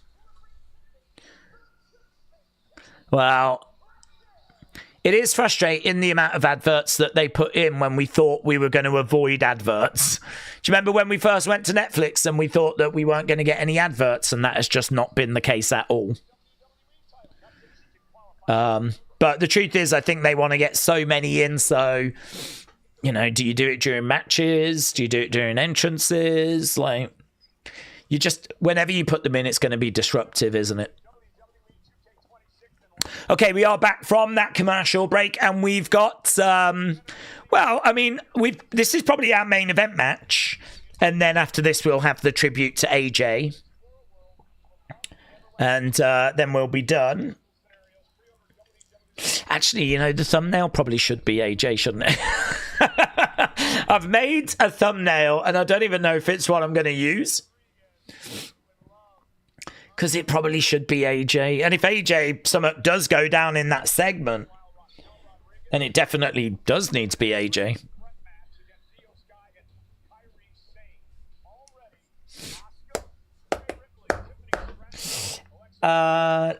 This is gearing up to be the worst Raw, said Hex.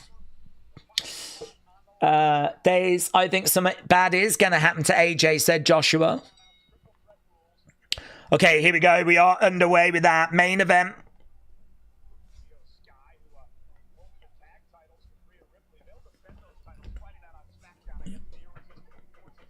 Big boot there by Raquel. EO going against the ropes. Nice. I'll tell you what we need. We need a really good match here. I think there's been lots of talking points dotted throughout this show, but we haven't had much in the way of like really good in-ring. Kofi Javon, you lot said was good 96. And, you know, obviously that first triple threat did not go to plan. Maxine and Natty was very, very short. Chops coming in by, EO and Kyrie working together. Kyrie charges in, moves out the way. EO charges in. Oh, there's a show of respect between EO and Kyrie. This is not good news. For Asuka. I'm thinking from Asuka's perspective. That's better. There we go. Grab her hair. Pull her down. Kyrie.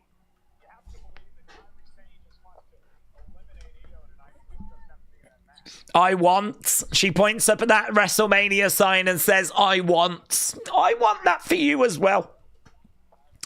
EO has got her flowers many, many times. I want Kyrie to have flowers. Kyrie gets the ropes. EO, middle of the ring. Kyrie goes down. EO standing over Kyrie, going over, grabbing Kyrie. Kyrie, middle of the ring. Kick out to Raquel. Kyrie goes round the back of EO. Raquel is grabbing a hold of Raquel. Raquel picks up both EO and Kyrie. Double fall away. EO down. Kyrie down. We haven't seen Asuka or anything, have we? I thought we would have seen Asuka maybe having a word with Kyrie, saying to her, you better win. You know? Don't let me down. Oh, goes for an elbow, gets caught. EO gonna go for a springboard moonsault to the outside. Gets it, hits it. I thought that kid in the crowd was going to join in for a second, but didn't. Kyrie could have a good run as an IC champion, said Dr. Luchalala. Becky AJ story doesn't really need that belt. I'd be down for that. The Bronson injury in the opening match killed the vibe for that match quality. We do need a banger to follow up, said Phoenix. Yes, this show, I mean, is clearly not a perfect show, but I really have been very satisfied with it. It's not been a chore to watch. I feel like there's plenty to talk about coming out of it. And one of the areas that's been quite weak tonight has been the actual wrestling. I think it depends how much you put on like the in-ring. If you're going to judge a show by its wrestling, which is not a bad thing to judge a wrestling show by, I can see why people would be down on this. I can see why people would, you know, that might be your headline. That might be your starting point. And I could see why this show is just not it for you. But I don't know. I can forgive that first match because, I mean, clearly it did not go the way they had it all planned. And these kind of things happen. You know, injuries happen. And when they do, you got to roll with it. And of course the match is going to suffer. So that's okay. Maxine against Natty, I don't think anyone was that hyped for. They kept it short. Okay. Kofi Javon was fine. I don't think anyone's down on it. Good 96 is not a bad score. Some nice moments in there. I enjoyed Kofi running away and big OG cutter at the end, which he only just got, but he did get it. So, you know, a couple of moments in that match, fine. But yeah, we are missing that that real banger. You know, we are missing that match where you go, oh yeah, you do need to watch that match. That was well worth watching. Whether that's going to be this match, I gotta be honest, probably not. Probably not. I mean, Io is fantastic. Raquel, I think, plays her role well. If this was a singles match, then, you know, and they put some time into it, then I'm sure we could get something out of it, but don't know. Sometimes with these triple threats, there's a lot of moving parts and it can get a little bit sloppy, and don't know that these triple threats have been bringing out the best in the participants. So, I don't know. We'll see. I'm sure it'll be fine. Whether it'll be like, oh yeah, that was so good, probably not, but I don't want to be down on a match that hasn't happened, you know. Okay, right now we got Kyrie on the outside of the ring. We're going back from that commercial break, and we are now into the third hour. These shows have been ending at about 20 minutes past, but this will probably go longer. I think we will wrap this match up relatively quickly. I think we'll have all of the participants then, won't we? We'll have all the participants. I think that'll be both the chambers full. Ah. Down goes Kyrie. Io, oh, like that. Nice bit of injection of speed. She goes through the ropes, delivers a drop kick. Down goes Raquel on the outsides. Io in the corner, going up through the ropes. She's going quicker than her opponents. She's not only she's having to beckon them over. Io, missile, springboard missile, kip up, nice. We get a second emote. Second emote. She's trying to get the crowd fired up. She's getting more noise out of them than we've heard quite a few times tonight. Oh, I like that from Raquel. I like that. Raquel just comes in, barges Io out the way. That's the kind of stuff Raquel should be doing. Big, strong, dominant. Tahana Bomb, she's got Kyrie up, but Io coming over, making the save, actually. Bang, Raquel going into the ring post. I think Io and Kyrie know that to get any success in this, they've probably got to work together to get rid of Raquel. Io going through the ropes. Crossbody. Down goes Raquel. Kyrie's up. Kyrie just finding her foot in. Boom! Elbow! Down goes Raquel. Raquel in a whole world of trouble right now. Oh! That was a great drop kick. Io with a drop kick. That was, she had to get some height on that. I'd like to see that again, actually. She drop kicks her right on the chest, and it's perfect for Raquel to then go back and just go straight over the barricades. That was done really well. Looking for a backslide by Kyrie. 2. Oh, Io, blimmin' hell. Left that super late. Real close. She's got blimey now. Bit into like a net breaker there by Io. Io going up, looking for the moonsault. Io over the moonsault. Kyrie gets turned over. 1, 2. Raquel makes the save. Blimey now. Over the moonsault. Raquel making the save. Oh, yeah.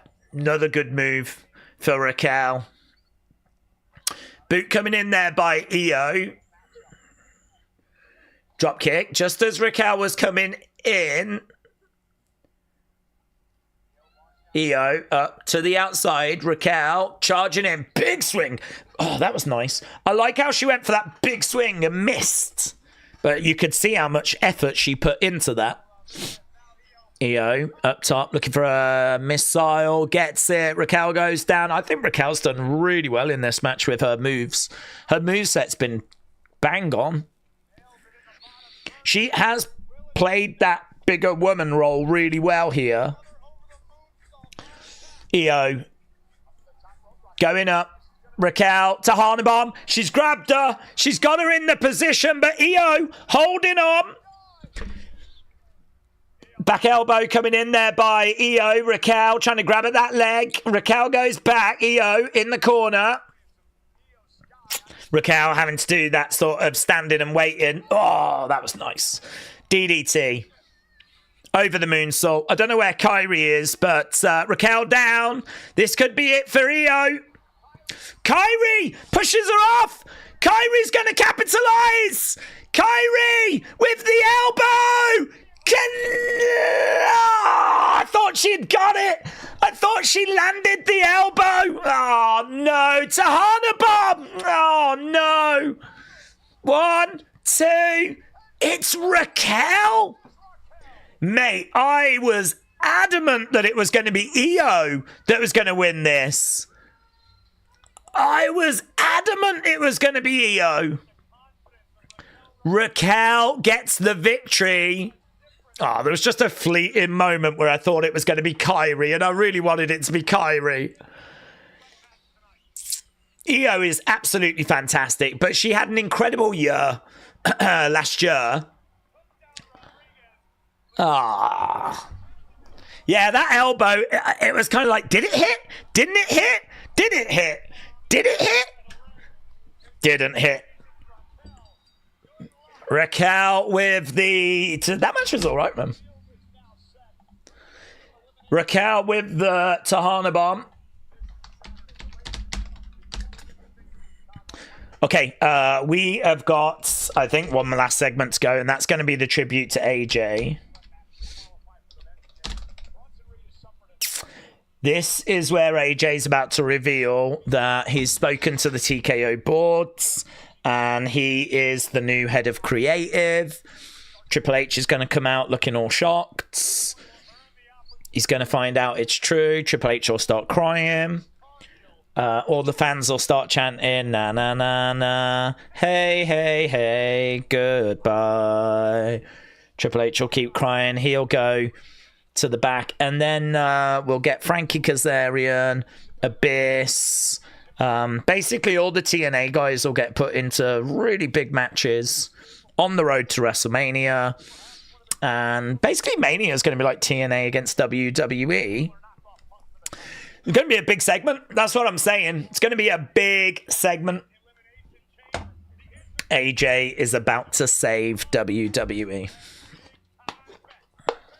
Okay, they're just running down the Elimination Chamber cards. Joe said Bronson's got a torn bicep. Cole just said. Well, that's not good news, is it? How long does it take to recover from a torn bicep? Let's have a little look. Torn bicep. Recovery.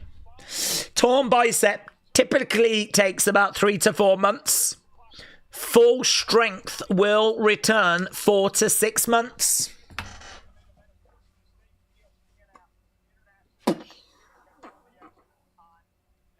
How have they managed to get that done already? That's really... They've done well, haven't they? To kind of find that out already. Perhaps you just know.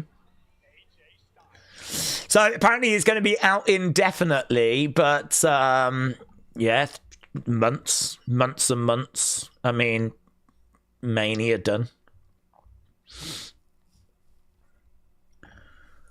Wow. Well, with that bombshell, all of a sudden, perhaps my thumbnail is correct again. And really, that's the most important thing, isn't it? Thoughts very much with Bronson, but also, how many thumbnails do I need to make? I don't need to make that many. Okay, next week we've got Dominic and Penta. Dragon Lee against Gunther next week. Dragon Lee, Gunther.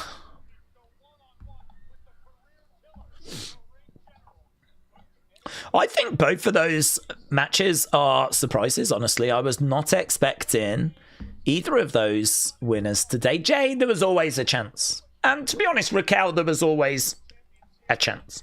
But Roman returns next week.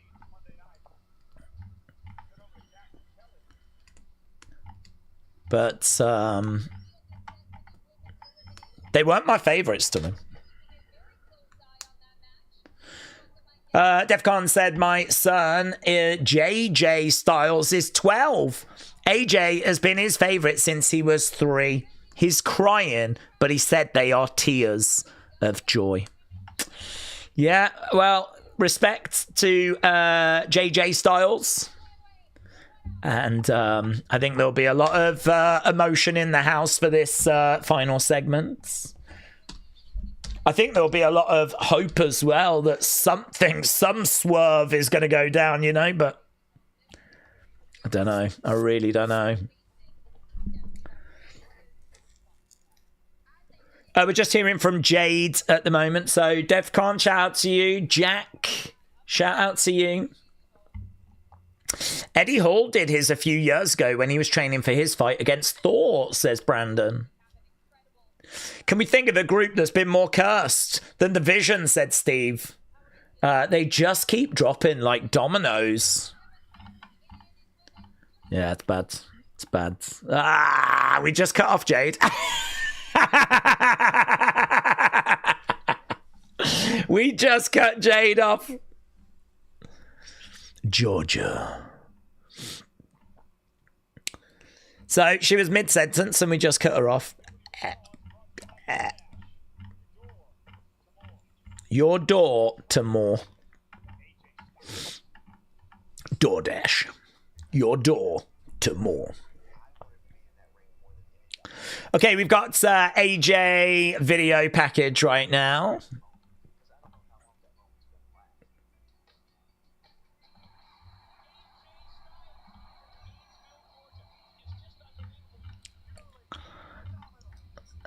I mean, look,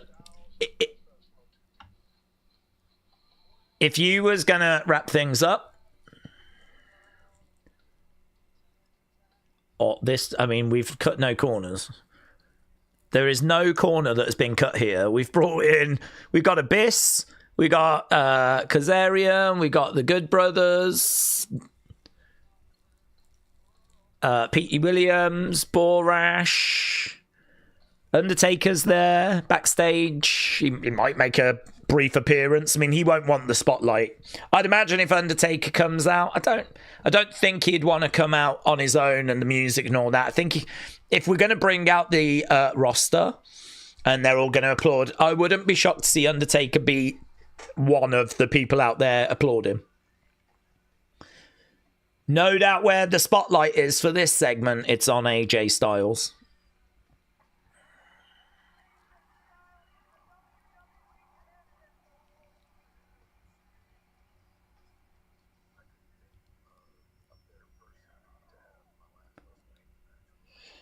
I couldn't think of a better person to have my last WrestleMania match with, says Undertaker. Undertaker speaking in this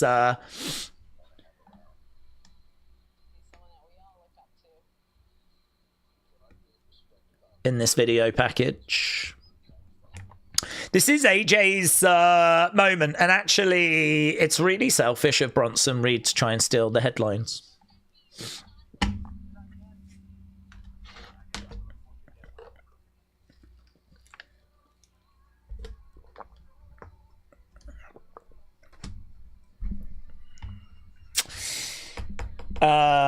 This Raw has been mid. CM Punk promo was weak, said Jason. I'm not crying. You're crying, says James.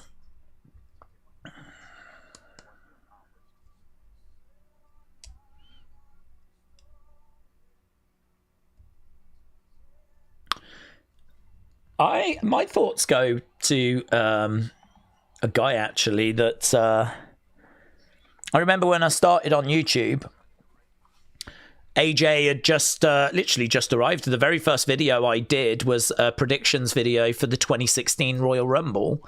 That is the Rumble AJ comes in on. So it's weird for me because literally the first video on this channel is January of 2016 predicting the Rumble. And then that is when AJ arrives. So AJ's WWE career has been as long as I've been on YouTube. And the reason why I mention that is because I remember there wasn't really much in the way of like reaction clips and stuff like that back then. But there was a few people that shared their reactions to AJ debuting.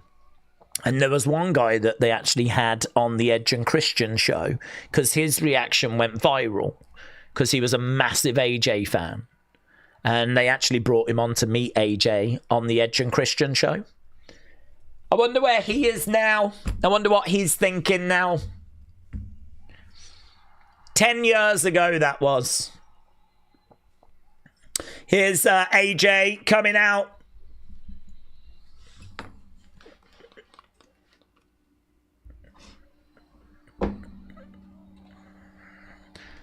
There'll be a lot of people emotional here.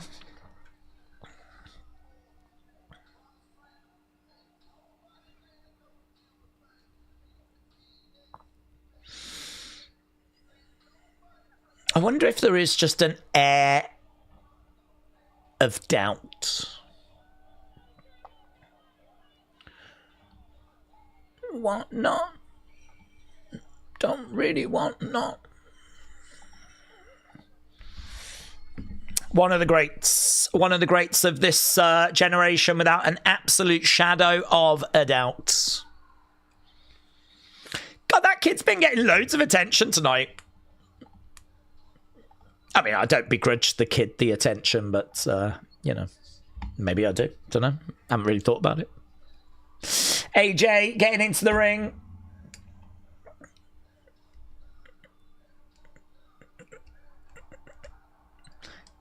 There is no salmon. If he came out in salmon colour, we'd all be like, the Mark Henry thing.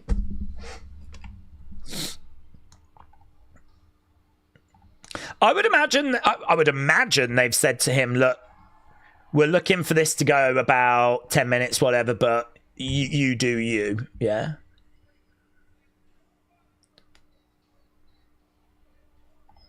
You do you. You take as long as you need.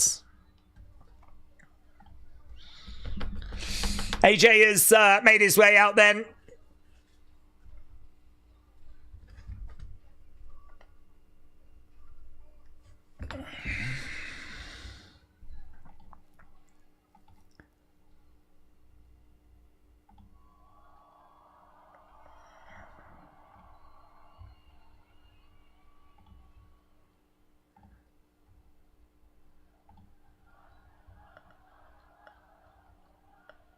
Thank you, AJ, is the chant. AJ Styles, thank you, AJ Styles. So we've got those dueling chants.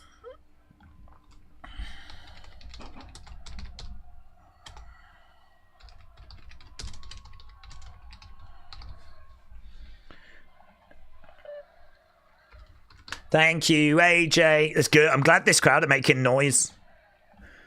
They've been a bit questionable tonight.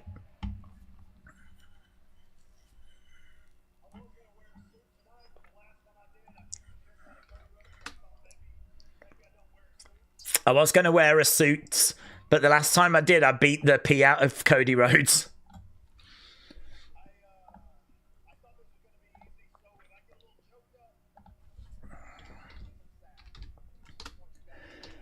If I get choked up, it's not because I'm sad.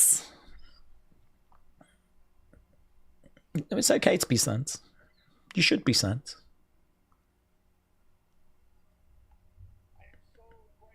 I'm so grateful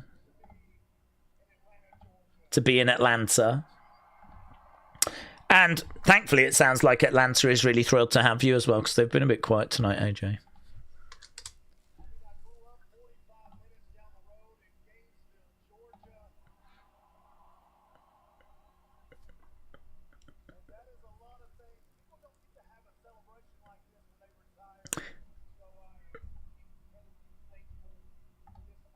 People don't always get to celebrate like this. I'm very thankful for tonight.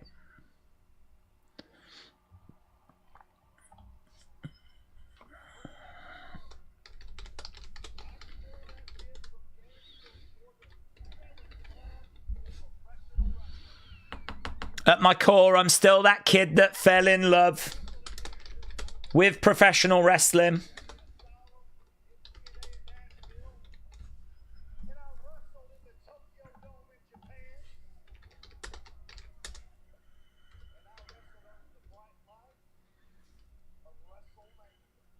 I've wrestled in the Tokyo Dome and I've wrestled under the bright lights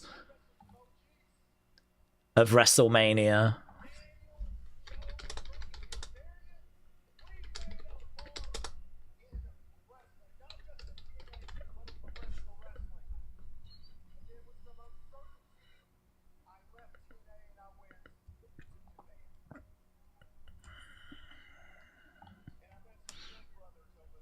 I met some good brothers in Japan. He talks about Daniel, Samoa Joe, TNA.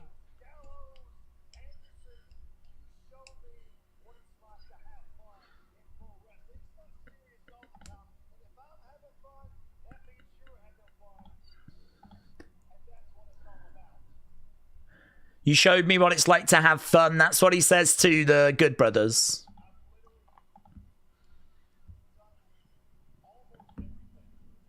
Oh, I've done almost everything. Almost. But I've never been a booker. Here we go.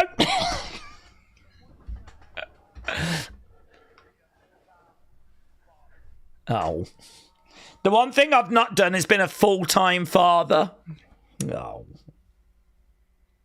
I'll do that later. Do that in like 5 years. I've missed birthdays. His wife's like, yeah.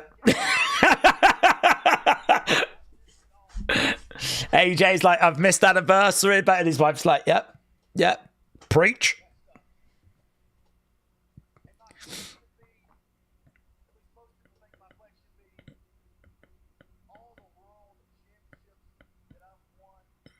People think my flex should be the world championships that I've won.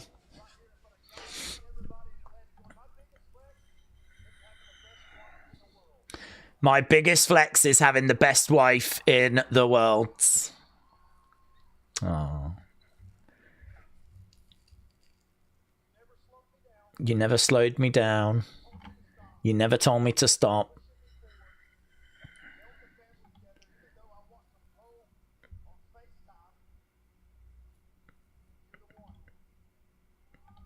You're the one. Well, that's good news, isn't it? I mean, considering they're married.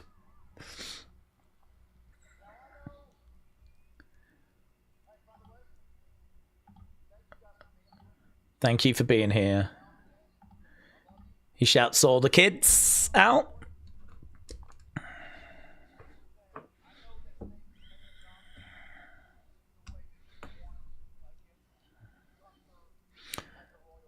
I know things might not have gone the way that you wanted against Gunther.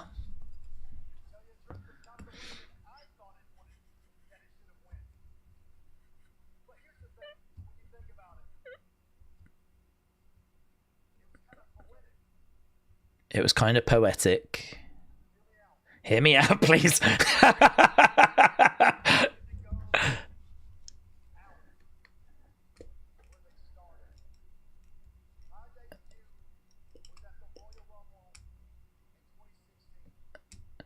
My debut was at the Rumble in 2016.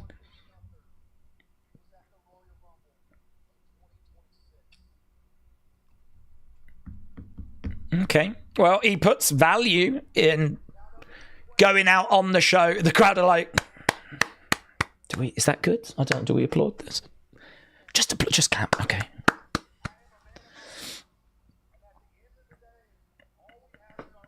I'm a man of my words.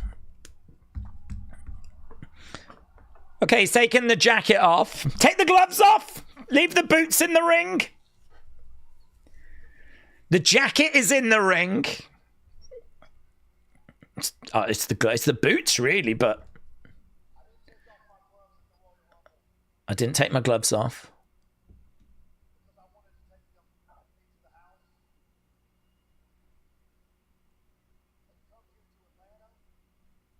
Is this where he's gonna do it?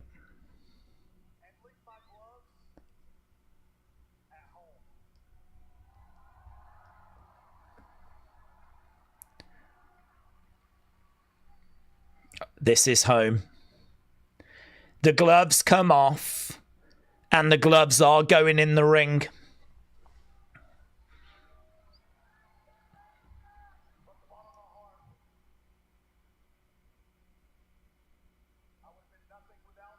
Wow, that's very powerful. Thank you for your love, and I love you right back. So a lot of people question why the gloves had not been left in the ring. He sort of explains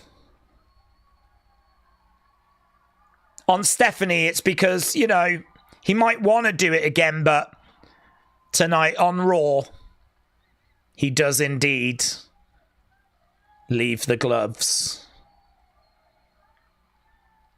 in the ring.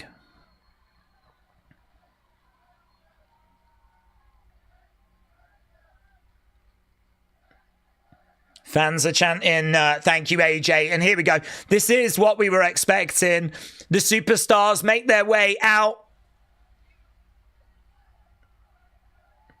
They're applauding in the entranceway.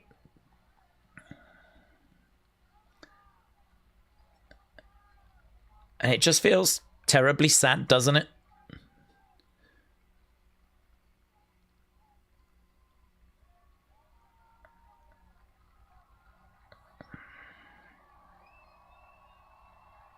I sort of feel like even the crowd are sort of waiting, like, is something going to happen? Please don't let this be the end.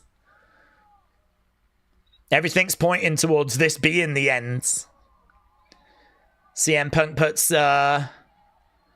his hand in the air. Sammy's out there. Everyone's out there. The whole locker room is emptying out. And the crowd's chanting AJ. The superstars joining in.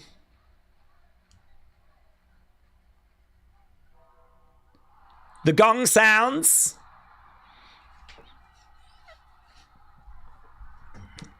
I'm surprised actually that they've given Undertaker this moment. There'd been, we knew like that he was there.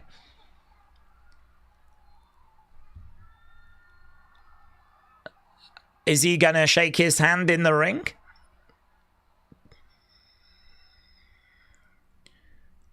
I'm guessing lights on and a handshake.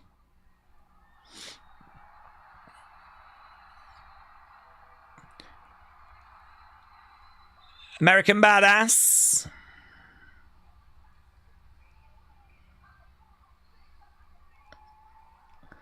Undertaker making his way down to the ring.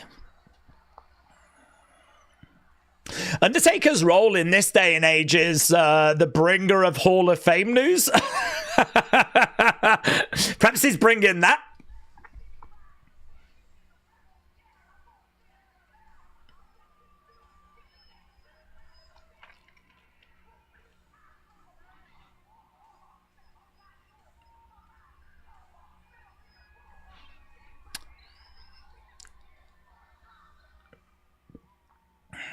Undertaker grabbing a microphone. This song just isn't as good, said the Hips. Undertaker looks at the gloves.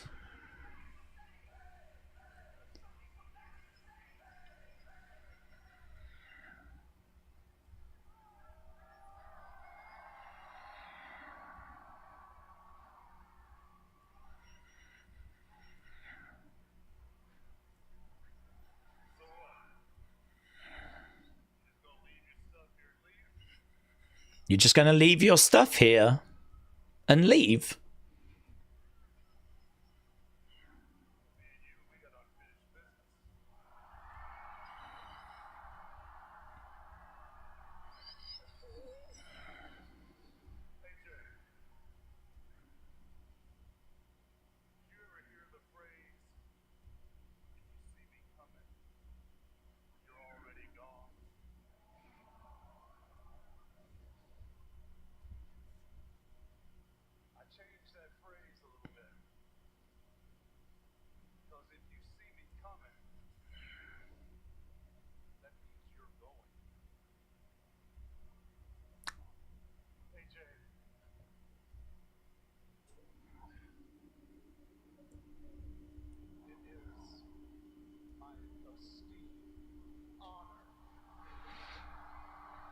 Yeah.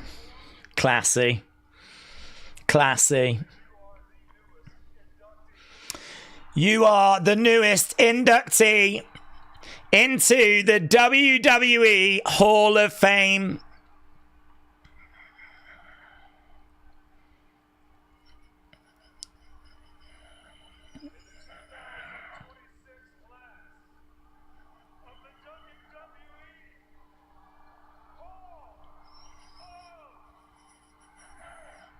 That's brilliant. It's brilliant because it just felt like there was something hanging over this segment. It felt like everyone was waiting for something. I didn't know if we were going to get it, honestly. I really thought that we were going to fade the lights down and just go, like, end the show, you know, fade to black. But no, instead Undertaker's come down in his new role, the bringer of Hall of Fame rings.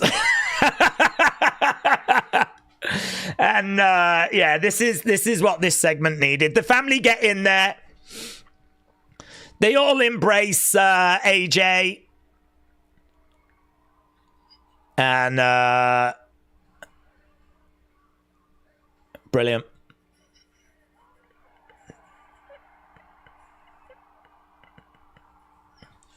Brilliant. I think that was fantastic.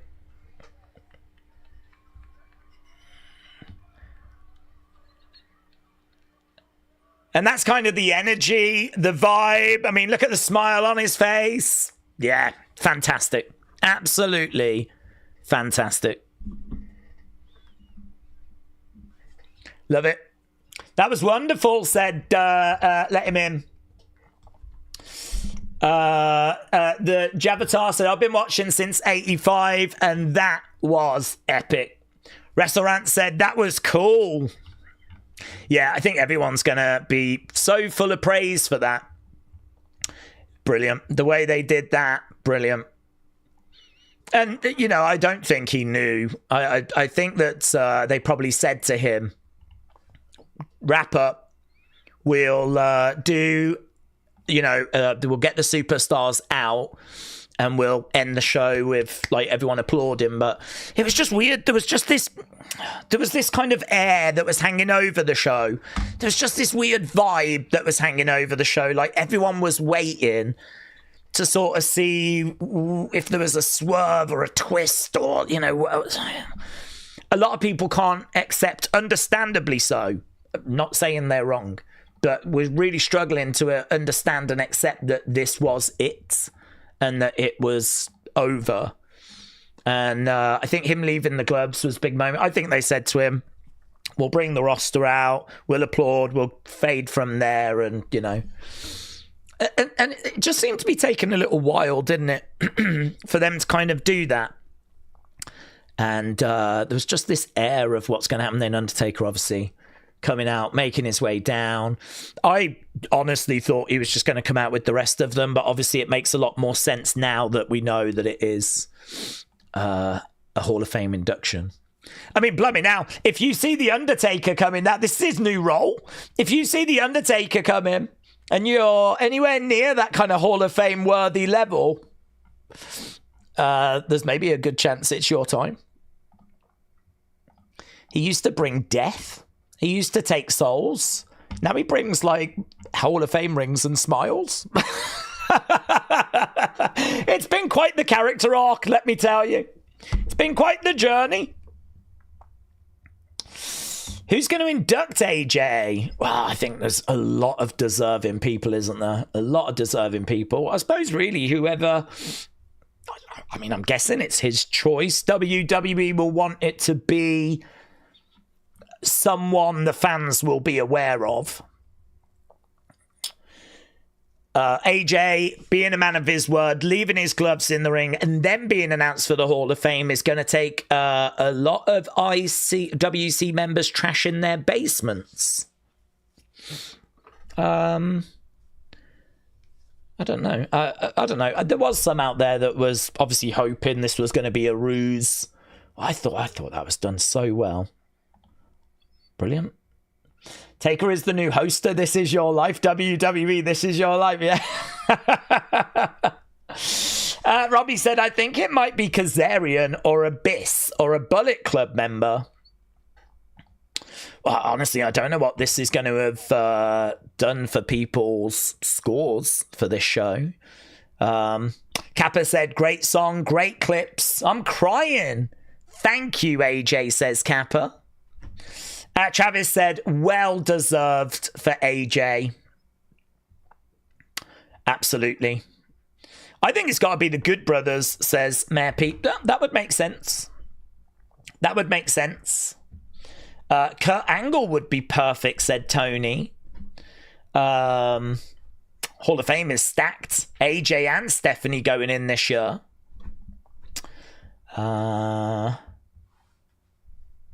Okay.